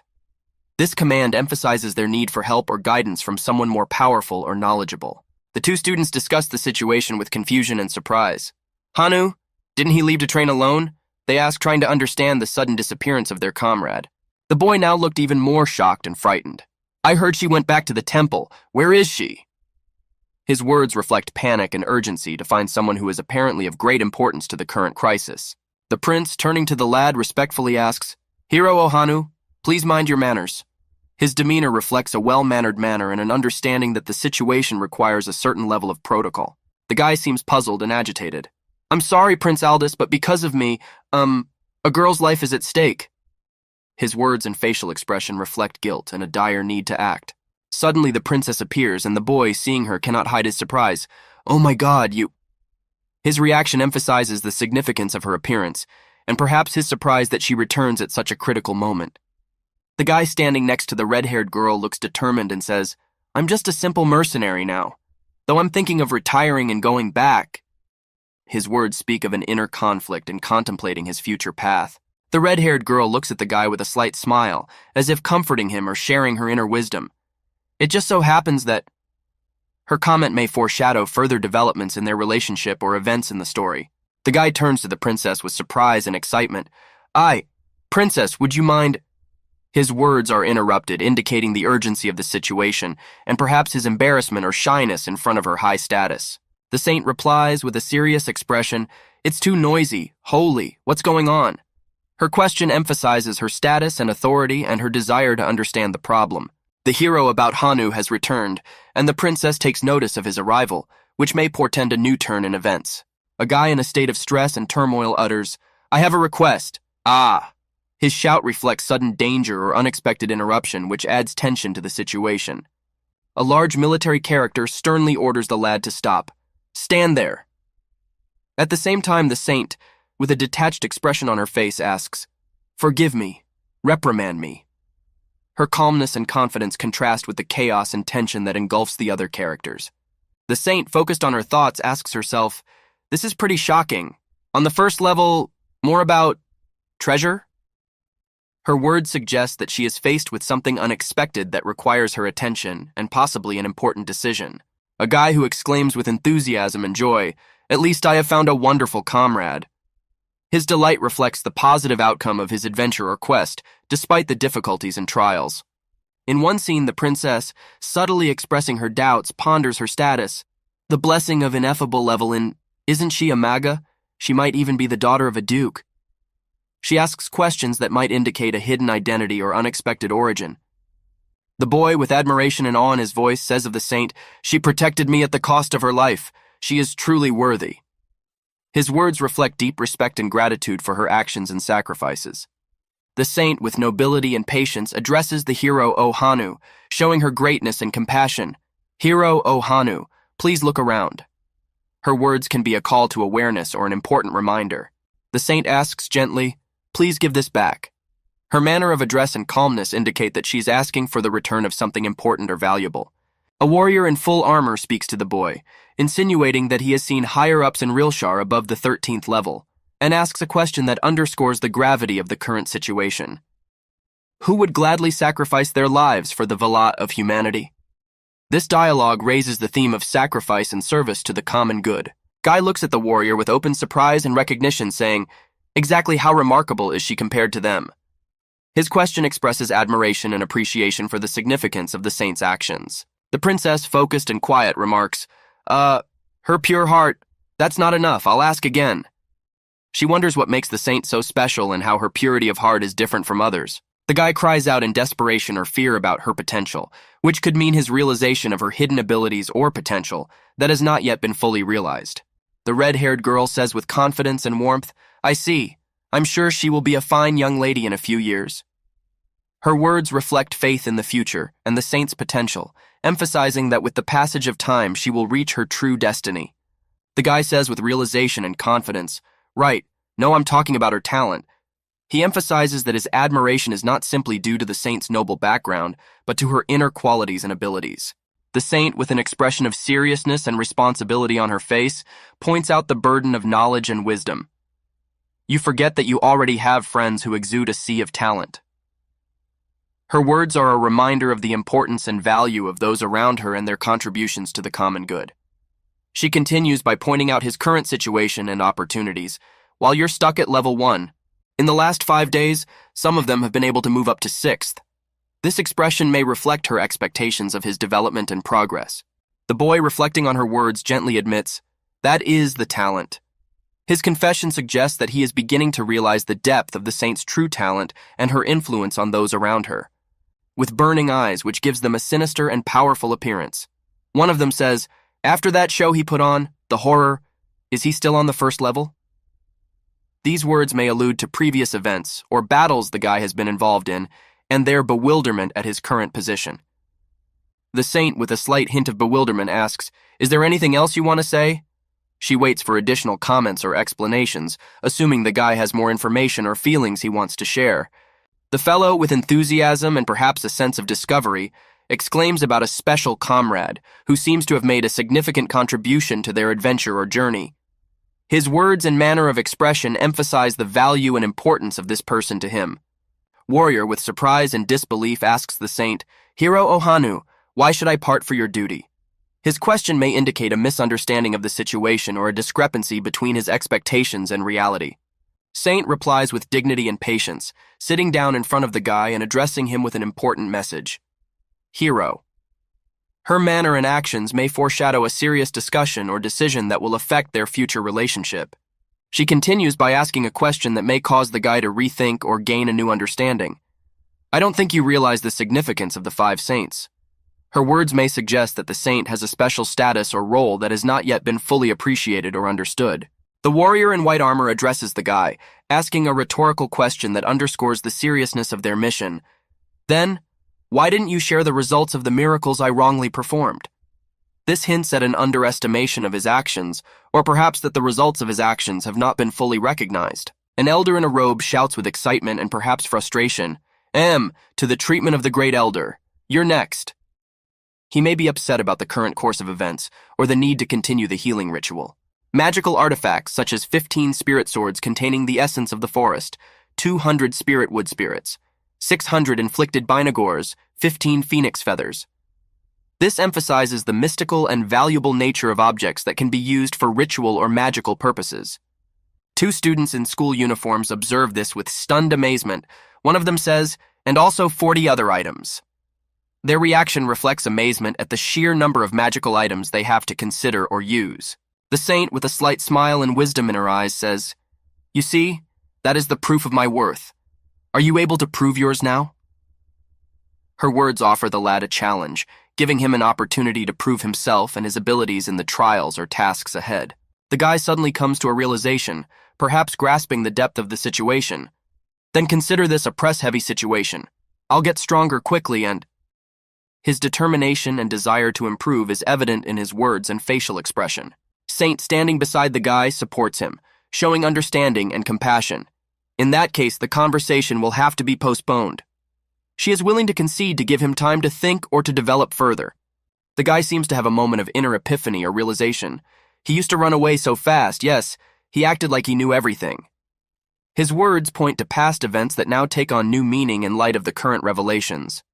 A group of students standing in the shadows watch the conversation, and one of them asks thoughtfully, "What is he thinking?" Their curiosity and bewilderment emphasize the difficult situation in which they all find themselves. The guy seems confused and devastated, uttering, "No, yeah." His despair may be due to a sudden realization or a hard choice he has to make. Some god says debt is paho. Some dice-playing god is disappointed that you've squandered all your pride. Her words may reflect a deeper spiritual message or a warning that the guy needs to rethink his values and choices. The young woman in the red jacket apologizes as if she's interrupting or asking for something important, her hand gesture and careful manner suggesting politeness and restraint. She addresses her interlocutor with a request, perhaps offering an exchange. "May I make this medal my comrade?" The same girl seems pensive and focused on herself. She speaks of herself with doubt, perhaps feeling insecure about her importance among the characters, reflecting an inner struggle and introspection. It seems that for some reason she's an outcast among the characters. To the saint, she replies with a certain regret or doubt, perhaps thinking of the potential consequences of the young woman's proposal. If a wonderful hero like you is interested in her, it's entirely possible. The saint offers her hand for a handshake, expressing hospitality and openness, while the woman in red looks surprised and a little confused by the gesture, replying, "What? Huh?" In the glowing light shimmering through their fingers, the two figures hold hands, symbolizing union and promise. Green runes hover around them, creating an aura of magic and the significance of the moment. The text above them sounds like a proclamation. "From this day forward, you will be the sword and shield of the hero in the fight." A saint whose face is illuminated with light and hope. With a quiet but confident voice, she says, "Don't forget this until you die. I just hope it doesn't pull the hero down." Her words are filled with seriousness and fear for the future. A girl hesitates with her phone to her ear, her expression both confused and concerned. She asks the question, "What are you doing?" and quickly apologizes. "Excuse me?" Her reaction may be in response to an unexpected turn in the conversation. The saint is radiant with joy and contentment, she says. "Go to the hero's wrestling immediately." Her smile reveals relief and willingness to accept what is coming, as if she has found the answer or solution. The saint looks after the young woman in red who is walking away and says, "We have lost too much time on this minor incident." Her words and tone reflect frustration and a sense of wasted time, perhaps on insignificant matters in the context of a larger mission. In the warm light of dawn, the prince with bowed head and serious gaze said, "It is time to speed up." His words carry the weight of a decision and the foreshadowing of imminent deeds. His assent, "Yes, Holy One," reflects a willingness to follow the call of duty. The boy, kneeling and looking back, ironically defies his fate. "Good luck then, Hanu." His words, "Let's sing," and a wistful look ahead, mixed with notes of hope and doubt, as if he wonders what the next twist of fate will bring him. The prince re-enters the frame with a heavy silence, his gaze impenetrable and full of undisclosed thoughts, while the man in orange is still on his knees, as if awaiting an order or message. The prince's command when he sternly but justly addresses a man, "Lift up your head, hero." These are words of recognition and perhaps a reminder of the role he must fulfill. Finally, the princess appears, her entire image exuding warmth and confidence. She addresses the man on the floor with a benevolent smile. "But you are mistaken, Hero Hanu." Her question, "Princess?" carries playful intrigue and the suggestion of a new perspective or unforeseen twist in their story. The princess with pink hair and a benevolent smile recalls the past, her words tender and grateful. "You were the one who brought the aria to the temple." Her memories are intertwined with gratitude. "Thank you for saving my childhood friend." This revelation carries warmth and a deep connection to the past.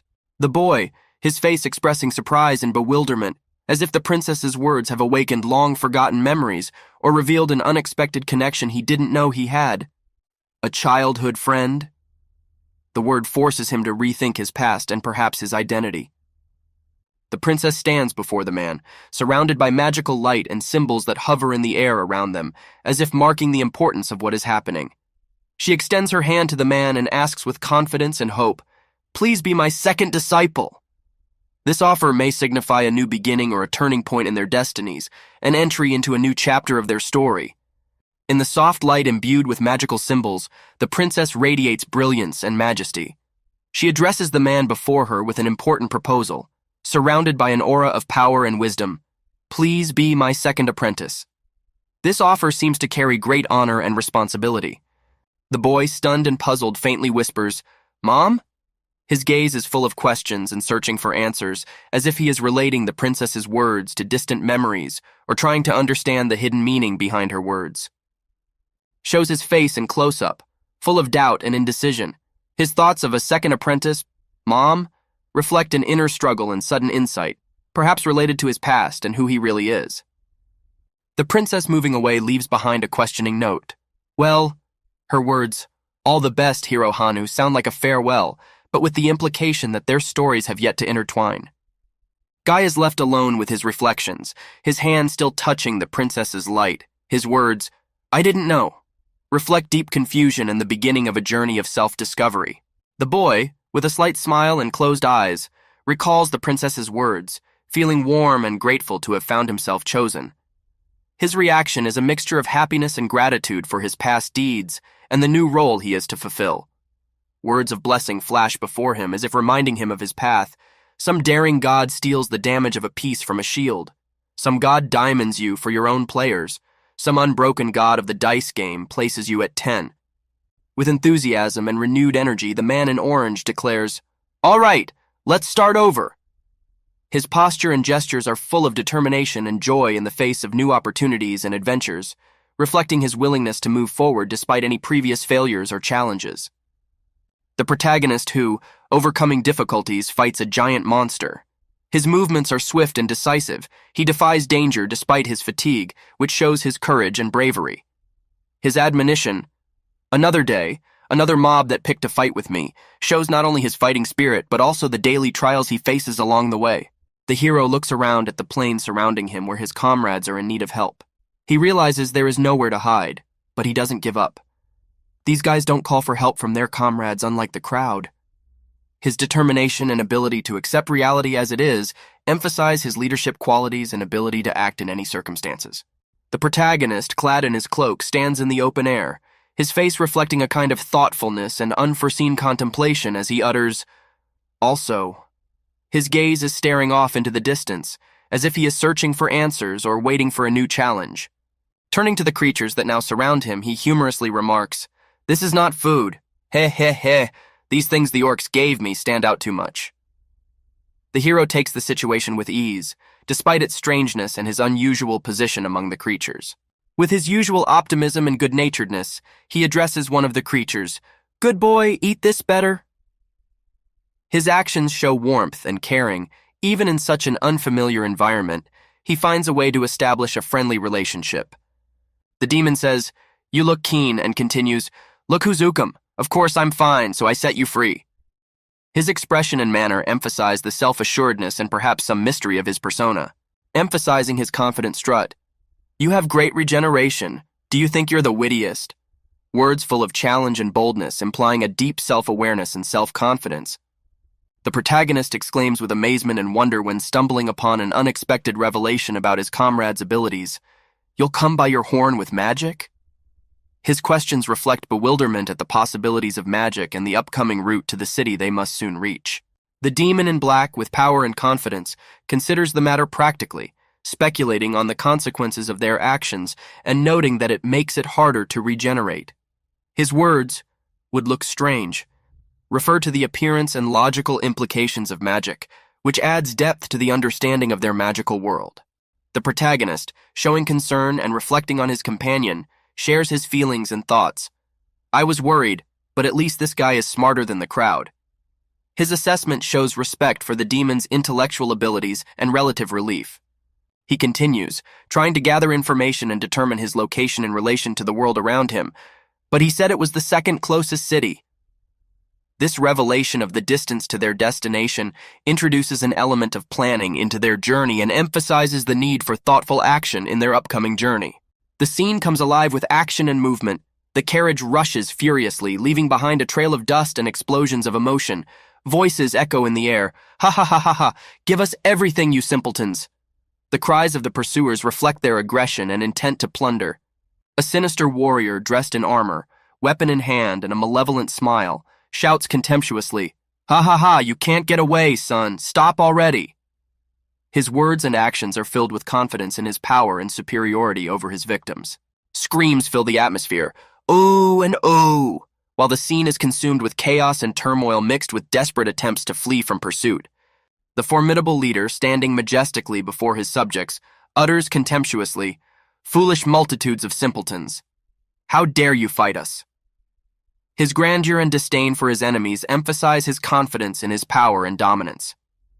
With a menacing glint in his eyes, the words, "It's your time to die," sound like a death sentence, heralding the ruthlessness and relentlessness of his attackers. The protagonist, standing back, stares into the distance and asks a rhetorical question full of doubt and concern. Will they manage without your help? His silence and thoughtfulness speak of an inner struggle and a sense of responsibility for those who may be in trouble. The demon stands before him, calmly and with dignity, answering the challenge, confident in his powers and freedom of choice. Even if you are a demon, you don't have to swear allegiance to the overlord. His response reflects a deep understanding of his nature and independence. The protagonist turns around and his face expresses determination and confusion. Let's see for now. I can get my revenge on them later. He allows for the possibility of delayed revenge, but his conscience and duty remain unshaken. The orc warriors, laughing and taunting, continue their plundering occupation. Ha ha ha ha! Are you tired yet? Their brute strength and audacity expose the cruelty of the world in which they exist, a world where strength rules and weakness leaves no chance for survival. The orcs engage in dialogue with crude mockery and obvious contempt for their victims. One of them, with obvious confidence in his power, says, "Hey, smell no strong girl." His comment not only demeans but also highlights the orc's brutality. He calls for action. "Let's just grab the food," and expresses impatience. "It would be better if we got hungry and ran away as fast as possible." The woman in the carriage, with a serious and determined look, is ready to fight. Her questioning look and firm speech, "Simpletons, girls," shows that she is not going to give up without a fight. Another woman, standing at full height in front of the enemies, shouts out, "Ha ha ha, you should stay where you are, you stupid simpletons." Her words are sharp and defiant in the face of danger. A young girl turning to magic casts a spell with desperation and fear on her face as she summons magical fire. Ooh! Her actions and fear show that she is not ready to surrender, despite the preponderance of her opponent's strength. A storm of magical fire encompasses the scene where the female warrior displays her fighting skills with bravery and power. She aptly manipulates magical spheres, surrounding herself with a protective barrier while preparing to attack. Her gaze is focused and determined, and her posture suggests she is ready for battle. The orc, with his mouth wide open and a startled expression on his face, exclaims in surprise and bewilderment, "What?" His stunned by the man's magic, disrupting his expectations and probably plans. Chaos and panic grows around them, the soldiers shouting out in terror, "Ooh!" and "Yo, yo, yo, yo, yo!" Their reactions reflecting the suddenness of the situation and the power they are facing. The main characters stand nearby, observing what is happening. "It seems pretty powerful. Is it magic?" One of them shares his impressions, his words reflecting respect for the warrior's abilities. The demon beside him, with a nonchalant and cold-blooded look, notes, "What a load of crap." In the shadows of the coming twilight, the protagonist admits with discontent and anxiety, "I don't like it." His words reflect an inner conflict and unwillingness to witness impending events that he feels may bring more trouble. The demon he is speaking to calmly and confidently expresses his view of the situation, drawing attention to the importance of the lives of the innocent. "Aren't you glad that innocent people are going to survive?" His question points to fundamental differences in their worldviews. The protagonist, with an open expression of regret, recognizes the missed opportunity for revenge. "I regret that I missed the opportunity to take revenge on them." His words suggest a difficult choice between personal grievances and a greater duty to others. An inspiring battle scene is revealed before him. Two girls struggle like the lights of this world, embodying hope and despair in the face of an incredible confrontation. Their courage and bravery show that even in the darkest moments, there is room for light and heroism. And suddenly, a discharge of energy and delight overwhelms the protagonist. He exclaims, "There's a very beautiful pig girl here." This sudden declaration is perhaps an attempt to ease the tension or find a ray in the darkness, demonstrating his indomitable spirit and ability to find light even in the darkest moments. In a dramatic turn of events, the protagonist voices his anxiety. "I don't like this." His instincts tell him that something is going wrong, and this makes him uneasy. The demon stands nearby, maintaining his composure, and shares his thoughts. "Aren't you glad that innocent people are going to survive?" His words reflect a deep understanding of the value of life and the significance of the moment for those in danger. The protagonist speaks with regret about the lost opportunity for revenge. I regret that I missed the opportunity to take revenge on them. His words reveal the inner conflict between the desire for revenge and the realities of the current situation. As the battle rages on, the women demonstrate their strength and determination by challenging their enemies and defending those who cannot defend themselves. Their actions are inspiring and show that even in the darkest of times there are sources of light and hope. One of the orcs, with the certainty of impunity, chortles, "Ha ha ha ha, my girl pigs." His words and laughter emphasize the dominance and threat posed by him and his companions.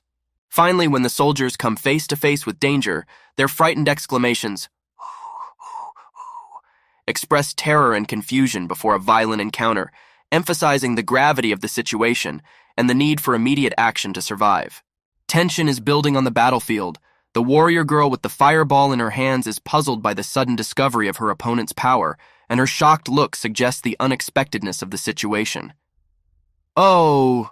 Her surprise emphasizes the magnitude of the challenge before her. The demon ponders the enemy's strategy. Recognizing their cunning, he used the Zovan curse to create the orcs.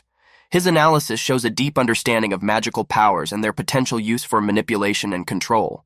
The protagonist, determined and ready for action, says, "Now let's help these people." He is ready to intervene despite his own doubts and moral hesitations. But is that what you wanted to do? Sometimes plans change. He recognizes that circumstances require a change in his original plans. The clash between orcs and warriors grows increasingly violent. A certain god offers to let them die. "Please shake me this time, God Ascalder." Here is a plea for help from above that may decide the outcome of the battle. And as the battle reaches its climax, the protagonist doesn't lose his sense of humor, calling out to the orcs, "Piggy's girls are tired, ha ha ha ha, corral them."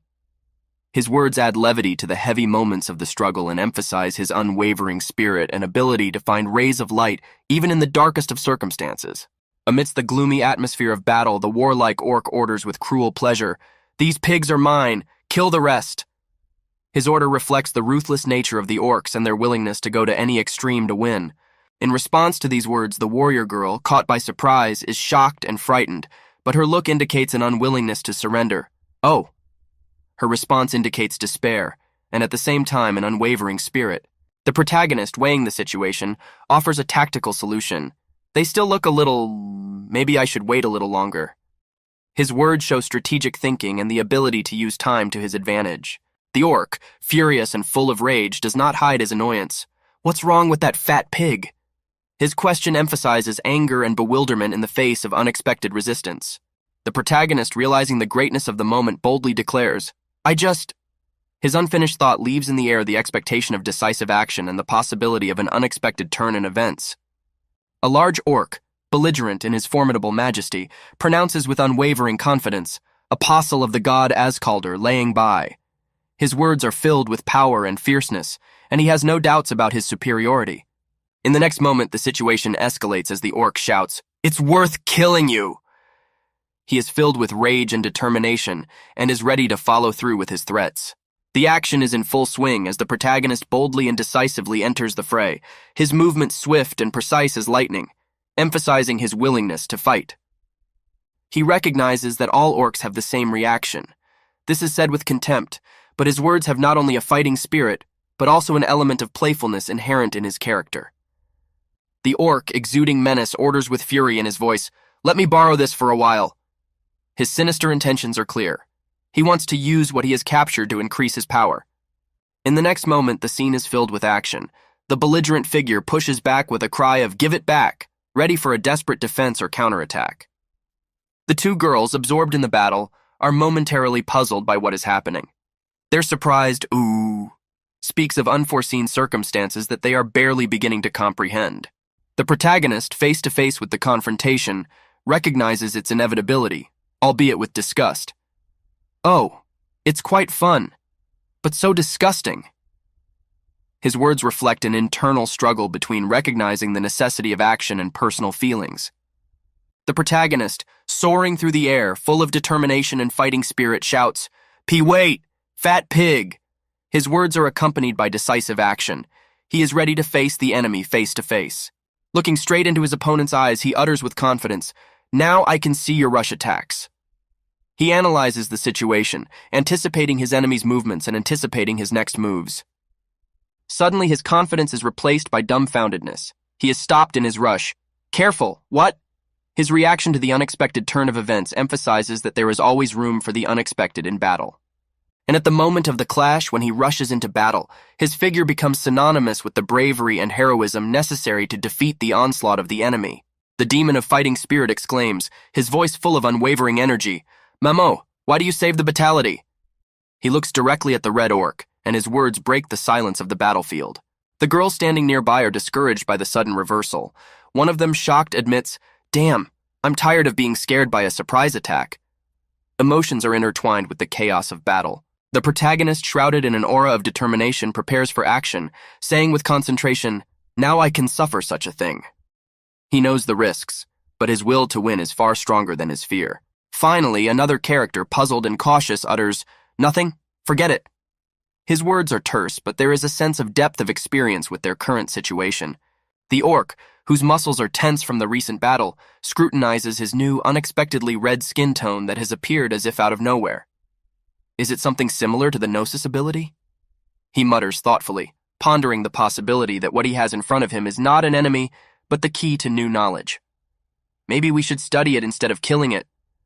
The armored soldiers, their faces reflecting bewilderment and horror, exclaim, lost in their speculation about what is happening.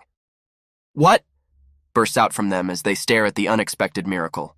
The main character, with a small smile, says, "Not bad," noting the soldiers' gratitude for their rescue. His confidence and calmness infect those around him with optimism. "It's probably not dangerous," he begins, realizing it's time to start learning some words. Learning is starting to pay off. His voice is full of determination, and the anticipation of new discoveries is in the air. A mysterious being wrapped in a cloak of shadows. The creature tells the man that a certain god is inconvenienced by things, indescribable actions, as if offering to correct them. The man seems to accept this apology with a slight smile, replying, "Please bear with me." Two orcs, strong and formidable, prepare for battle. One of them, excited, shouts, "Who strong pig?" Emotions explode in the air as they discuss that their opponent must be tired by now. One of the orcs stands with his sword outstretched, gazing at the severed hand on the ground.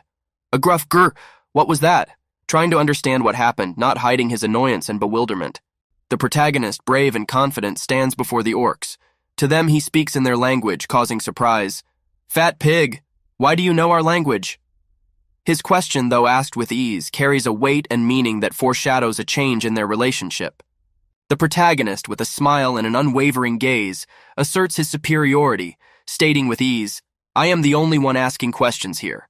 His self-assured posture and the corner of his grin emphasize his dominance in the conversation, while his interlocutor, hidden from our eyes, remains anonymous. Our hero stands over his defeated enemy, calmly and even happily stating, "Well, I feel great."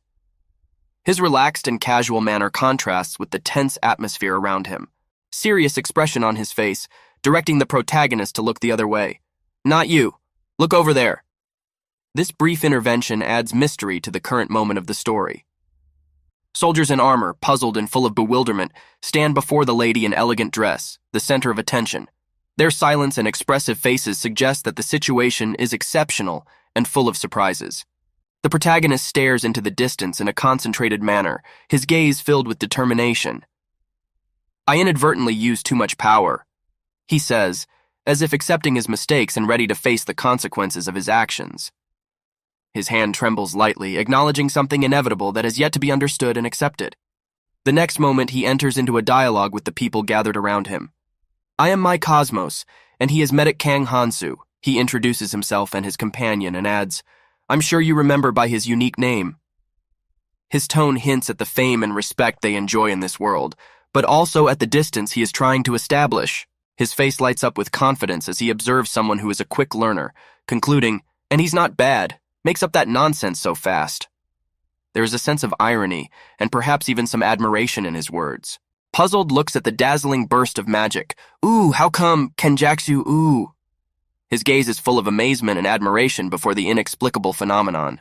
The demon says with a shrewd look, "Just like the lady said, he's wearing the hero's curse." His words are full of importance and emphasize the depth of the situation in which they find themselves, foreshadowing the further development of the story. The protagonist, with his eyes immersed in thought, touches his chin as if weighing each word. It is a marvelous symbol of trust, destroying that. He seems absorbed in contemplating the consequences of his actions, pondering the limits of trust and power. Surprise slips into his musings. His powers seem to require a pause to recharge, representing a new and unexpected moment in his story. In the next moment, the main character's eyes light up red, reflecting his inner fire and indignation. "Wait a minute! It's all originally the fault of that damn goddess." His words are filled with accusation, and he seems ready to face the cause of his recent problems face to face. We see the girl with a sweet smile, her eyes glowing with trust and hope. She says she's sorry she doubted her savior. The main character's words are spoken with a note of irony and lightness, despite the gravity of the previous accusations. The protagonist sighs with relief as he turns to the girl. "I found a really great translator. Finally, the locals are starting to trust me." His words reflect progress in their relationship, and he seems pleased with this small but significant achievement. In a tense scene, the protagonist is seen, his face contorted by a scream, while text appears from above. A certain god feels uncomfortable. This creates a sense of divine intervention or possible displeasure in response to his actions. We then see him with a confident smile standing in front of the background of a god struck by painful outbursts, accompanied by the words, "Some god realized that only death awaited the traitor apostle." The protagonist comments with obvious regret but also irony, emphasizing the complexity of the situation. God looks troubled, as if struggling with inner demons. "Calm down, God Astarter. I will tell you a secret." These words hint at mysterious knowledge or a possible conspiracy, which adds complexity to their relationship. Shows the lonely protagonist sitting by a fire in the night, surrounded by peace and quiet.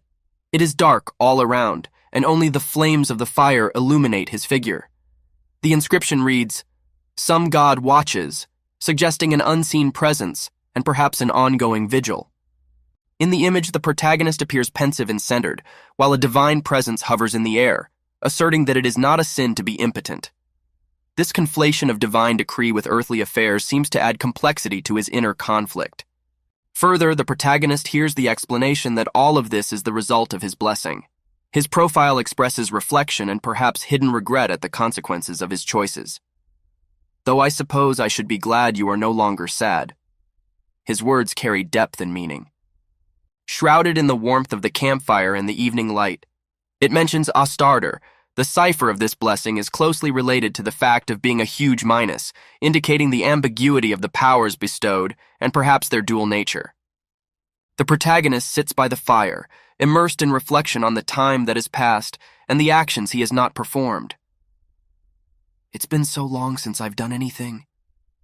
His words reflect thoughtfulness and perhaps fatigue from the incessant struggle. "How's Hansu?" The mask of worry has been removed from his face and he seems ready for a frank conversation, while his interlocutor reacts with bewilderment. This may foreshadow the beginning of an important conversation or clarification. The footage shows a girl with wide-open eyes filled with amazement and possibly admiration, saying, "Ah, I think her name is Ahul." Her words seem warm and tender, filled with memories of a legendary case, something that has left a notable mark on the Academy's history.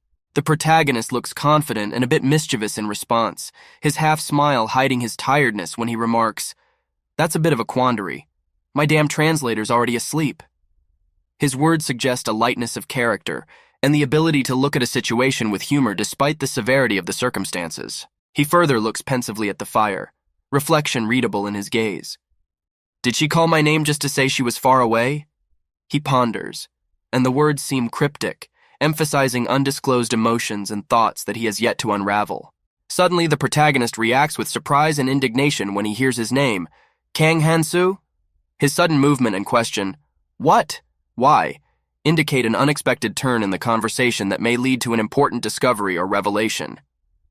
Against the starry sky, her face expresses seriousness and determination. A magical aura glows around him, as if he's preparing for a ritual or battle.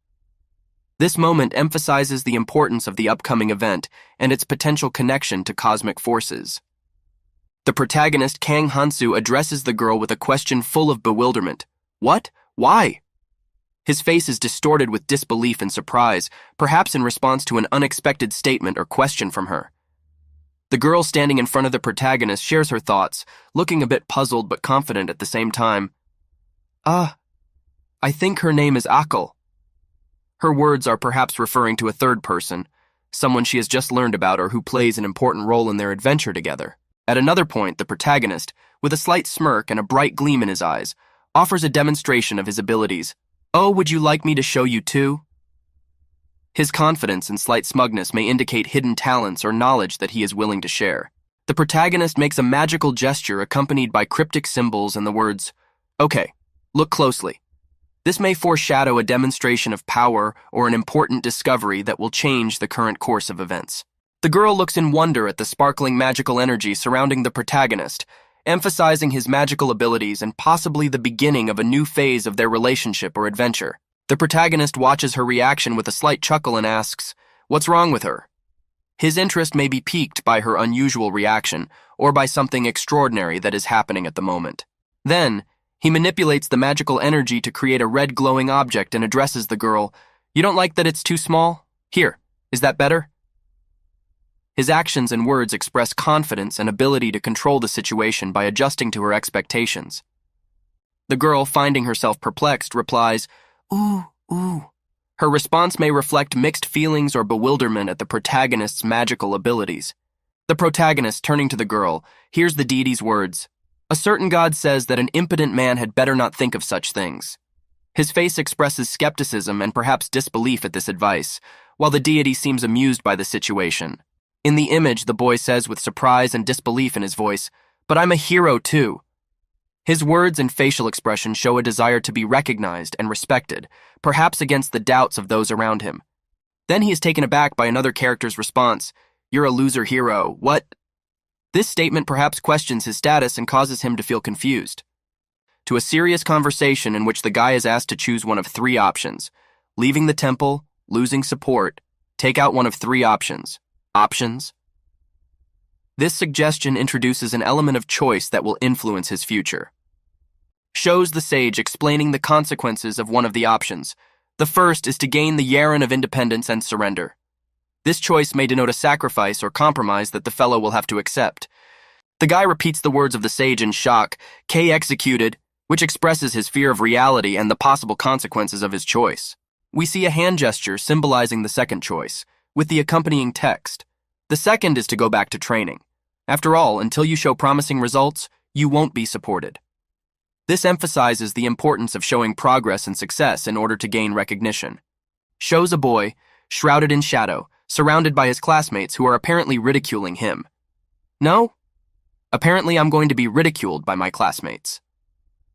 This may reflect his fears and insecurity about his position among his peers. The boy asks in bewilderment, "What's the third one?" He is looking for an alternative to the options presented to him, hoping to find a more acceptable solution. Reveals the third option, which is self-sacrifice. The third option is to bring the rick of your body to collapse. From finding an oraki for a woman to retirement, we suspect everything. But you won't be able to leave the temple until you die. This choice is presented as the most extreme and perhaps the most dangerous. The boy seems to have made a decision.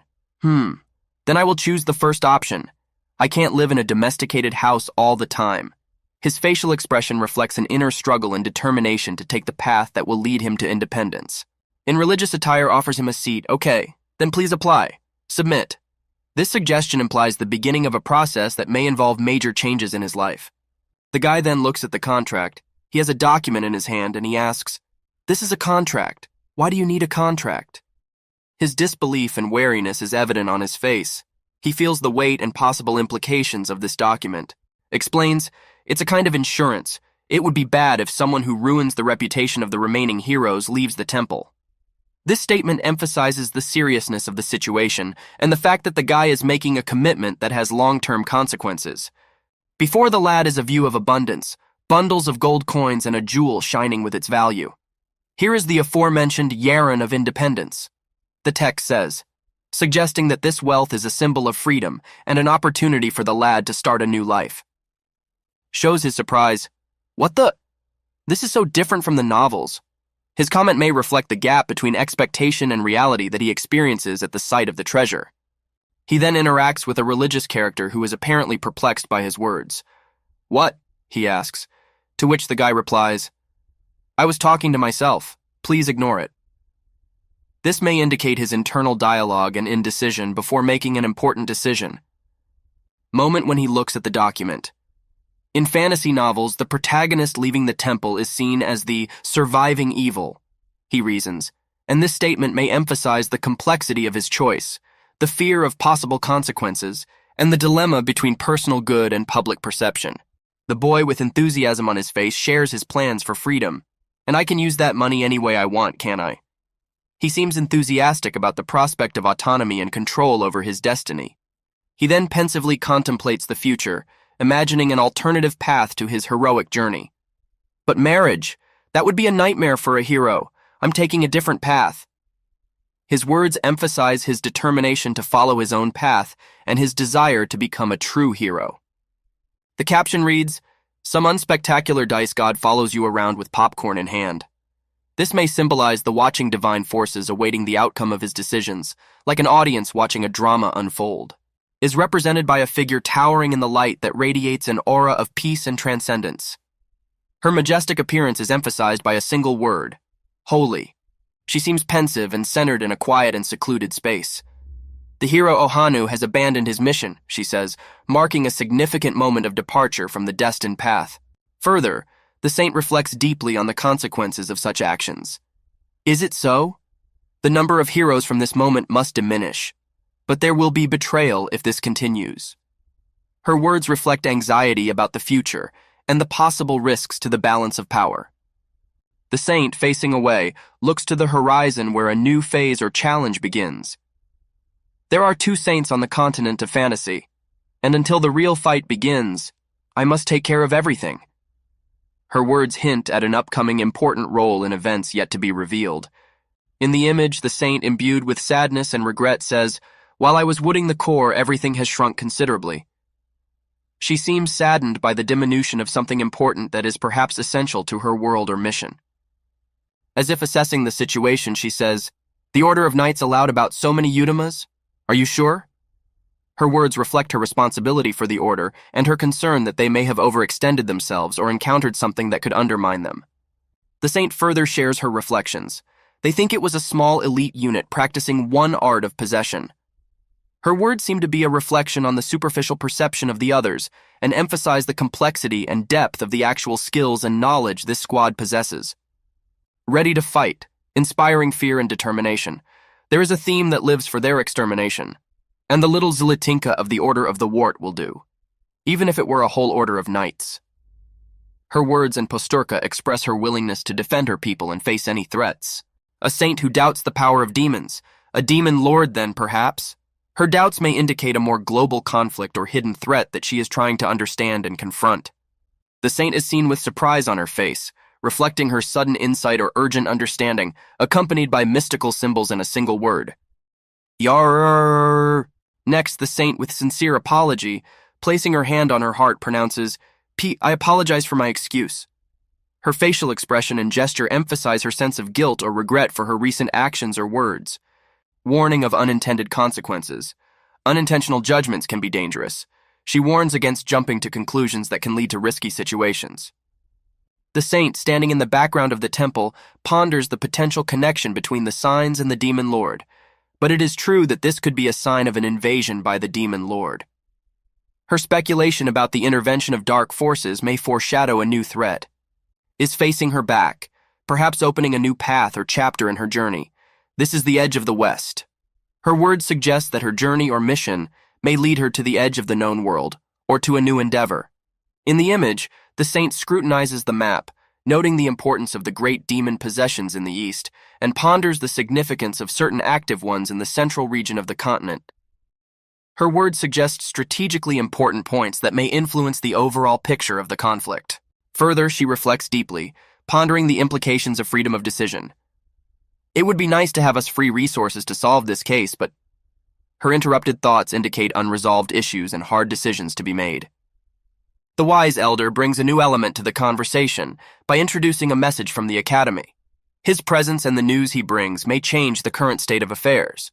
The elder continues, "They say they would like to invite heroes to celebrate the start of the school vacation." This statement may introduce an element of surprise into the saint's plans, perhaps offering a new perspective or challenge for the heroes. Saint, with obvious concern on her face, asks the question, "Do they know about the heroes coming out? Where did the information leak from?" She expresses her concern about the leak of sensitive data, which may indicate a potential security threat. The wise elder ponders the possible source of the leak. The student saw the status window about Hanu through the eyes of the mercenaries. His words suggest that the information may have spread through a student who observed a certain situation, which could lead to unintended consequences. Saint further admits that he gave too much leeway. "It was a mistake to let him act freely. I thought he would quickly exhaust himself and come back." She is worried about her decision, which she now realizes may have led to undesirable outcomes. The saint continues her reflections on the complexity of the situation. It is good that the existence of the heroes in real actions remains to be made known, but they are still too weak. She realizes that although the heroes have begun to act and become known, they are still not ready for serious challenges, and this worries her. The elder says with a deep sense of responsibility, "Tell them we agree. Yes, I will contact them immediately." His words and facial expression indicate that he is ready for action that carries important consequences. In knightly armor addresses the saint in a hurry, shouting her title loudly, "Saint!" This emphasizes the urgency of the situation and perhaps that her immediate attention or solution is required. The knight continues by demonstrating a willingness to provide something meaningful. "I have proof." He is willing to present important evidence or information that could change the current situation. The saint seems surprised and perhaps even concerned by this news. "We found a scroll that supposedly belongs to a hero." "What?" Her reaction shows that the information she has just received is unexpected and could have serious consequences. The protagonist and the demon, both men, sit on the steps. The protagonist, with an ironic expression on his face, discusses with the demon about hiring mercenary girls, suggesting that this was the obvious solution. This scene gives the impression of levity or possible skepticism to ideas or suggestions presented by other characters.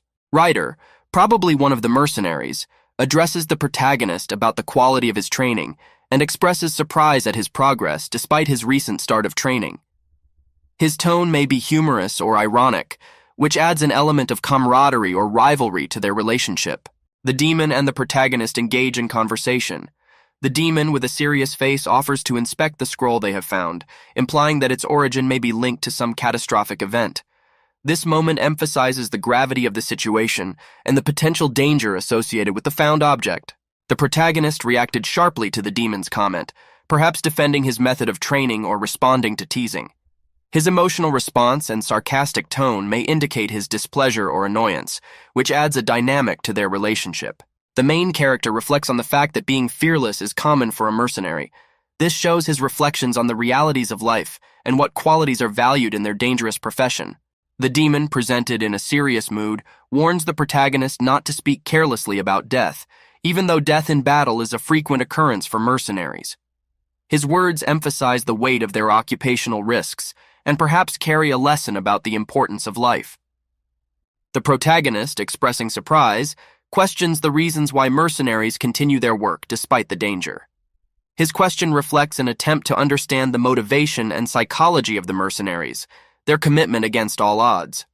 In response, the demon explains that mercenaries receive not only money, but also valuable experience that comes as a reward for completed tasks. This aspect raises the question of the value of experience and knowledge versus material compensation. The protagonist, by repeating the word experience, seems to be reflecting on the new information received from the demon. This may be a moment of realization for him when he begins to value not only the financial side of being a mercenary, but also the opportunity to learn and become stronger. The protagonist exclaims in shock as he holds the glowing sword, and he seems to be confronted with an unexpected discovery or event related to the weapon. He comments that it is a penalty for an experience that stunted his growth, and that it is not what he expected. This emphasizes his quest and desire for power, as well as the possible difficulties he encounters on his journey. The demon, with an unwavering and calm expression on his face, responds to the situation with, "Is something wrong?" showing his interest and possibly skepticism, suggesting a dialogue or discussion between him and the protagonist about the current state of affairs. Then the protagonist, with a cheerful and confident expression on his face, as if he has found the answer to the question of what it takes to become a mercenary. He seems determined and optimistic about his next step, which could signify an important moment in his development and growth as a character. The protagonist and the demon returning to the city. The protagonist joyfully announces their arrival, while the bottom of the frame states that they have finally arrived in the city. This suggests a new chapter or the next stage in their adventure, where new challenges and opportunities await them ahead. The protagonist looks serious and pensive, while the demon comments on his facial expression, suggesting that the reason for his gloomy mood is the rain. This creates an image of deeper inner conflict or reflection in the protagonist. They are standing at the gates of a city where various people are gathered. The protagonist seems preoccupied, perhaps indicating tension or danger related to their current situation or mission. As the protagonist, with a smile, asks the demon about what feels worst after bathing in orc blood, to which the demon responds with the rhetorical question, "Really?" which may express irony or disbelief at his words. The demon, with obvious irritation, indicates to the protagonist that he is not the one who should be talking about pushing someone, emphasizing their different views or previous actions that may have caused conflict between them. Shows the protagonist and the demon walking through the city, where the protagonist notices that the mercenaries disappeared as soon as they entered the city, which could indicate some sort of conspiracy or unforeseen circumstances they will face.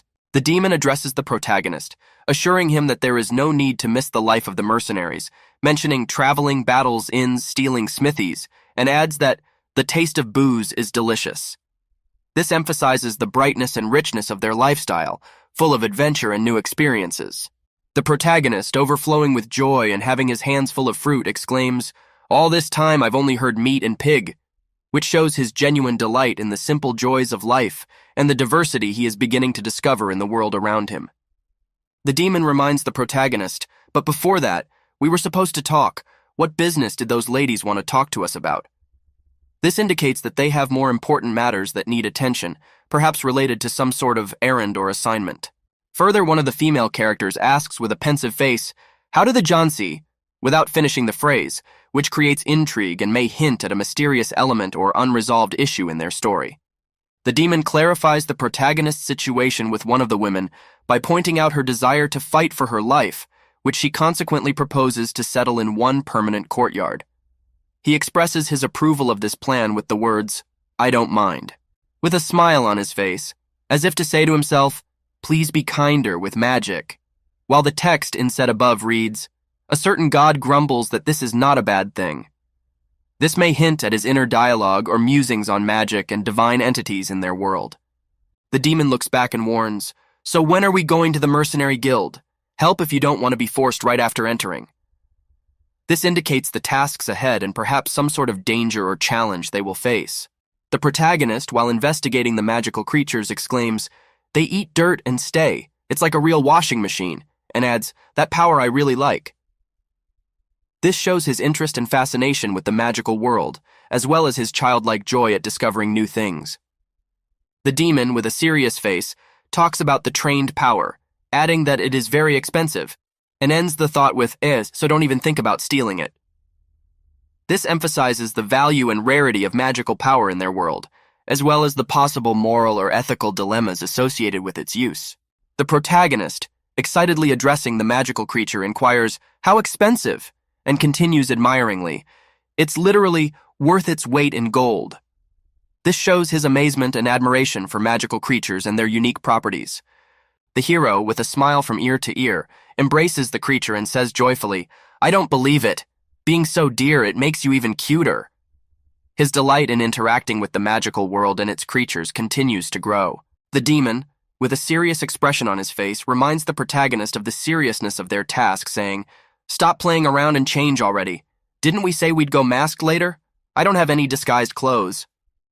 This emphasizes their upcoming plans and readiness for the next steps in their adventure. The demon, having taken a few things with him just in case, makes the comment, "The Agetamas should take in advance and wait for the deeds to manifest."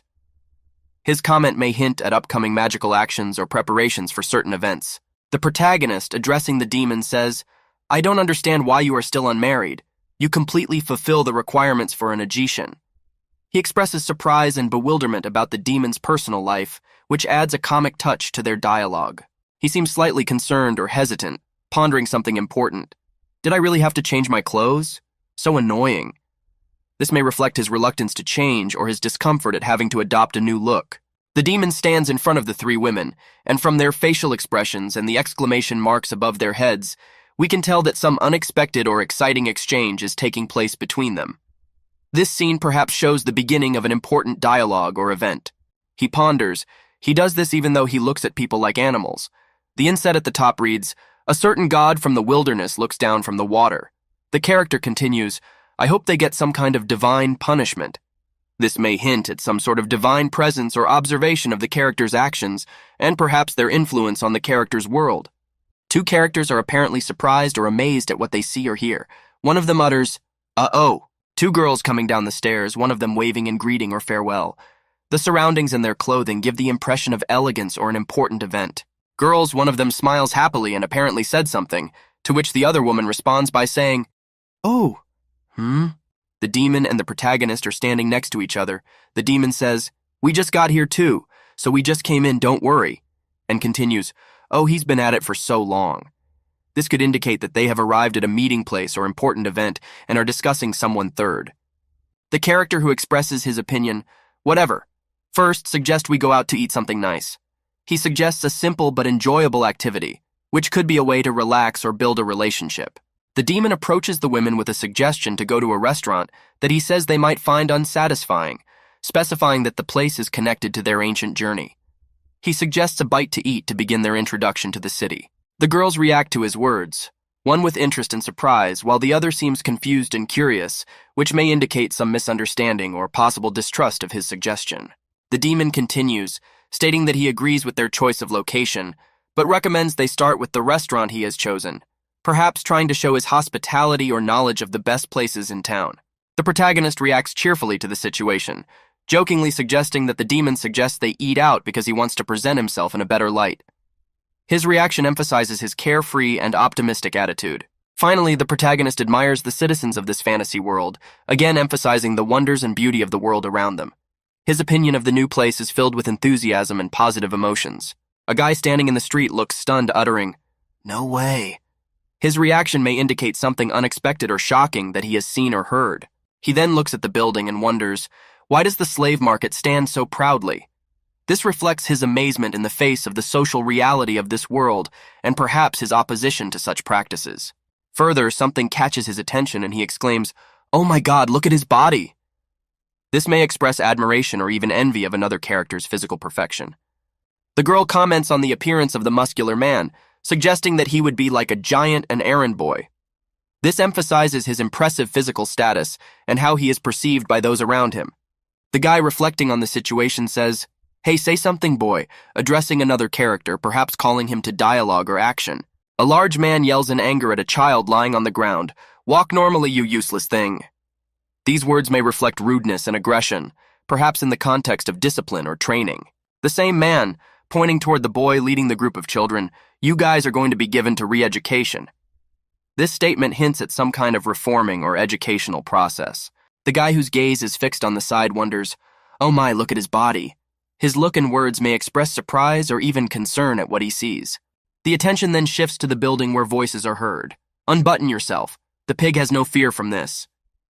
The captions above the building say, "Some vicious god is offering a wager. Some immature dice-playing god agrees to the wager. Some god." The guy walking off to the side says thoughtfully, which may reflect his reflection on the events observed or on his next move. The girl noticing the guy behind the bars expresses surprise. "Huh? Is that you, Janu?" She apparently did not expect to see him in such a place. The boy, disturbed by what he sees, says only, "You." Someone else, perhaps a salesman or a visitor, addresses the guy. "Are you here to buy slaves too?" This question emphasizes the seriousness and bleakness of the context they are in. A muscular man standing nearby comments on the situation. "Well, something started that." He looks confused or puzzled by what is happening. Another character addressing the guy makes the remark, "Seems to be the same thought on the bed. You weren't satisfied with the demands either, and you're already with the money, aren't you?" This statement may hint at common problems or similar thoughts they have about the current situation. The guy comments with bewilderment, "It's a secret. Training? This guy that I wrestled on the first day?" His words reflect surprise. perhaps related to a memory of a recent fight. The other guy hugs the guy with a smile and says, "Ha ha, relax, we should get along as long as we're in the same boat. I'll even share some useful information with you." This suggestion may indicate an attempt at friendship or an upcoming collaboration. The guy, looking confused, responds to the offer, "Useful information?" He seems doubtful or unsure of his interlocutor's intentions. Same guy. That guy is the responsible one. If he finds out you're a hero, he'll present you with the best slaves that aren't in the demonstration.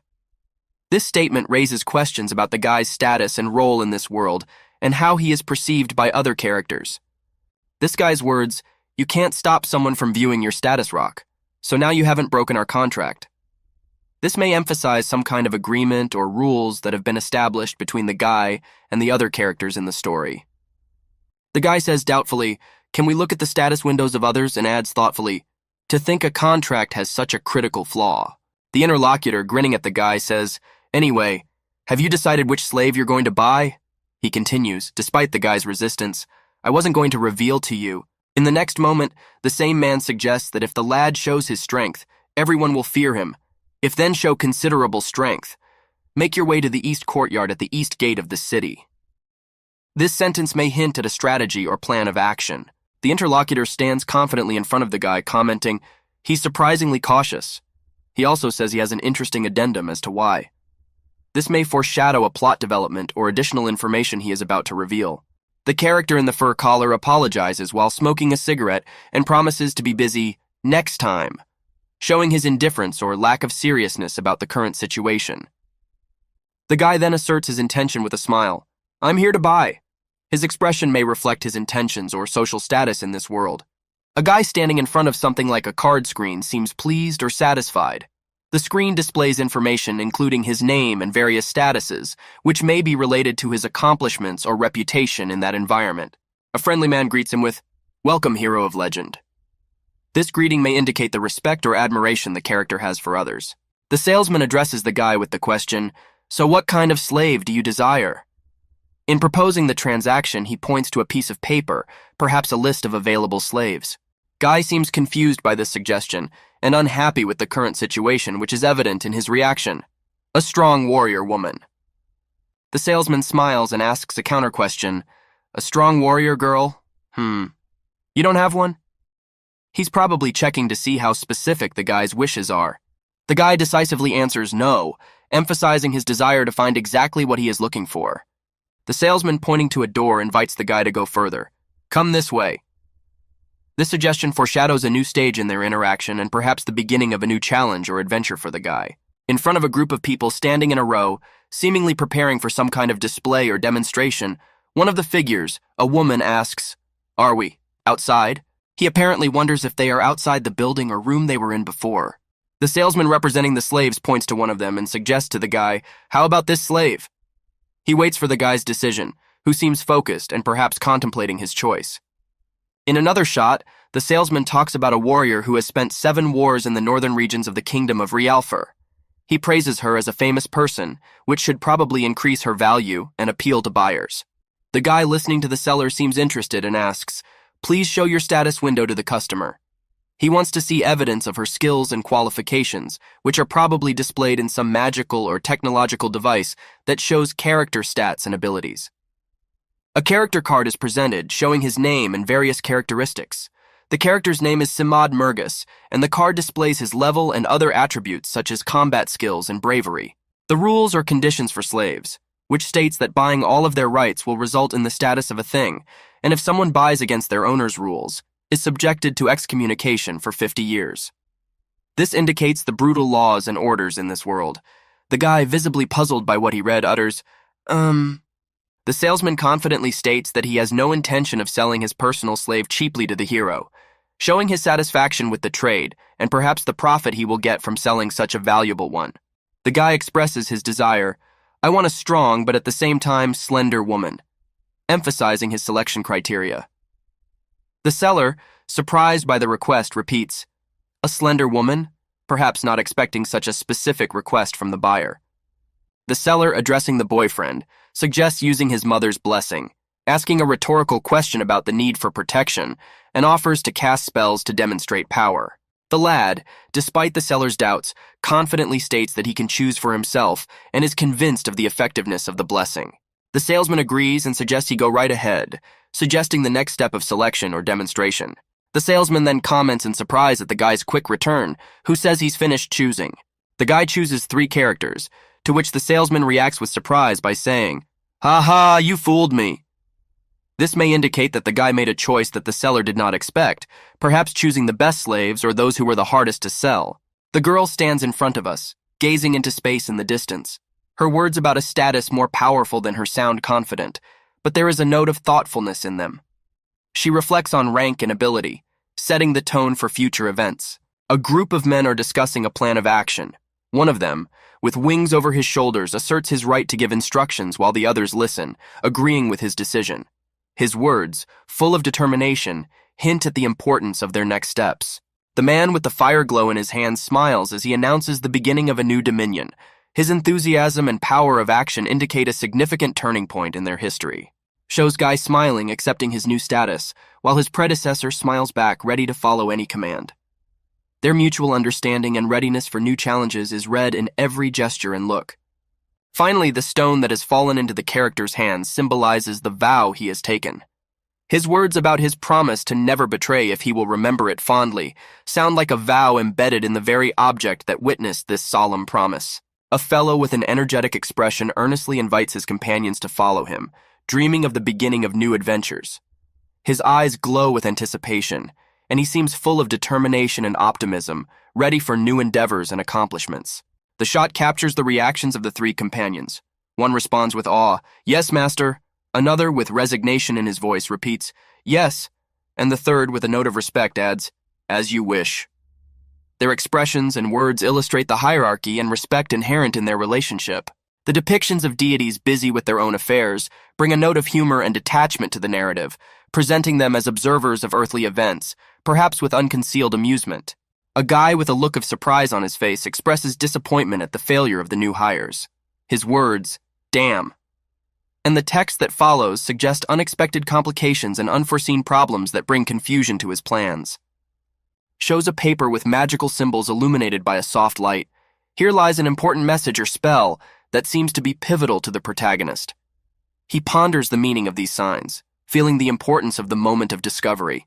The boy is staring intently at the paper, a quill in his hand, and he is diligently writing something down. He notes with slight surprise that a signature is required to register with the Mercenary Guild, as if this procedure were new and unusual to him. He suddenly explodes with emotion, shouting about his irreplaceability and uniqueness, emphasizing his importance and his unwillingness to be replaced. The demon grinningly advises him not to be embarrassed by his inability to write his name, as if teasing him about his clumsiness. The demon then tells him how to copy the name correctly, holding out a piece of paper with the inscription, his gestures full of confidence and guidance. The boy continues trying to copy the signature, but his face speaks of the difficulty he faces. He observes that even a task as simple as copying can be difficult, and his words suggest that there may be something more behind the ordinary activity. With delight, the hero waves the piece of paper above his head, exulting in his good fortune and his accomplishment. He triumphs, "I've finally done it," as if he has just conquered an impregnable peak. The demon looks on with obvious smugness and slight sarcasm, smoking his pipe and mouthing the word as if commenting not so much on the success as on the very process that led to it. A new character appears and looks at the demon with surprise and bewilderment, ready to finish registering for the hero. This raises questions and bewilderment from everyone present. The hero looks dumbfounded at the glittering piece of paper he is holding, and his facial expression suggests that it is something much more important than a simple paper. The demon with a sly grin reminds the hero that he should thank the 2 people behind his first grade, adding mystery to an already confusing situation. The 2 women discuss the hero's abilities, rating them with their mercenary ranks. They suggest that the hero express his gratitude for the assignment. The demon gives the hero wise counsel that gratitude is something he should express on his own, emphasizing the importance of personal initiative. The demon then offers the hero a children's picture book with a slight nudge, alluding to his recent difficulties with signing, and jokingly warns him against treating adults like a child. The hero, surrounded by 3 characters, receives a book with a mission. They discuss his first mission, and he asks in surprise, "What's that?" When they hand him a document that reads, "Your first mission," and he reads the assignment, "Conquering Orcs," his facial expression suggests that this assignment may be a much greater challenge than he had anticipated. The hero is enthusiastic about the news of the mission, seeing it as an opportunity to show off his abilities and skills. His reaction is animated, seeing the assignment as a cool job. With a slight hint, he implies that the mission may not be so easy, leaving something unsaid. The woman in front of the character looks at him with interest, as if assessing his abilities as orc bait, which causes the other character to wonder. The demon, for his part, states that a certain god asks if there will be another bloodbath, and the hero replies emphatically that there will not. Finally, with a mysterious chuckle, the demon says that this time a certain god absolutely does not care, creating a sense of indifference to the possible consequences of the mission. The hero approaches the task with focus, his eyes full of determination, and he declares that it will be extermination, emphasizing the seriousness and danger of the challenge ahead. In an epic confrontation, the hero flies into the air, in his hands a sword that glows with magical light. He attacks with a mighty cry of "Hiya," full of determination and fighting spirit. The orc stares with shock at the approaching threat, his face illuminated by the light of magic, and he makes a menacing "ugh" sound as he prepares to clash. Suddenly, the heroine is in danger. Her face reflects consternation, and her attention is completely focused on the threat. She screams in fear. The orc, confused, shouts "Ajuma," meaning lady, and demands "let go of my head," showing his displeasure and possibly misunderstanding of what is happening. Shows the moment of explosion when the magical energy meets the orc's power, the outgoing light and the sound of "ooh," foreshadowing a powerful collision. The heroine exclaims in gratitude after being freed from danger, and her savior looks pleased with himself, enjoying the moment of heroism. She warns against underestimating the enemy and asks if he realizes how many enemies have already been defeated. The heroine confidently replies that everything is under control and she can handle them without any problems. An orc, annoyed at being addressed as a pig girl, expresses his indignation, and there is a hint that his food was inadequate. The situation unfolds so that the orc and the heroes end up in a confrontation where, after a time, the Devshuk were able to destroy the orcs. The heroine, with a wistful look, shares memories of the many personalities she has met, including kings, knights, mercenaries, and villains. Her words are filled with nostalgia and reverence for past adventures and acquaintances, each of which left a mark on her life. The hero, looking over his shoulder, notes that among all the characters he has met, none have been as special as himself. His gaze is confident and shrewd, as if he has suddenly realized his true significance and the role he has to play. On the battlefield, the hero demonstrates skill and strength as he fearlessly confronts the orc hordes. His movements are precise and decisive, his every step and blow executed with impeccable accuracy and fighting spirit. The portrait of the hero, surrounded by a magical glow, emphasizes his status and strength. His gaze sparkles with determination, and the smile on his lips speaks of unquestionable confidence in his abilities and impending victory. The hero, in full battle readiness, faces the orc, and a fierce battle ensues between the two. The hero's sharp sword crashes through the air, creating a bright flash of light that foreshadows victory over his mighty foe. The hero stands at full alert, his silhouette looming against the glowing background. The narrative around him suggests that, despite the apparent ease with which he conducts himself, he possesses ominous signs and qualities that might lead one to suspect the essence of a demon.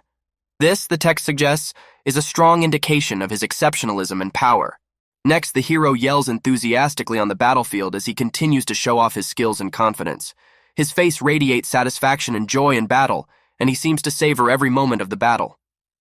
Meanwhile, his companion, with a noticeable concern on her face, remarks that they too should make an effort, to which the heroine gratefully and respectfully replies, "Ah," acknowledging her remark and perhaps agreeing with the need for action. The hero, on the other hand, soars through the air above the orcs and emits a powerful battle cry, which becomes a testament to his fearless spirit and military prowess. In the final shot, he readily faces the orcs, declaring that it will be enough, showing his confidence in a speedy victory over his opponents. The heroine, with visible strain and concern on her face, calls for a short rest. She cries out, "Let's have a little rest, please." Her face expresses genuine concern for the well-being of her comrades and perhaps the outcome of the battle. The hero, turning to her, seems puzzled by her words. His surprised look and open mouth indicate that he did not expect such a suggestion in the midst of battle. The demon standing next to the heroine supports her, saying, "Ah, I said we should have a little time before we breathing." His tone suggests that he agrees with the need to take a pause to gather his strength. The heroine, sitting on the ground and wiping sweat from her forehead, smirks and jokes, "Huh, what's with his stamina?" Her slight sneer indicates a friendly and supportive atmosphere between the two. The hero, still at a loss, says, "It wouldn't be an exaggeration to say he's interested in all the orcs in the area, but he didn't even break a sweat." His comment reflects admiration for his comrade's endurance and fighting spirit. The heroine, with a slight smile and genuine interest, asks her companion if she is surprised to have gotten past the first break. Her facial expression is soft and friendly, concerned for her team's well-being. Her companion responds, her eyes full of laughter, and she jokingly admits that she is indeed surprised, but she also looks ridiculous, coping gracefully. The heroine, pretending to be offended, jokingly declares that this is not true and that the stain is actually on her robe. Her cheerful laughter diffuses the situation, bringing lightness to the moment of relaxation.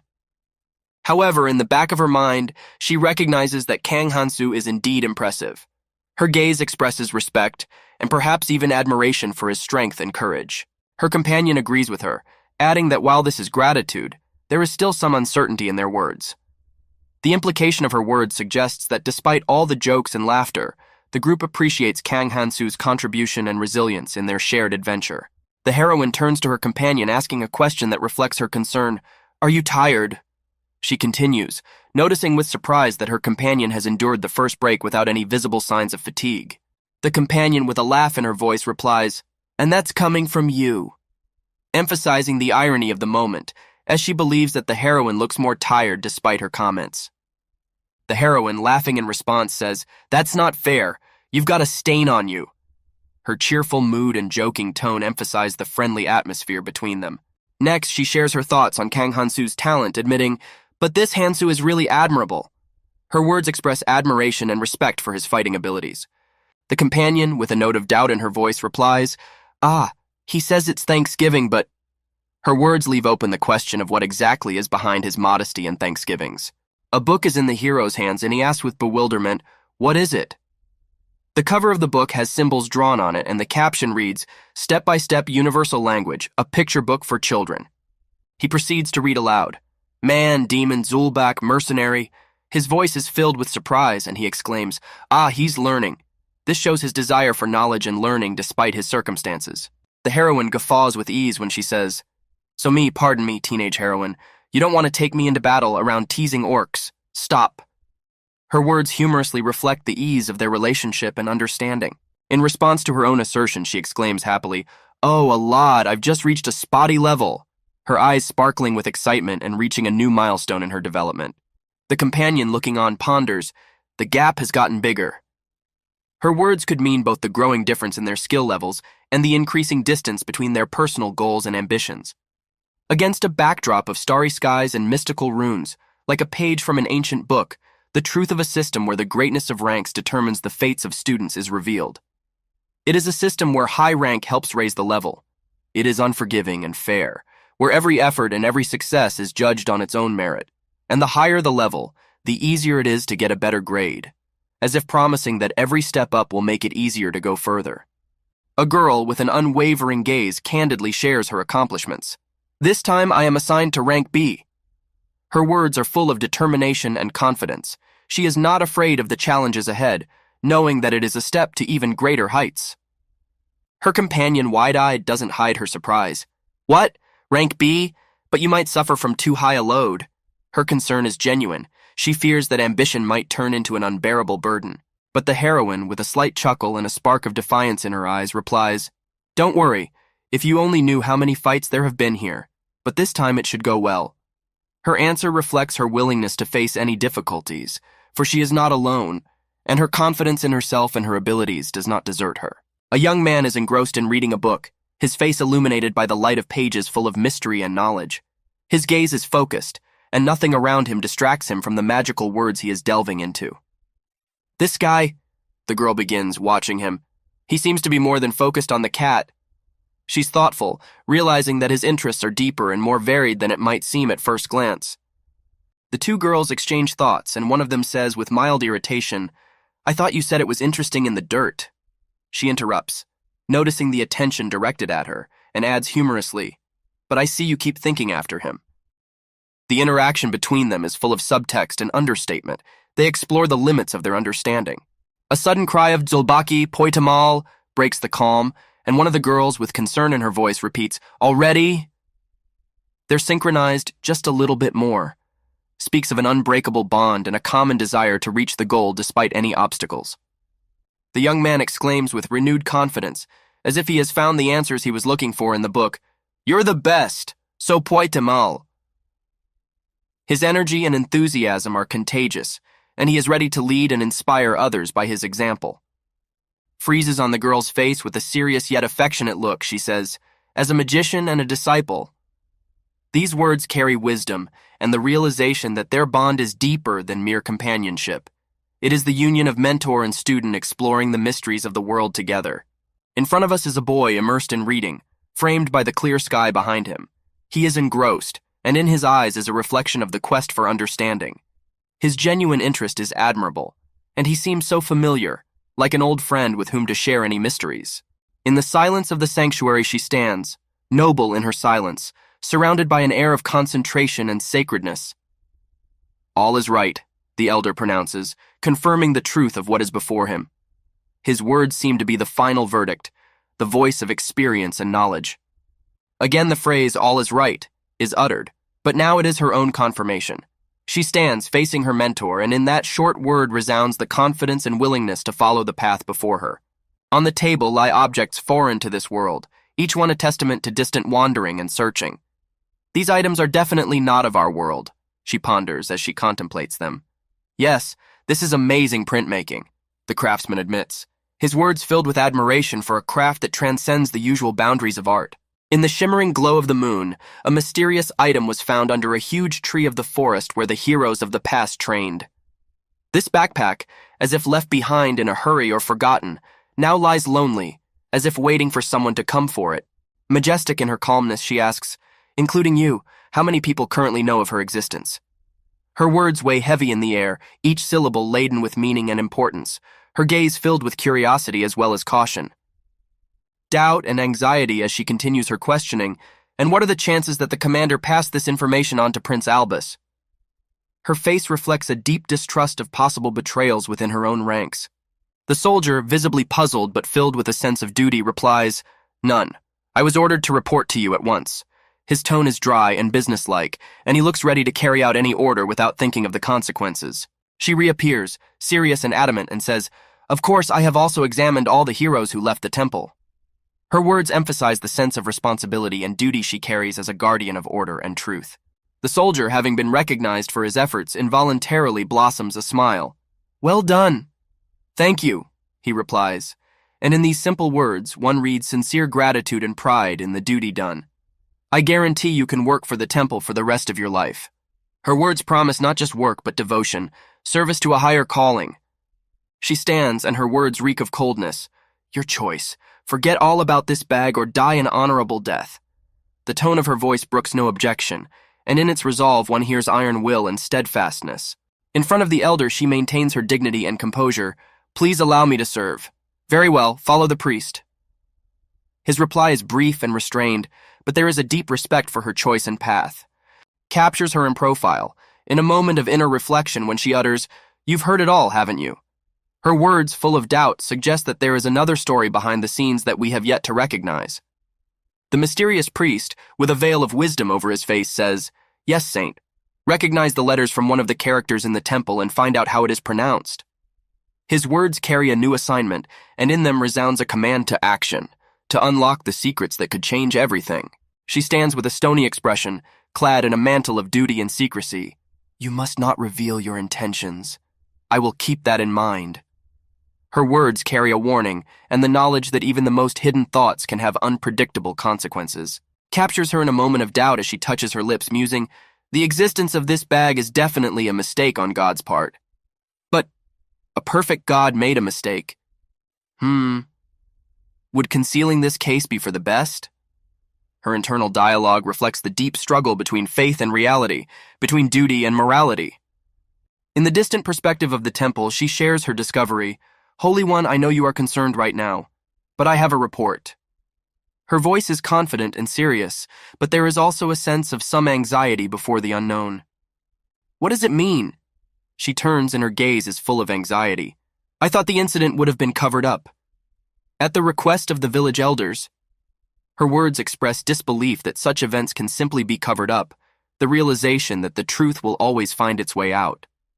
If 30 more supposedly disappeared as a result of the subject's actions are found, as well as sacrificed elves, Her story leads to darker and more serious events, in which echoes of the past carry new threats.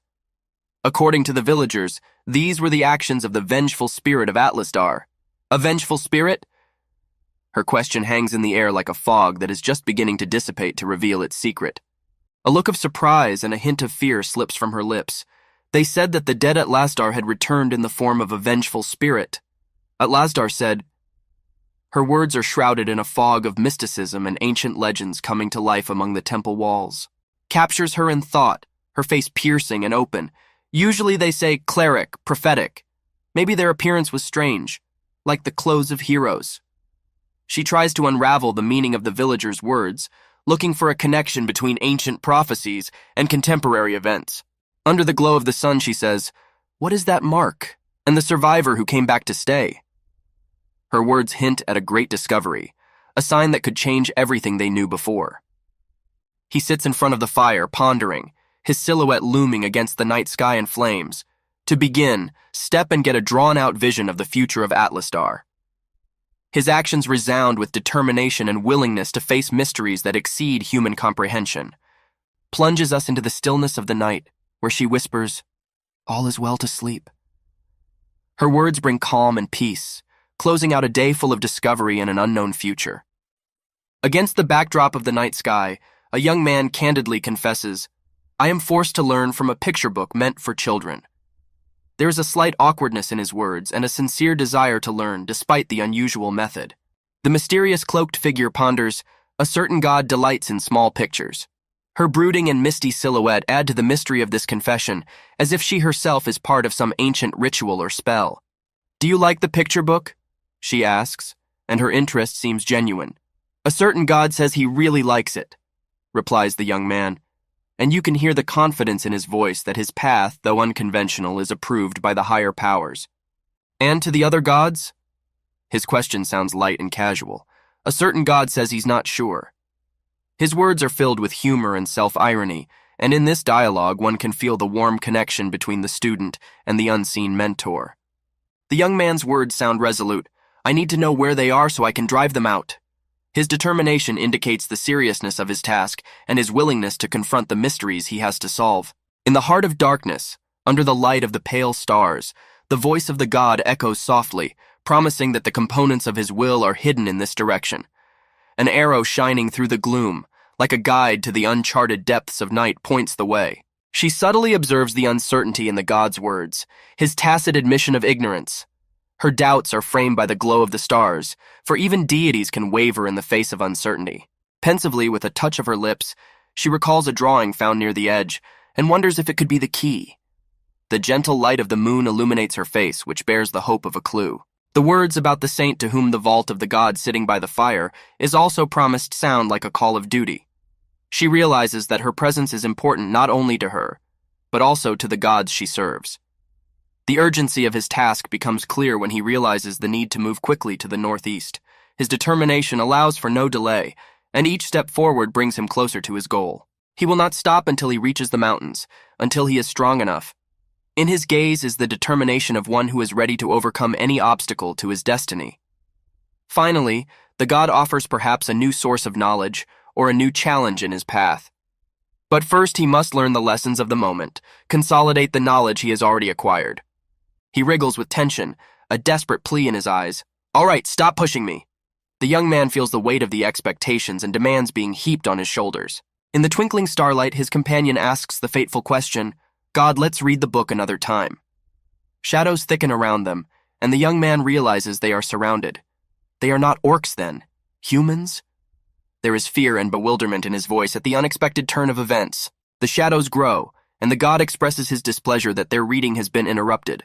The responsibility of interrupting a sacred action may lead to undesirable consequences, a divine punishment that may be inexorable. In the midst of the darkness of night, the command is heard, "Hey, Cosmos, rise!" The words full of urgency break the silence, and the young man realizes that it is time to act, time to respond to the call. "Oh, what's the matter? Middle of the night." His companion, confused by the sudden awakening, tries to gather his thoughts. "Quietly get up. We're surrounded by people who are on the same level as these cases." He realizes that they are facing a reality that may be as dangerous as the myths they have just emerged from.